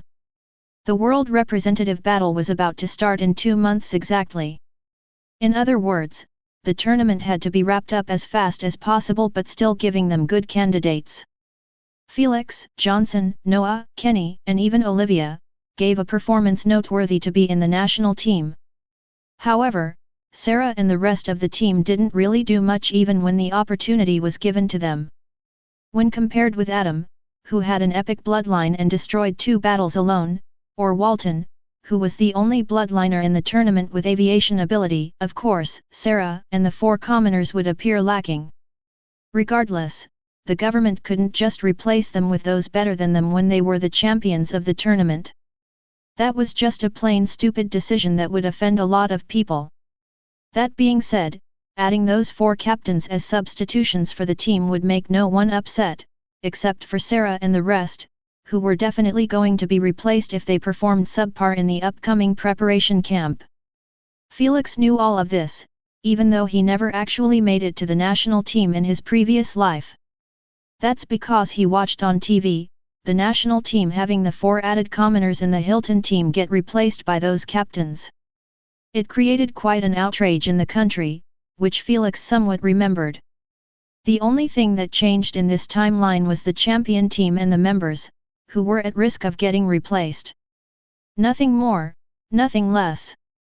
Based on Sarah and those 4 commoners' frustrated expressions, they also figured out as much after getting informed by Mr. Jones about the addition of those 4 captains. I hope I am not interrupting anything. Felix gave a polite nod to Mr. Jones while walking towards his teammates. We were actually just waiting for you so we can start. Mr. Jones said, smiling. I apologize if I kept you waiting. Well-mannered, Felix nodded his head slightly. Don't mention it. Mr. Jones pointed with his hand at the 3 captains and said, as I told your teammates before. Those captains are going to join the team as substitutes. After all, we can't risk sending 9 or 8 to represent us if something happens to the main team during those 2 months. He asked, do you any opinion about this? Sarah and the 4 commoners all looked at Felix with a hopeful gaze, clearly wishing that he reject the proposition as the captain of the team or at least show that he wasn't in favor of adding them. Sadly, one word from Felix removed those wishful thoughts from their minds. Nope. In Felix's eyes, adding them or not, he didn't give a shit. He wasn't the one affected by them but Sarah and the 4 commoners. Felix wasn't interested in being their babysitter even outside of the arena. In other words, it was their own problem to solve, not his. Want to stay in the main team? Simple, perform better than those captains. That's good. Mr. Jones sighed in relief after hearing his response. Find authorized novels in, faster updates, better experience. Please click number *50373118425882610 for visiting. Honestly, if Felix said he wanted them out, he would be put in a pinch. Felix was currently too important in the team and for the country. Mr. Jones had no issue giving up on those 4 captains, just to keep Felix in the team. Felix demolishing the Hiltons with one finger snap was still fresh in his mind. Now that everyone is here, let's dive right into the main course. Mr. Jones looked at them with a stern expression and said, in 3 days, you guys are going to be sent to Florida State's camp. You will remain there for 2 months until we come and take you to Germany when the world battles are going to be hosted. Why Germany? Walton asked what was on everyone's mind. The bastards won the hosting rights by drawing. Mr. Jones let out an exasperated sigh. Felix chuckled at his crestfallen expression. He knew that ESGO might be an international organization, but each branch in a country was more inclined to support its soil.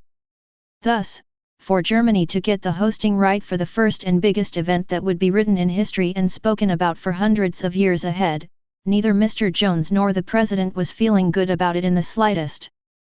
No more questions. Mr. Jones waved his hand and carried on. The camp is going to be mainly targeting preparation for the battles. For example, learning and studying about your strongest opponents by watching their national tournaments VODs, building appropriate battle formations and synergies, and lastly sparring between each other to keep you always on your toes. The moment Mr. Jones mentioned sparring, Sarah and the commoners flinched while Amelia and the rest of the captains showed enigmatic smiles. But most importantly, the camp's existence is to protect you. Those smiles were wiped off their faces at hearing Mr. Jones's warning. The moment you made it to the national team, all of you became a target to other countries. We want to keep you together in one place to facilitate protecting you during those 2 months. As long as you made it to the world battles safely, no one would dare target you anymore. Just as Nathan wanted to speak, Mr. Jones interrupted him. Don't ask about why they want you dead. Figure it out by yourself. He looked at them right in the eyes and said sternly, don't make me regret giving you those 3 days to pack up and tie loose ends before you depart.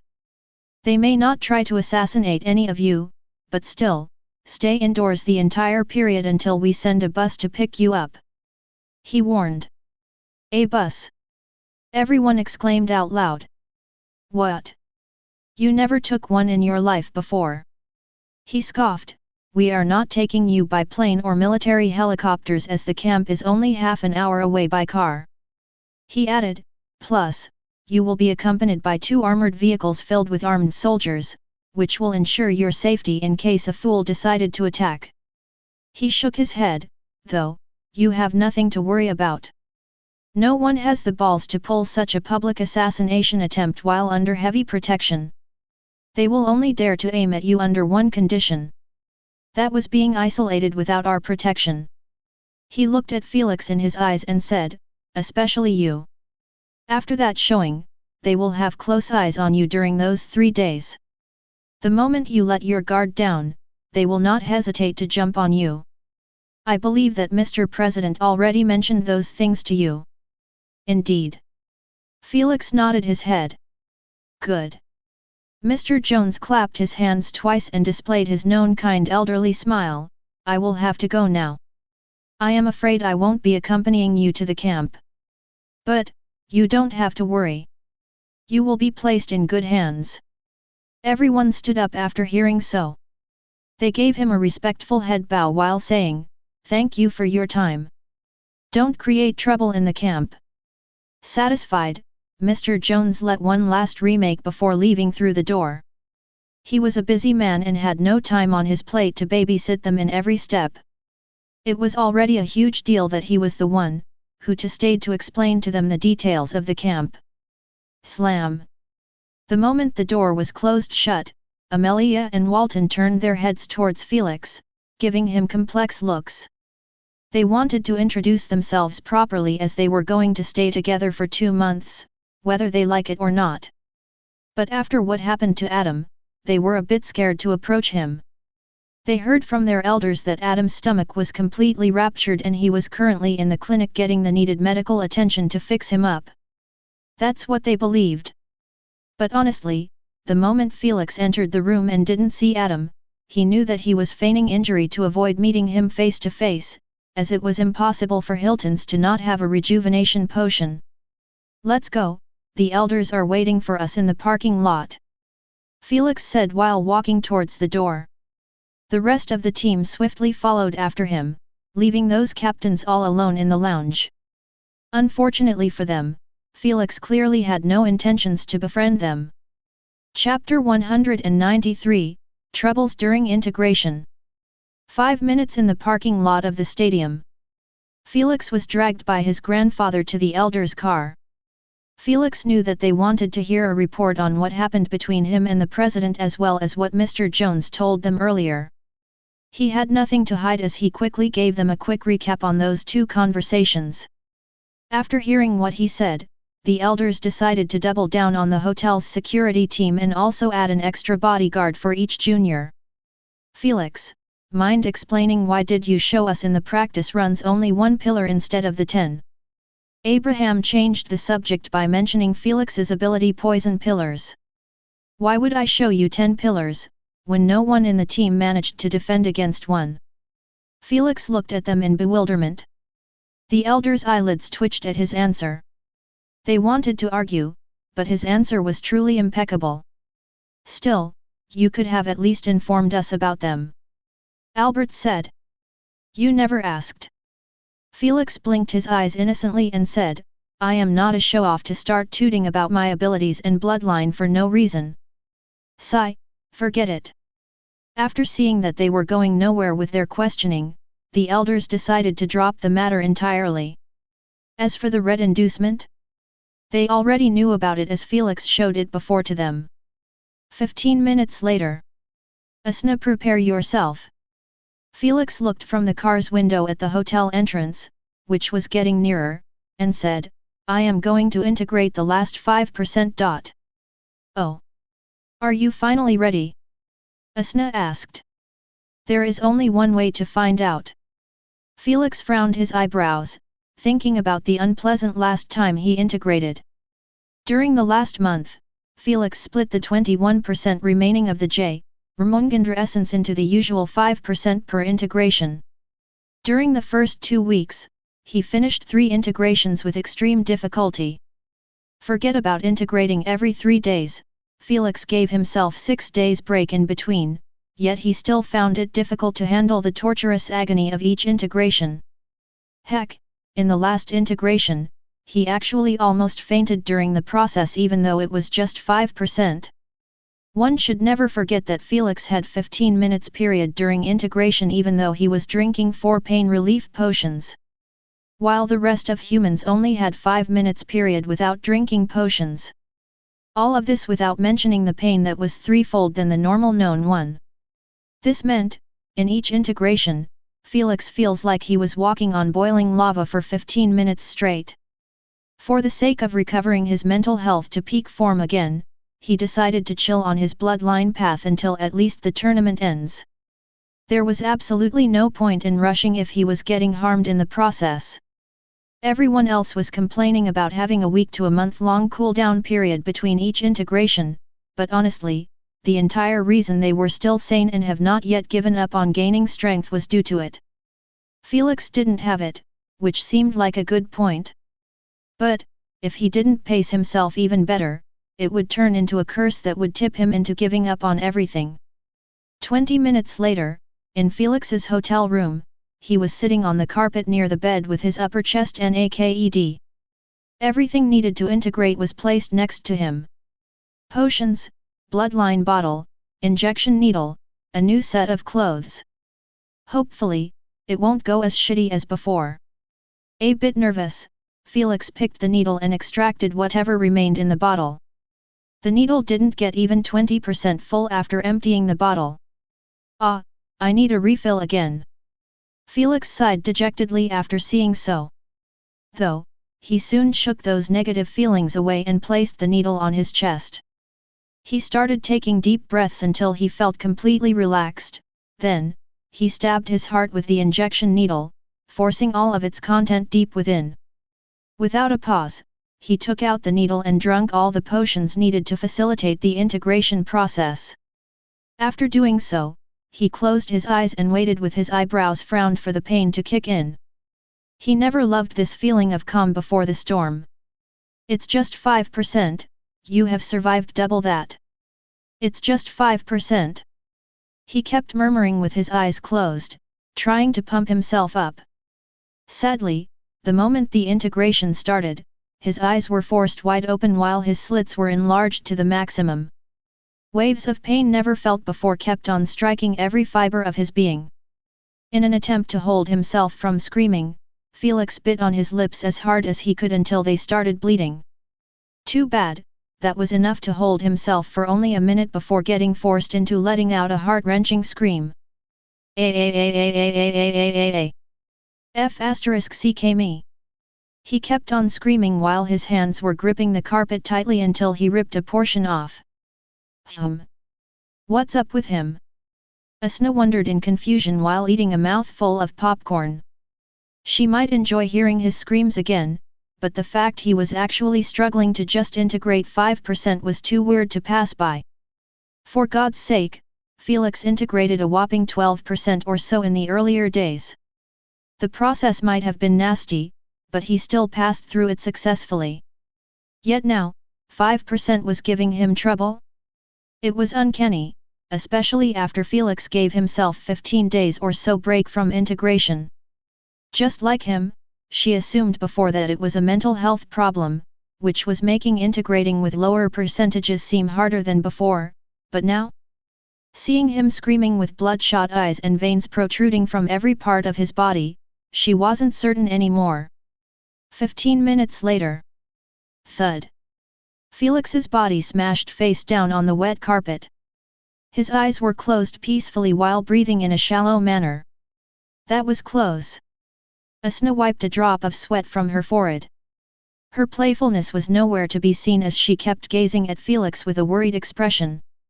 Her worry was understandable, as she had to intervene 3 times during the integration process, to help Felix from passing out cold. She didn't understand what was going on, but she didn't like the outcome. 12 hours quickly passed by. Felix's body, which was lying on the ground motionless, finally showed some reaction, as his fingers were moving slightly while his eyelids started to quiver. Find authorized novels in faster updates, better experience. Please click number *50398891970970869 for visiting. Arg. My head. Felix opened his muddled eyes while having a pained expression, as a nasty headache assaulted him the moment he woke up. Welcome back. Took you forever to wake up. Bored, Asna yawned with a hand covering her mouth. How long was I asleep? Felix asked while murmuring softly, shit. I feel like my head is about to split into 2. 12 hours or so. She looked at him trying to reach the rejuvenation potion and advised, I think you need to downgrade your integration percentage. This time I needed to help you out 3 times, next time, it will be 5 or 6, and after so, you probably won't even make it. Gulp, gulp. Unresponsive, Felix focused on drinking the rejuvenation potions. He finished one by one until the 4 ones he placed near him were all consumed. Only after drinking that amount, did that nasty headache finally started to withdraw, giving him peace of mind. Ah, before making a decision I need to first know what the F***ck is going on. Irritated and confused, Felix massaged his temples while standing up from the dried-up carpet, which was emitting a nasty stench just like his body. Felix took the new set of clothes with him to the shower while thinking of the reasons why did his integration kept getting worse and worse. His first guess before was his mental health. However, now he knew that it had nothing with increased pain, making him feel like he was integrating with a whopping 15% instead of just 5%. 15 days was more than enough as a break. Yet, the integration got worse by 2-fold than the last time. I don't get it. Weren't you supposed to feel less pain the further you approach origin purity? Asna tilted her head slightly and said, that's what I read in your memories. That's what is creeping me out. Felix sighed while cleaning himself thoroughly.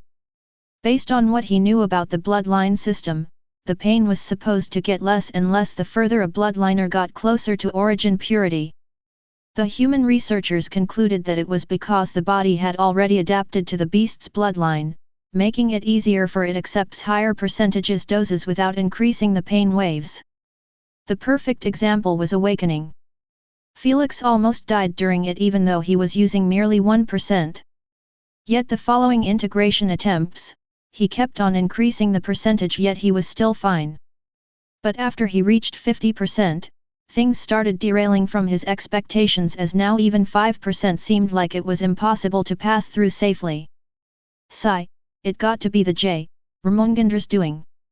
Felix shampooed his hair and started rubbing it until the foam was all over it. Though, he still carried on talking, I believe that my body is having troubles adapting to such a high percentage of the primogenitor bloodline.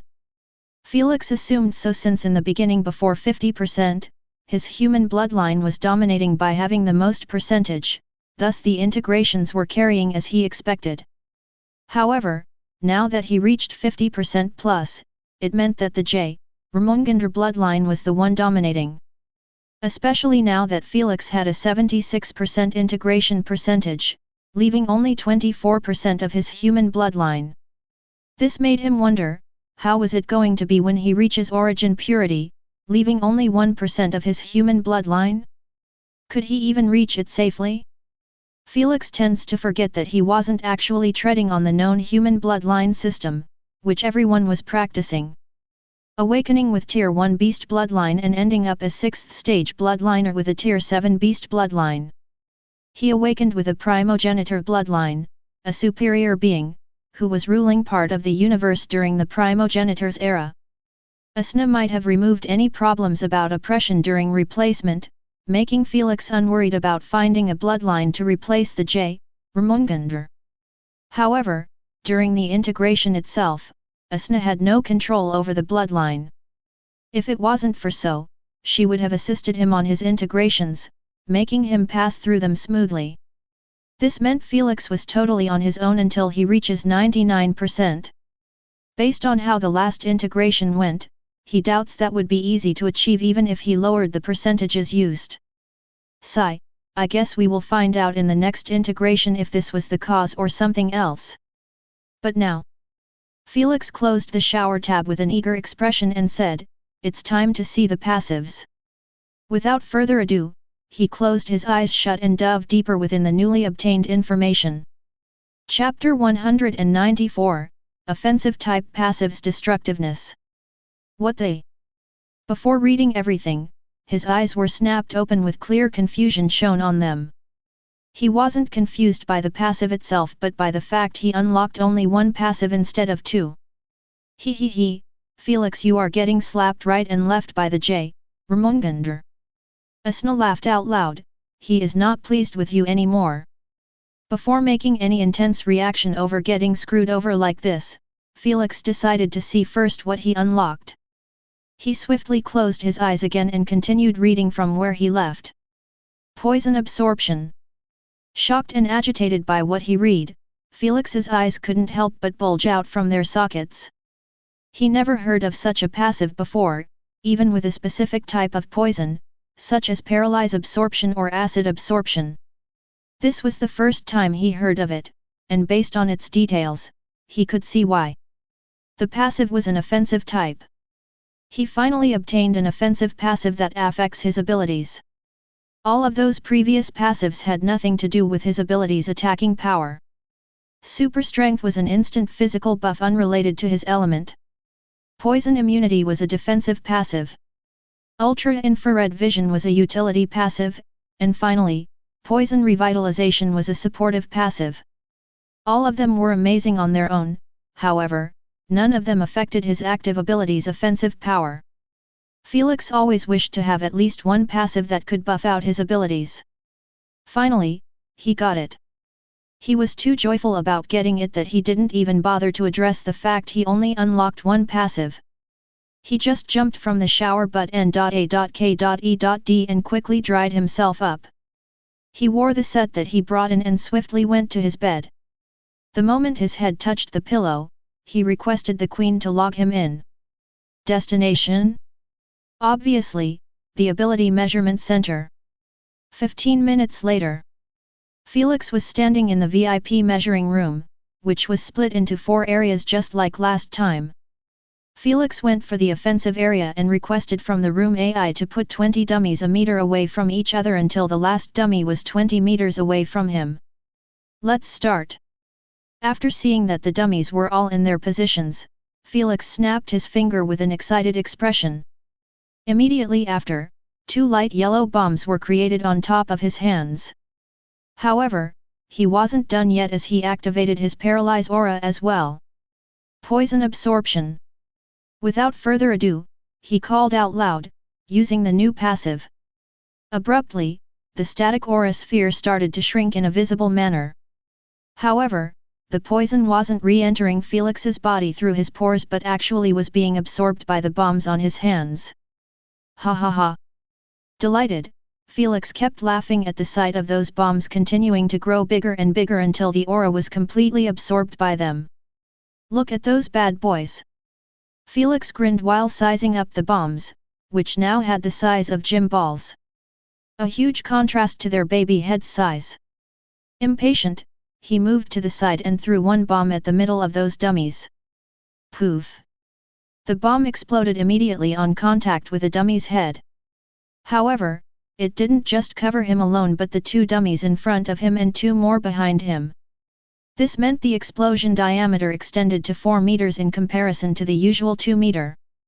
It might not seem much, but this was just the area of the explosion without adding the free spread of the mist. Thrilled, Felix kept watching the mist spread wider and wider until 8 dummies were affected by it. However, the duration of the bomb explosion remained the same, as after a couple of seconds the mist was completely gone. Sir Felix, 10 dummies have been affected by paralyzing inducement for 5 seconds. The room AI said. It seems like the duration of effect is still the same as well. Unbothered by this news, Felix checked his energy index and saw that he lost the normal amount if he used those abilities separately. Well, it was only natural as this ability might have an indirect relation to elemental energy, it was still a passive that needed absolutely no energy required to activate. Just like the revitalization passive. Felix knew that both of those abilities were neither an instant buff like super strength, or required mental energy like ultra-infrared vision. After all, his infrared vision affected his mind heavily, thus mental energy was required to keep it active. However, those 2 passives had no relation to the mind. Hence, they belonged to a completely different type, which was being referred to by the majority as limited manipulation.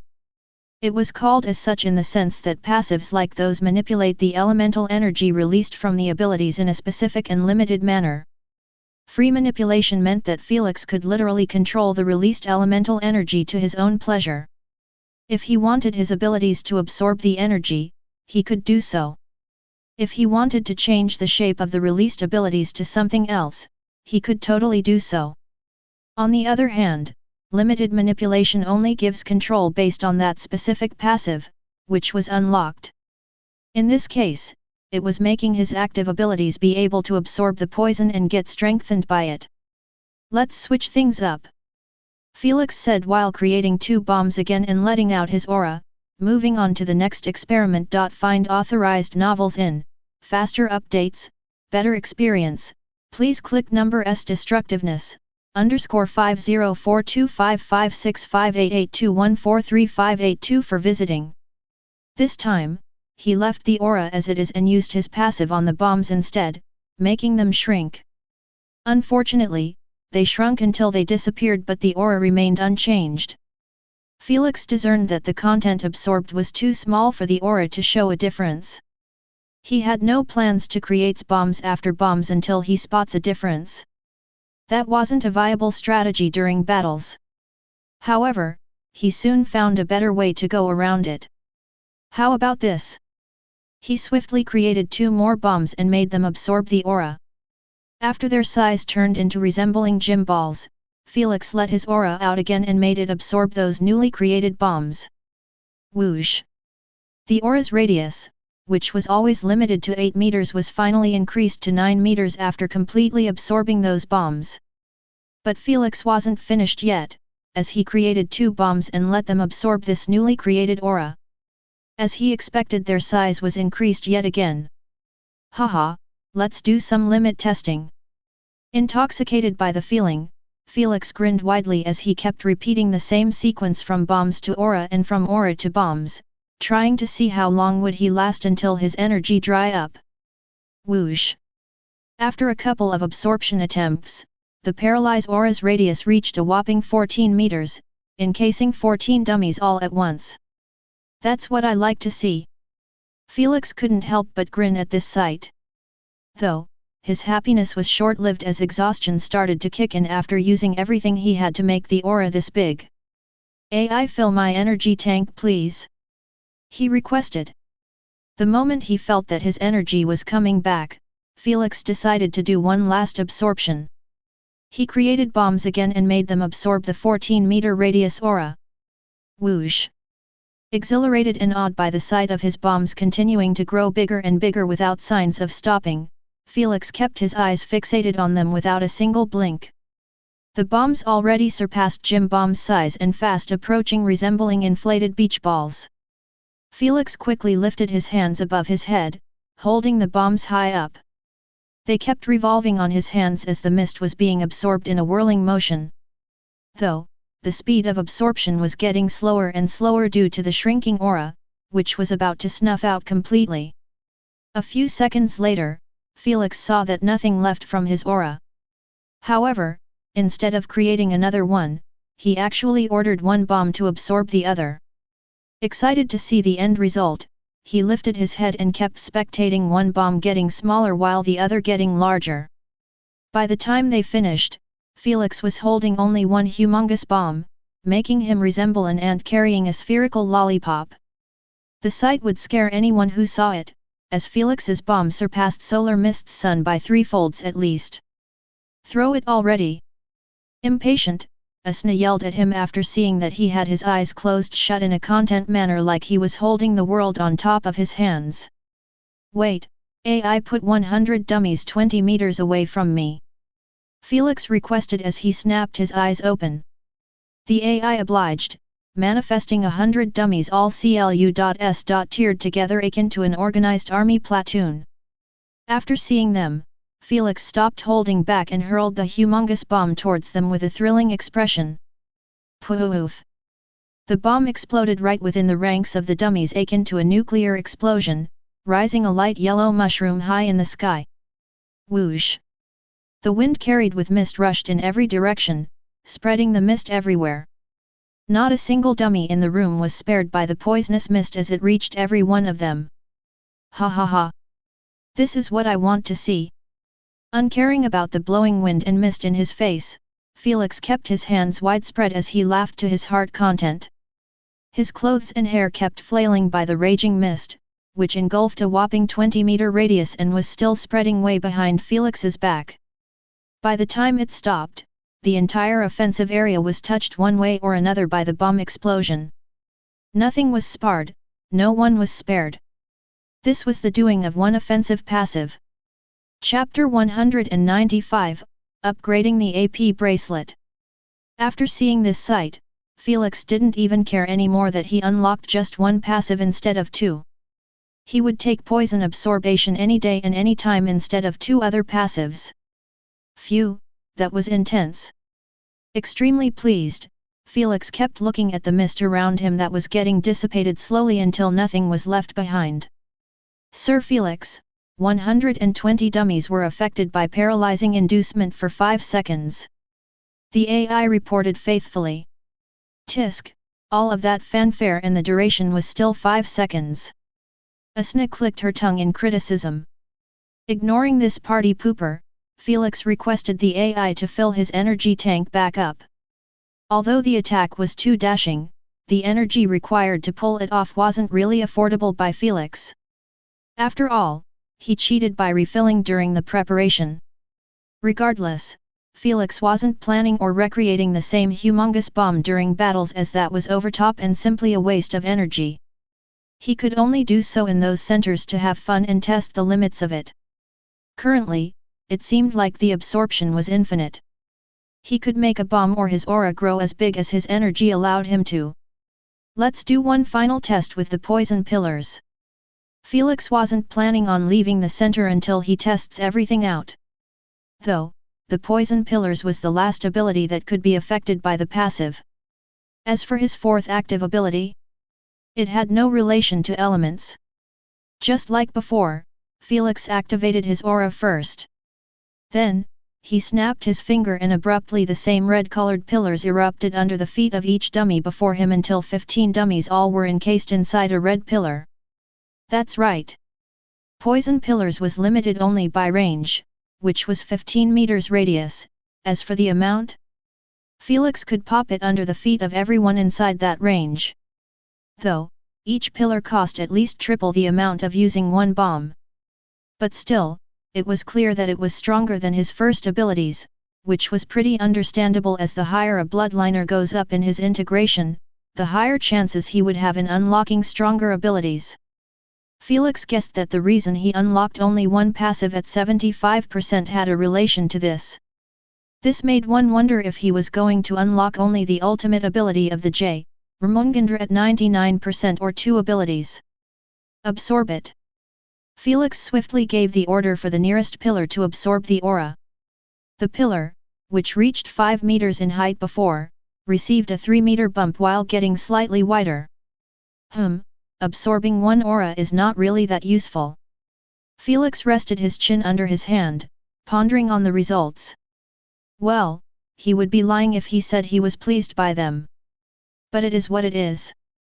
The pillars weren't as small as his bombs, thus absorbing the aura wasn't going to give a great outcome.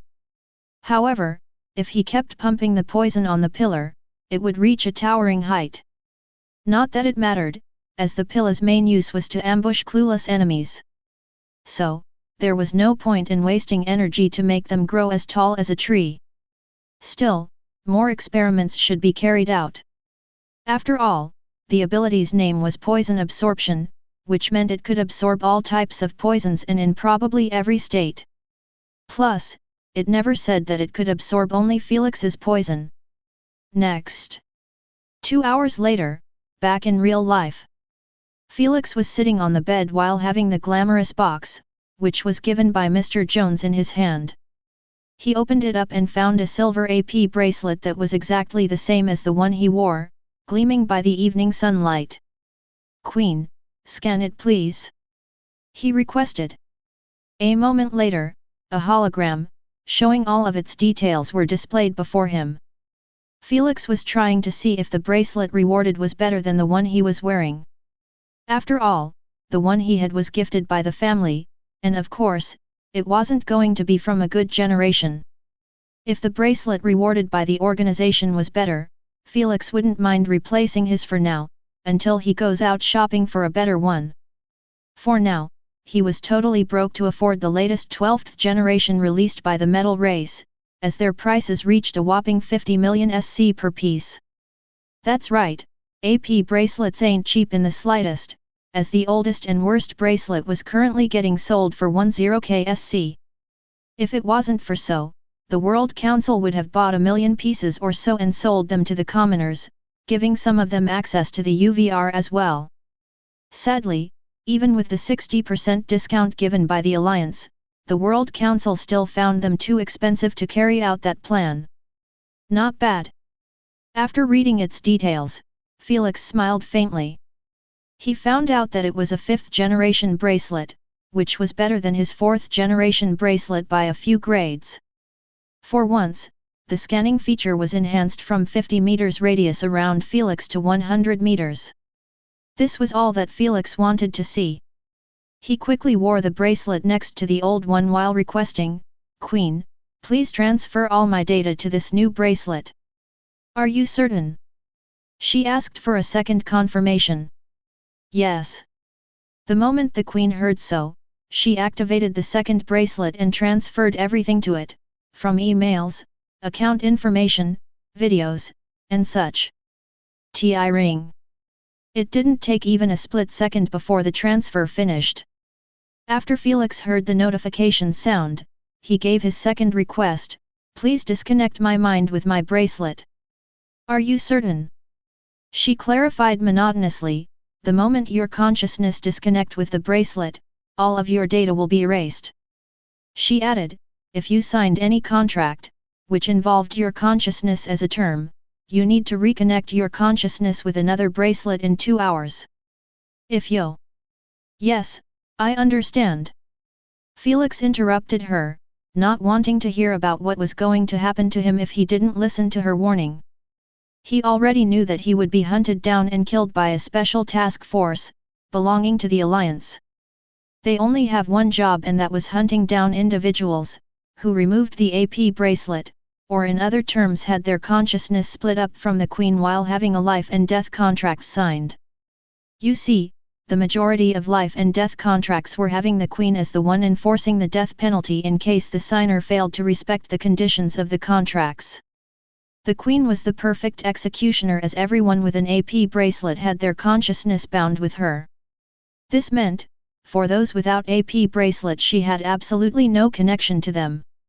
There was no problem in this, however, when an individual, who signed a death contract like the Supremacy Games won, he could totally ask the Queen to disconnect from his AP bracelet, using the intention that he wanted to change the generation.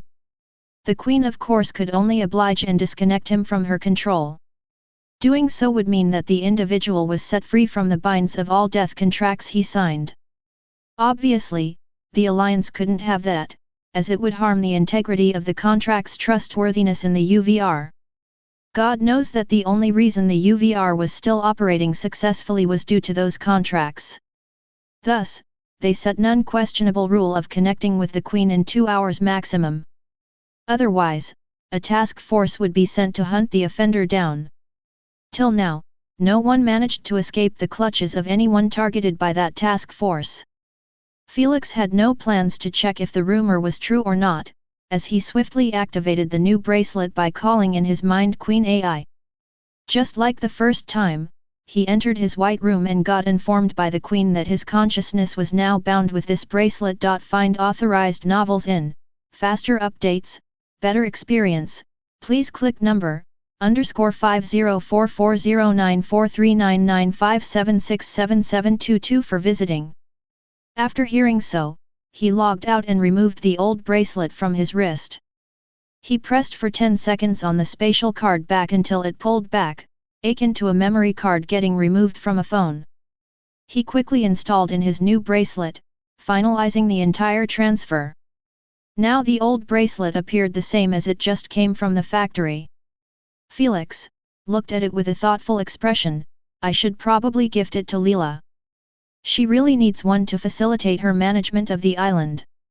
If his Aunt Mary didn't already secure her AP bracelet, she would have been his first choice. But his auntie was filthy rich to not buy one by herself from the organization. After deciding what to do with it, Felix put it in the box and called a servant to take care of the delivery. Felix, wanna play cards?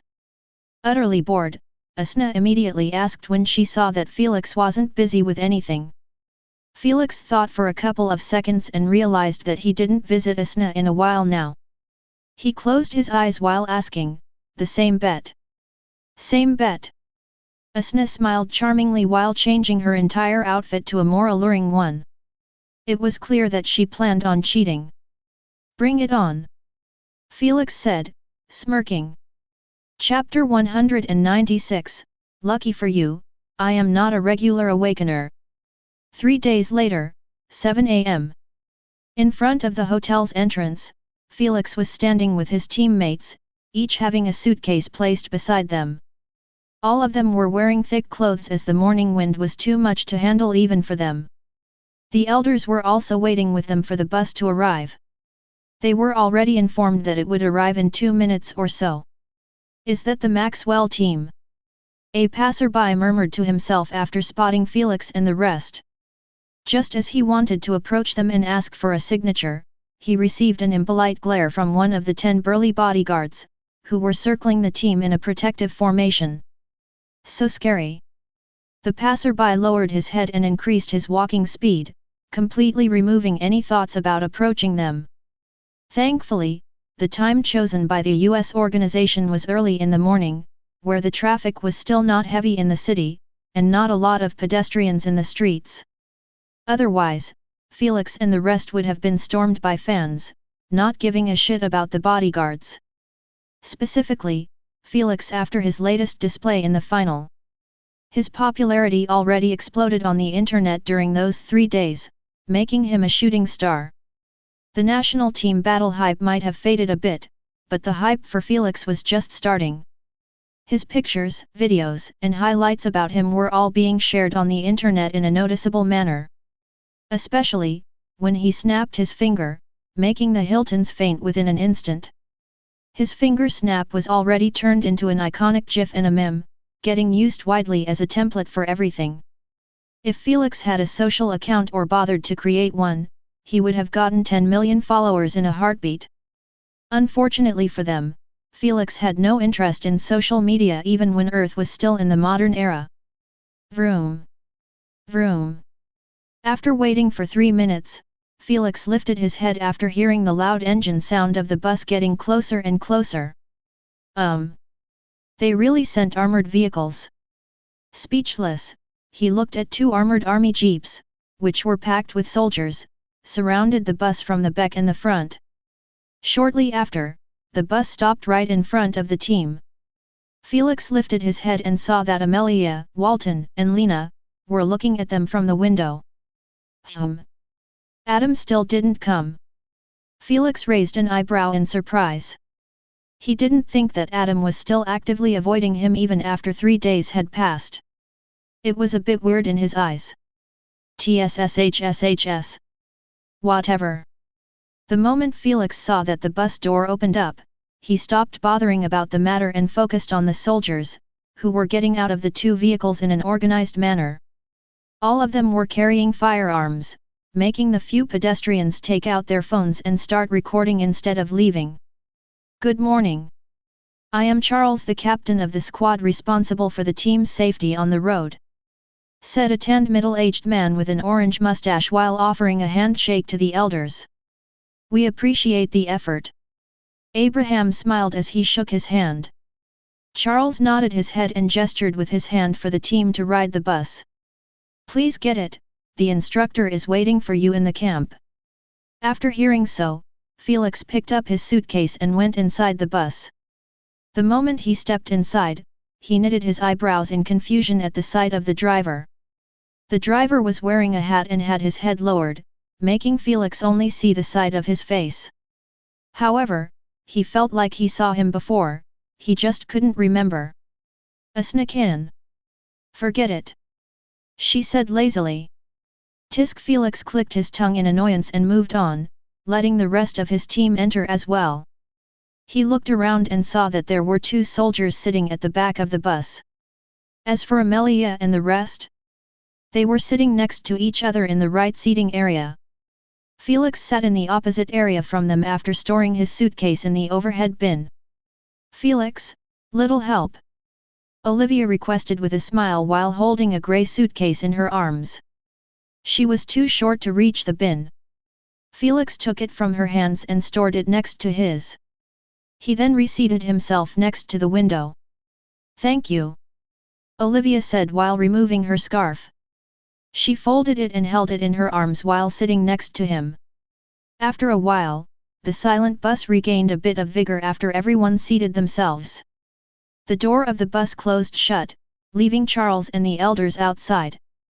Move out, Charles ordered out loud while heading towards the front vehicle. The moment the order was given, the driver turned on the engine and drove behind the armored vehicle, leaving 6 meters between them. After seeing that the bus was moving, Felix decided to take a quick nap until they reached the camp. Even if the bus drove at its fastest speed while being on the highway, it would still take 45 minutes to reach the camp. Oli, wake me up when we stop, he requested while closing his eyes shut. Okay, Olivia answered absent-mindedly while having a hologram before her, displaying a movie. It wasn't just her with a hologram, as everyone in the bus was either watching, playing, or having their eyes closed, probably inside the UVR.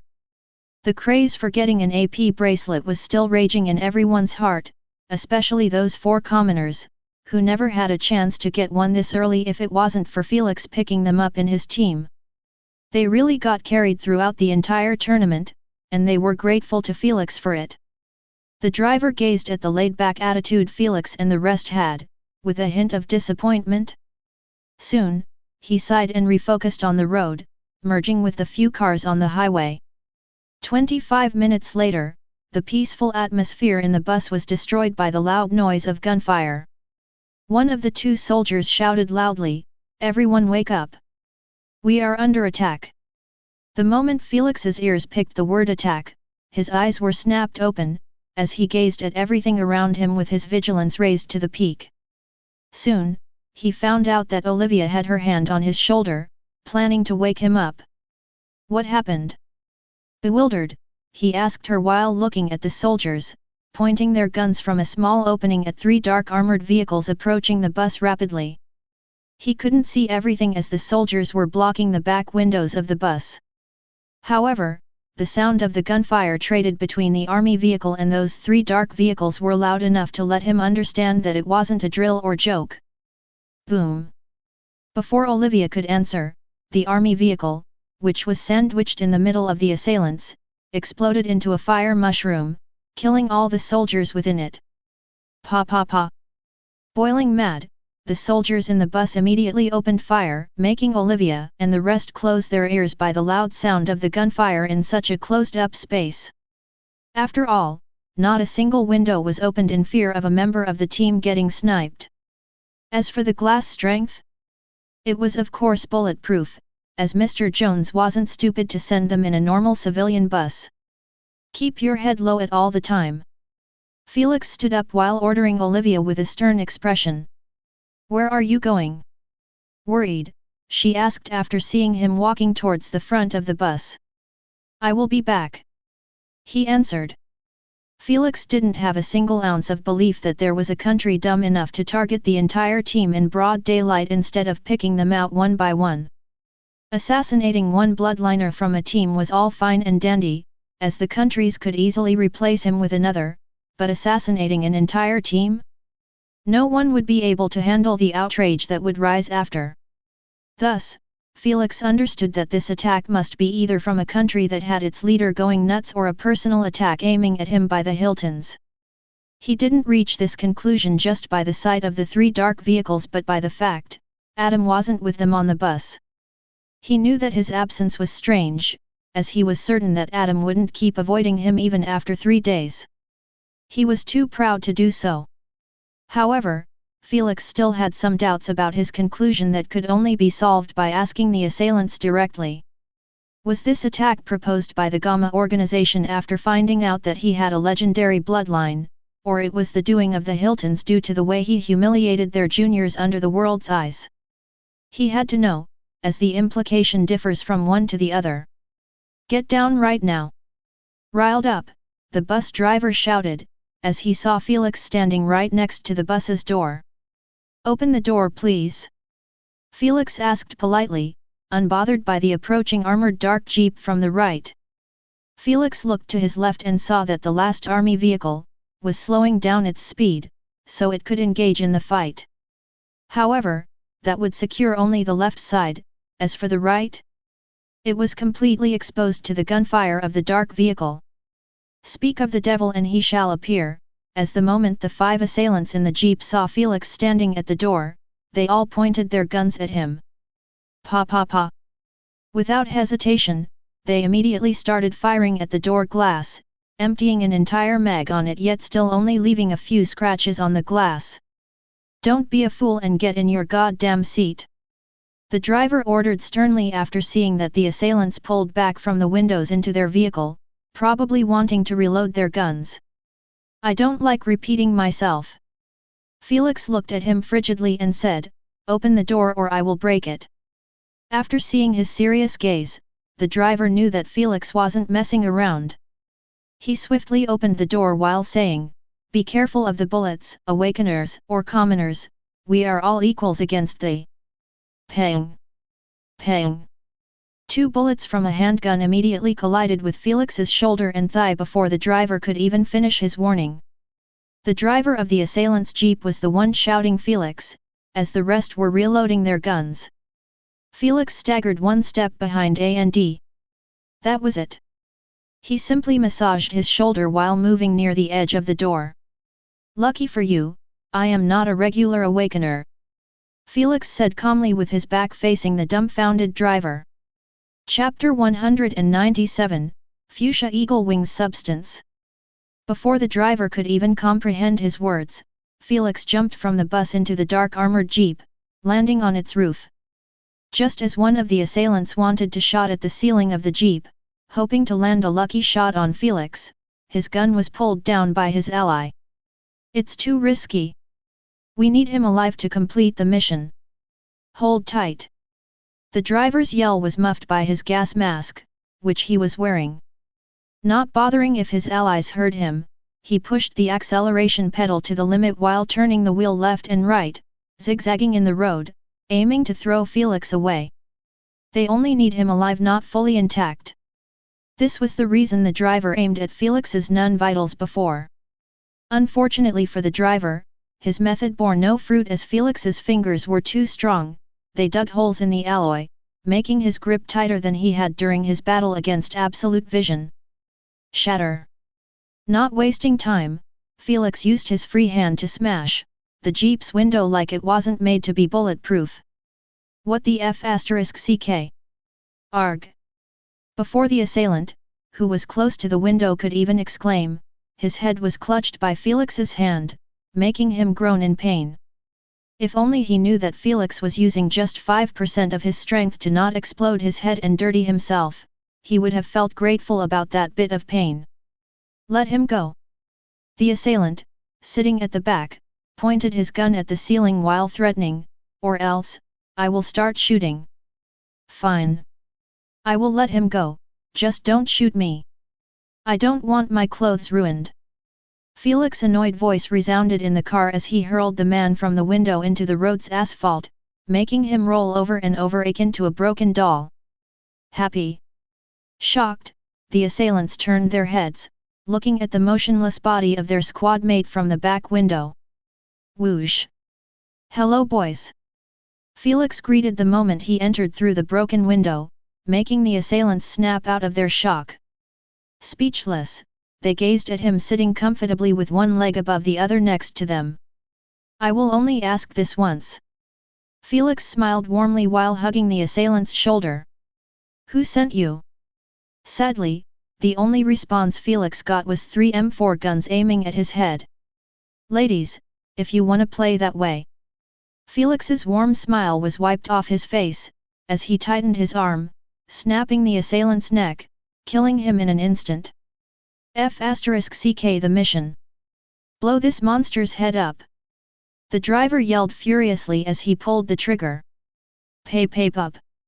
Find authorized novels in, faster updates, better experience, please click number, _5047173864285739 for visiting. His squad mate, who was sitting in the front seat, followed after him, emptying an entire M3 mag on Felix. Unfortunately for them, doing so just pissed Felix off even more, as he had to guard his face with his arms, completely ripping off the jacket he was wearing. Peng peng. The sound the bullets made during contact with Felix's skin sent cold shivers at the back of the assailants. They didn't know if they were shooting a human or a piece of thick steel. Their mags were getting emptied rapidly, yet still, Felix neither budged or screamed. He just continued protecting his face until clicking sounds greeted his ears. Out of ammo. He removed his unharmed arms from his face, showing a frigid expression. My turn. Felix kicked the frontal seat's head, not holding anything back. Bam! The assailant's head immediately exploded without a single ounce of resistance. The seat did absolutely nothing to relieve some of Felix's strength. Yo you monster! The driver's entire clothes were covered in the blood and brain matter of his squad mate. Felix didn't need to see his face behind the black mask to know that he was scared shitless by the sight. Felix swiftly moved behind him and caught his neck in a gentle manner, not applying any pressure. However, that was more than enough to let the driver's heart almost leap out of his chest. Tell me who sent you. Felix's devilish voices invaded his ears. If you start the sentence by I don't, your head will be next. I swear I have no clue who sent us. The driver gulped after feeling Felix's fingers tightening. Our mercenary squad never deal with the employer directly. I see. Felix smiled, then tell me about your middleman. Only the leader of the squad is allowed to meet up with him. The driver turned the wheel to the left, evading a truck, and continued, we are operating like this to keep our section. I don't give a shit about your squad rules. Felix interrupted him with his eyes narrowed, did your leader participate in this mission? He added after seeing the driver clinching the wheel tighter, your answer better be what I want to hear. After hearing so, the driver stopped hesitating as he betrayed his leader in a heartbeat, he is, at the jeep behind us. Felix looked at the back mirror and saw that the bus was left way behind with the other armored vehicles. Which one? Felix asked while forcing the driver's head into facing the back mirror. Arg! The jeep behind the bus. The driver groaned in pain after Felix applied a bit of pressure in his grip. You did well. Felix relaxed his grip, making the driver sigh in relief. Sadly, before he enjoyed this new lease of life, a finger penetrated the back of his skull, making his eyes widen for a second before graying out. Felix stayed true to his word and didn't explode his head like his squad mate. As for other ways of killing him, he never said anything about them. Using a car is too bothersome. Irritated, Felix threw the driver's corpse to the side and took control of the car. However, instead of slowing down and rejoin the fight in the back, he chose a free path on the road and got out of the jeep from the window. He climbed on the roof, standing up on his feet, uncaring about the raging wind blowing his hair and ripped out clothes. Time to pop out the wings. He gave a delightful grin as he beamed a small bottle from his bracelet into his hand. The bottle was filled with a grayish substance. Felix opened the lid of the bottle and applied that substance into his hands. He swiftly threw the bottle away and rubbed his hands on his back shoulders, directly on his skin. After making sure not a single bit of the substance was left on his hands, Felix called softly, "Fuchsia Eagle Wings activate."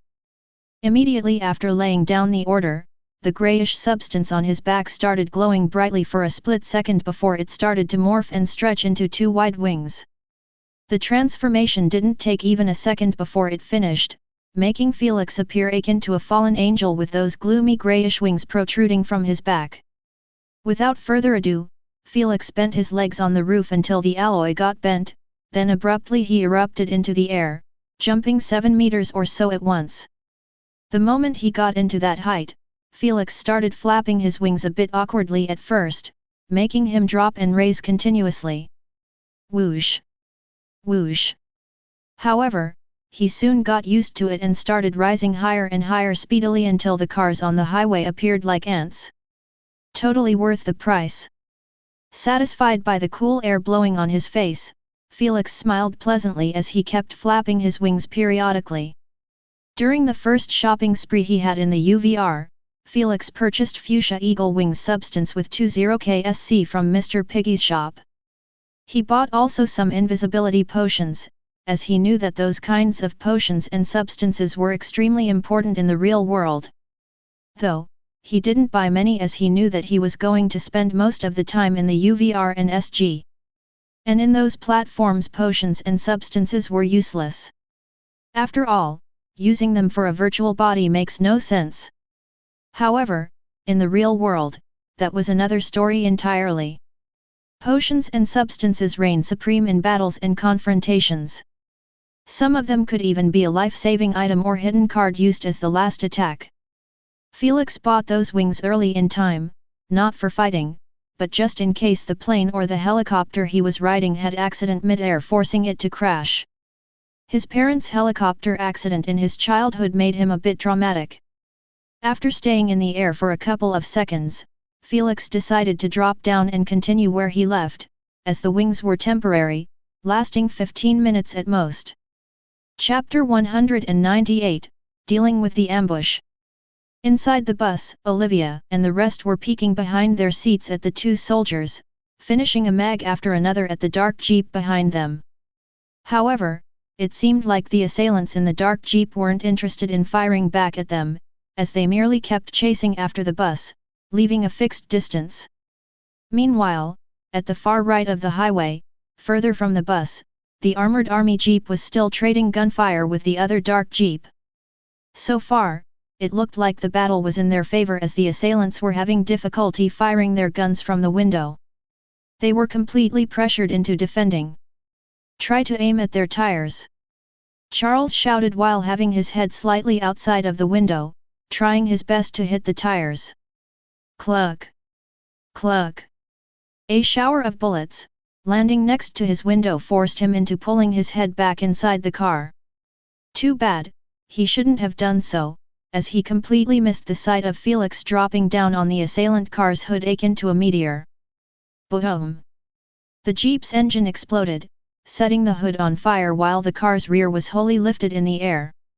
Horrified and aghast, the assailants in the car got either thrown into the front window's glass or had their heads smashed into the dashboard like they just got hit by a truck. The entire sequence happened so fast that the soldiers in the army jeep couldn't even process what there were eyes showing them before the fire from the engine reached the gasoline tank, turning the dark jeep into an orange mushroom cloud. Boom!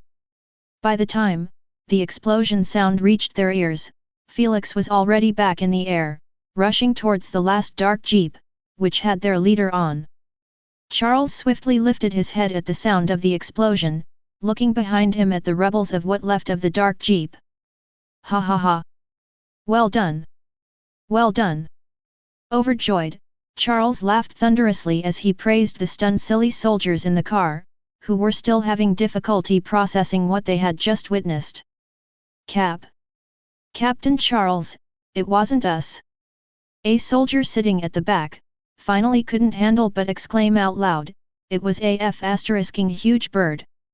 What are you talking about? It was a silver drone. The soldier next to him refuted. You guys are tripping.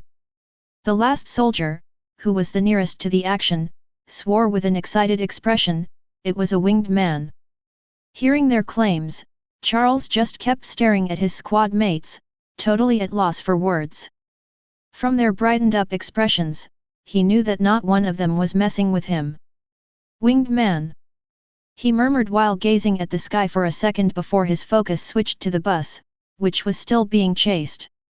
However, the instant his eyes landed in that direction, he saw Felix diving down on the last dark jeep.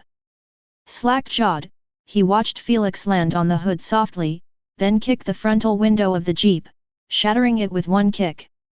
Yet, that wasn't all as Felix folded his wings, making them smaller, and jumped right through the broken frontal window, landing on the back seat.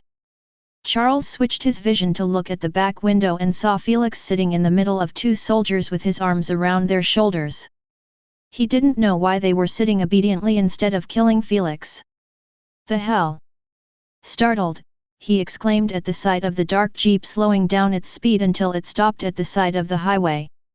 Go rejoin the bus. We don't know if any further attack is approaching. Find authorized novels in faster updates, better experience. Please click number_50489381294760264 for visiting. Although Charles clearly wanted to head towards the dark jeep and understand the situation, he knew that his priority was to protect the national team. As for the rest, he could only sound his report to his superiors and they would take it from there. He had no doubt that whoever swung at them publicly like this was going to pay tenfolds. Such a public disregard for the country's strength was intolerable and was going to raise an outrage after the videos of what happened on the highway get spread on the internet. There might be fewer cars on the highway, but those who witnessed the ambush definitely recorded some bits of it and currently planning to release it in the media feed. So Mr. Leader, you are not going to tell me the name of your middleman, right? Inside the dark jeep, which was parked at the side of the road, Felix gave an easygoing smile to the assailant to his left, who had his back neck clutched by him. I already told you. I only know that he refers to himself as Mr. Hire. The leader said with a gruff voice. Was your mission to kill or kidnap me? Felix suddenly asked. We were paid $30 million up front to kidnap you. The less wounded you were when we bring you, the more we get paid. The leader continued spelling out the beans, not daring to hold back. The sight of his squad mates' bloody heads was in full display to him. I see. Felix narrowed his eyes as he questioned, were you asked to avoid at all cost harming other members of the team? How did you know that? The leader looked at him in bewilderment. Mr. Hire explicitly told us that if killed a single target beside you, we will get hunted down by his people. No wonder they never actually smashed into the bus to make it flip, but simply carried on shooting at the windows, knowingly their bullets were useless against them.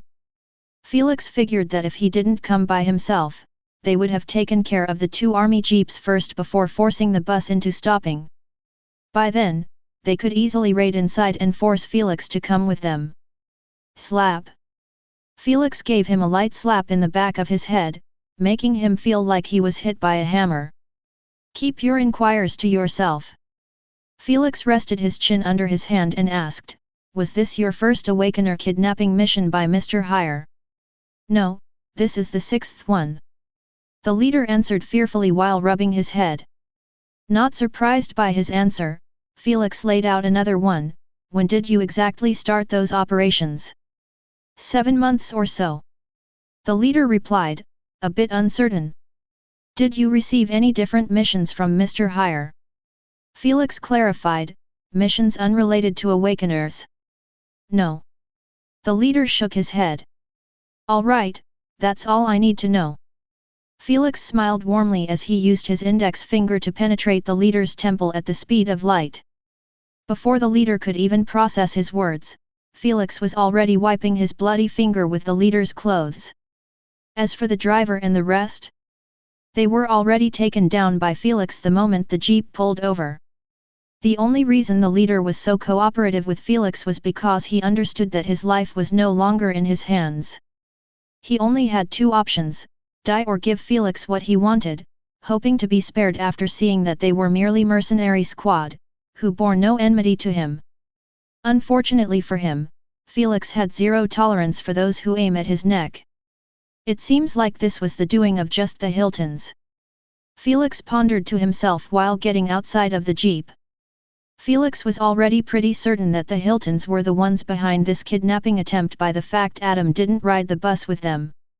Now, after hearing the leader's answers, he was 100% positive. Mr. Hire, why does the name sound familiar? Felix rested his chin on his hand as he unfolded his wings, bursting into the air. He kept chasing the bus while contemplating on the name.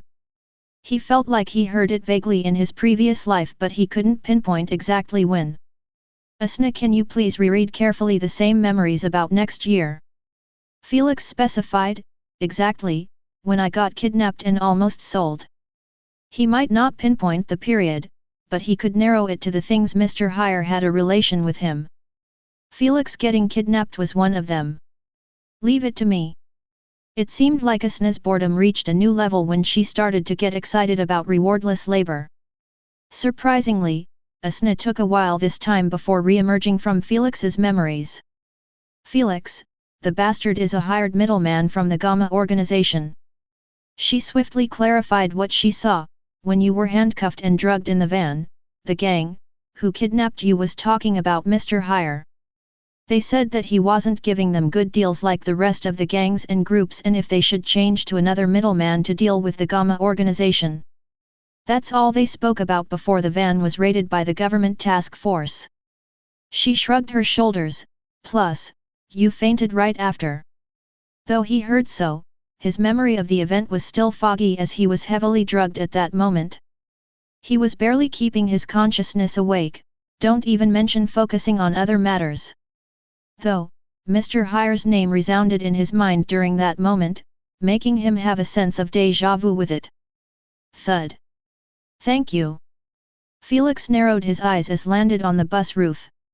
He believed before that Mr. Hire was a man belonging to the Hiltons, but now it seemed like he either defected in the future and became a middleman for the Gamma organization or he was already one. Whoever he was, Felix knew that he had to find him as individuals like him, were the only ones, who could have direct contact with the Gamma organization. The gangs, families, groups all deliver their goods to middlemen like him and he takes them to either the Gamma organization's headquarters or to a member of it. However, for now, Felix could only work on his strength, as he was too weak to face a behemoth like them. Plus, he had to wait until the Gamma organization comes out in the open, as that's when it would be easier to find out Mr. Hire or middlemen like him after the majority of people would turn into Awakener hunters. Knock, knock. Speechless by the sound, the driver turned to his right and saw Felix waving his hand at him with an innocent smile while leaning on the bus's door. It seems like those 2 months aren't going to pass peacefully with a troublemaker like him. The driver sighed while opening up the door, letting Felix in. Chapter 199, Spending 2 months in a shithole. Felix. Welcome back. The moment Olivia and the rest saw Felix, they dashed towards him with feverish looks, scaring Felix into taking a step back. What's up with them? Felix wondered out loud, a bit frightened by their overeagerness. It's because they saw all of your reckless fights from the windows. The driver smiled wryly, especially your wings. The driver wasn't kidding, as everyone started barraging Felix with questions about the fights, but mainly about the Fuchsia Eagle Wings. Find authorized novels in faster updates, better experience. Please click number *505096092485468443 for visiting. Before entering the bus, Felix completely removed them, thus even when he was asked to show them again, he couldn't do so. Substances, just like potions, were mostly temporarily and one-time use. Even though the duration was still far from reaching 15 minutes, the moment Felix ordered for the wings to disappear, the grey substance on his back faded away, leaving his back itching like a colony of ants was crawling all over him. He always hated the aftermath of using temporarily beasts' mutation substances, as they always leave a different kind of side effects. Luckily, the Fuchsia Eagle Wings was a low-end product, making him feel itchy for a while before withdrawing.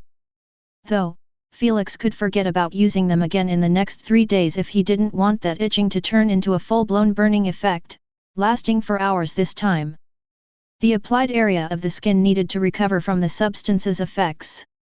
Otherwise, the side effects would keep getting worse and worse. This was just for a cheap product worth 20 KSC. Don't even mention real high-grade substances, which cost millions and above. Those substances get used by the bloodliners only under one condition, that was having absolutely no way to escape or survive a fight. This was also applied to potions used for battles. There was nothing without limitations or weaknesses in the universe. If those potions and substances had no side effects, the universe would have descended into chaos by now, as any rich lord could amass an arsenal of those products and terrorizes everyone under him. This always made Felix wonder, were the witches keeping those side effects in their products to avoid that scenario from happening, or simply because they couldn't remove them? 15 minutes later, the bus finally made it to the camp while being accompanied by the last army jeep. The huge metallic gate of the camp was opened up slowly after the soldier on top of a tower gave the signal. Unsurprisingly, the camp was heavily guarded by soldiers and built to resemble a humongous prison with its tall outer walls, which had barbed wires placed on top of them and tens of towers, each had 2 guards armed to the teeth on them. Are we being sent to a camp or a prison? Sarah was at loss for words at this sight. Just like every junior on the bus, she believed that it was excessive for the camp to be built as a prison. Even if it was for their protection, it was a bit too hard to stomach that they would be living inside a cage for the next 2 months. However, the moment the bus entered the camp, those thoughts were completely removed from her mind, as she stared with a dumbstruck expression at a junior jumping 5 meters in the air each time his feet touched the ground. His destination? The wall. It was clear to all that he was attempting to escape the camp by relying on his bloodline abilities. Asna, wanna bet where he will get shot at? Felix proposed in a lazy manner while watching the junior getting threatened by the soldiers to freeze or he would get shot. Based on the crazed expression of the junior, it was apparent that he had no plans on stopping. I say his left thigh. Asna yawned while covering her mouth. They won't kill him. He is an asset after all. Asset? Felix smiled coldly and said, I say he will get shot in the head. Peng, thud. At the same time Felix said so, a bullet penetrated the junior's head, making him fall into the ground and lay motionless for a couple of seconds before a soldier went and checked on him. The moment he decided to escape the camp, he stopped being an asset and turned into a deserter. Felix clarified while watching the soldiers carrying the junior's corpse in a rough manner, the commoners here aren't treated with special care since they were awakeners, but instead, they receive the same treatment or even worse than a soldier recruit. Oh. Why so? Asna asked in confusion. Based on her take about the Earthlings, she thought that awakeners and bloodliners should be treated with respect and worship by commoners. Felix scoffed at her thoughts. In the government's eyes, they gave them the opportunity to awaken and the resources to carry on integrating. This meant they own them. Felix gave a piteous look at the 4 commoners on the bus, who started trembling the instant they entered the camp. There is no free lunch in the world. Anyone who wanted to awaken using the government's resources needs to sign a strict contract, entailing that their lives were in the government's hands for 10 years before getting the right to decide whether to stay or leave. During those 10 years, the government could put them in the army, or send them to do civilian work based on their abilities. Just like this, awakeners would be monitored and also productive in society. After all, energy stones, the only way to recover lost energy, were mostly controlled by the government for now. If those awakeners were left to roam free without them, it was the same as not awakening in the first place. The government had no plans to throw their resources like this. Thus, in the upcoming 10 years, every awakener, who signed the contract with them, could be deployed wherever they asked, and he could only obey the order or get executed on the basis of being a deserter. In the eyes of the government, they were doing nothing wrong. They helped the juniors awaken, gave them a bloodline, trained them, and even handed them all the resources needed to continue treading on their bloodline path.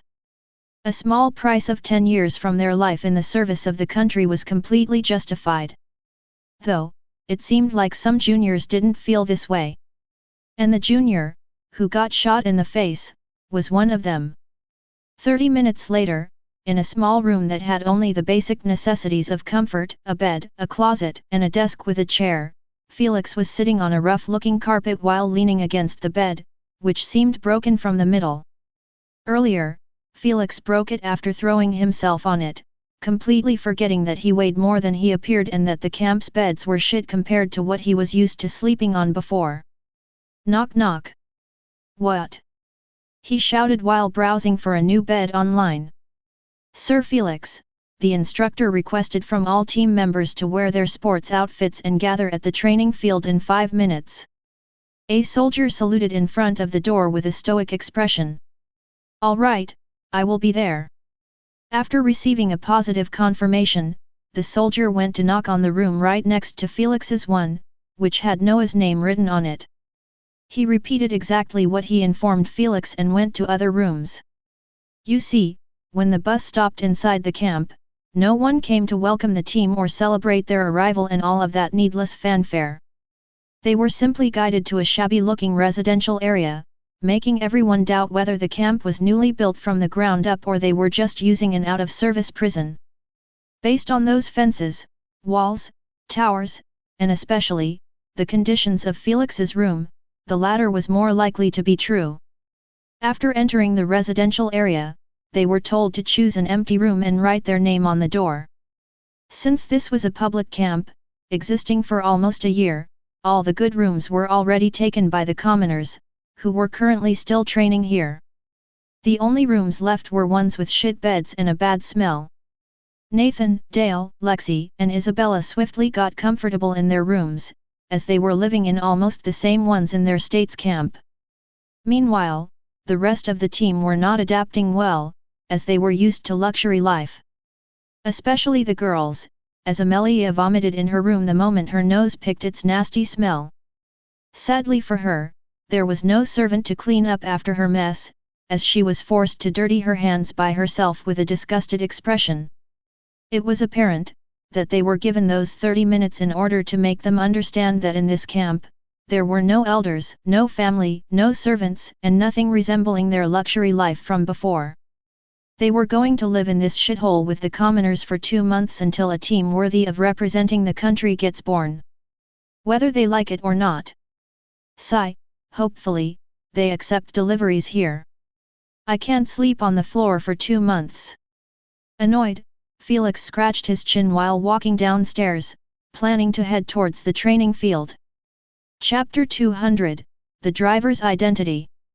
4 minutes later, in an open desolate grass field, which had obstacles, training dummies, running courses, and such all erected in it, the team was lining up properly while facing Charles and surprisingly the driver, who still had his hat and glasses on. Felix walked with hurried steps towards them and lined up next to Noah. He glanced around him and saw that no one was in the field beside them and some patrolling soldiers. After seeing that everyone was here, Charles held his hands behind his back as he said with a stern voice, "Typically, we would have ringed the bell for the juniors to wake up by now. However, after the ambush on the road, we decided to delay it for now until we speak about it." Charles immediately said after seeing Walton raise his hand, "If you have any questions about the identity of your assailants, keep them to yourself." Embarrassed, Walton lowered his hand down, as he was planning to ask that. Till this point, everyone was still in the dark about who targeted them and why so. The only one, who was in close contact with the assailants was Felix. But when they asked him on the bus, he replied that they belonged to a mercenary group, which was the same as saying nothing. All you need to know is that the higher-up were given a full report about the attack, and now it is their issue to deal with the rest, not you or me. He asked loudly, "Am I clear?" Felix and the rest nodded their heads in understanding. Unfortunately, that pissed off Charles as he shouted, "In this goddamn camp you answer with yes sir." Sadly, the responses he received were as despairing as it could get. Olivia answering with her cute voice, the four commoners shouting in harmony like it was ingrained in their soul, Amelia, Walton, and the rest were too proud to either listen to his orders or did it half-heartedly. Felix was part of the latter, as he merely mouthed the words. At least, he showed a reaction, as Noah simply nodded his head again like a retard. Honestly, what did he expect? They were a million years away from being a soldier or wanting to be one. If Charles was planning to treat them as soldiers, nothing good would come out of it. "You little dib sh." Before Charles could express his fury at such a blatant display of disrespect to his authority, he got held back by the driver. "You can go now, Captain. I will take it from here," the driver said politely while removing his hat and glasses, exposing a young charismatic visage. "I knew that I saw him somewhere. It was him." Felix's memories of this person immediately flooded his brain after finally seeing his entire face. Find authorized novels in, faster updates, better experience, please click number S identity, _50518619553058822 for visiting. This was the instructor of the national team in his previous life. Felix saw him a couple of times on TV during the World's competition stream. As he expected, the instructor immediately introduced himself with a warm smile, "I am George, your instructor, coach, manager, and everything to you in those 2 months." Chatter immediately broke between the team as they were startled that their instructor was with them the entire time, watching and hearing everything they were doing or saying on the bus. Silence. "You better show respect to Mr. George." Charles gave them an unkind glance and said, "He is currently the best in the entire country when it comes to training awakeners and bloodliners. Plus, he is a bloodliner himself in the greater purity. So, drop your ego and listen to every word he says." He warned them while leaving, "Or else, you will be sent back to wherever you came from. There is plenty of juniors dying for this opportunity." Although he said so, no one actually paid attention to his threat as they were still hung on the idea that their instructor was actually in greater purity. They expected to receive an old fogey from the army, giving them physical drills and showing them copies of famous battle formations and synergies from the UVR just like what they were doing before. However, it seemed like they were going to actually learn something in those 2 months. "Please don't mind what the captain just said." George smiled faintly, "No need to feign discipline or force yourselves to listen to me. We might be in a camp where discipline and respecting the rules takes priority, but for you guys, all you need to pay attention to is..." He extended 3 fingers, "A. Please don't skip my daily classes and the training drills. B. Don't create trouble between you guys or for the juniors training here. C. The amount of hard work you put in those 2 months decides whether you will be part of the main team or substitute." Immediately after hearing the last part, hope regained in the eyes of Sarah and the 4 commoners. At least now, they had a shot to keep their position in the main team. If the decider was based on strength, they had absolutely no chance against the captains. If you have any questions, please lay them out now. Gorge advised, you only have one question each, so make them worth our time. Without asking for permission, Walton asked what was in everyone's mind with a confused expression, why were you disguising yourself as our bus driver? Unbothered by his bad manners, Gorge chuckled as he said, I wanted to check on you guys before we meet for real in the camp. Based on what I saw before we got ambushed, you guys are split into 3 cliques. He pointed his finger at Felix, then at Nathan, and finally at Amelia. He didn't even need to mouth it as his meaning was clear. The team was split into Maxwell's family clique, the commoners clique, and lastly the captain's clique. Just the fact they were lining up while separated as such, made it even more obvious. I can't have that on my team. Gorge's smile was gone as he said sternly, in those 2 months, you guys are going to turn into one clique, whether you like it or not. Next question. He swiftly moved on, not wanting to dive deeper into the subject. Why Adam is still not here? Amelia showed a tingle of emotions in her voice as she asked, did he refuse to join the team? Don't worry, he is going to arrive in the evening. Gorge clarified while giving Felix a side glance, his elders told us that he needed to mediate in order to regain his peak form again. Mediate my ass. Felix scoffed. I see, thank you. Amelia sighed in relief. It seemed like she had no issue showing her care to Adam in public. Though, no one gave a shit about her or Adam. They simply carried on asking their questions one by one until only Felix remained. What do you have in mind, Captain? Gorge asked Felix with a polite smile. Does the camp accept delivers from Amazon? Felix scratched his cheek as he clarified, I broke my bed and I need a new one. Is that so? Gorge's eyebrows couldn't help but twitch at his question. He was expecting something serious and had a relation with the team or those 2 months. Unfortunately for him, Felix's current priority was a bed, nothing more, nothing less. I apologize, but no one is allowed to purchase anything from outside the camp. Gorge shook his head before adding, but, we can send you another bed from the warehouse. No need, they are probably even worse than the one that I broke. Felix scratched his chin with a thoughtful expression, I guess it's better if I ask politely for someone to trade rooms then. He stressed politely, making George flinch in alarm. Though, I do believe that the director of the camp won't have any problem making an exception for the captain. George said, coughing. Oh? I guess it's not bad being the captain after all. I hope there are more of those exceptions. Felix said, chuckling. Shameless Felix is back. Olivia and Sarah mumbled softly to themselves. Relieved by his compliance, Gorge wiped a drop of sweat from his forehead. He just told them that he didn't want troubles happening between the 2 groups before Felix started planning to bully one of them. Can I have a new bed as well? Amelia asked with brightened eyes in delight. No. Only the captain of the team gets exceptions.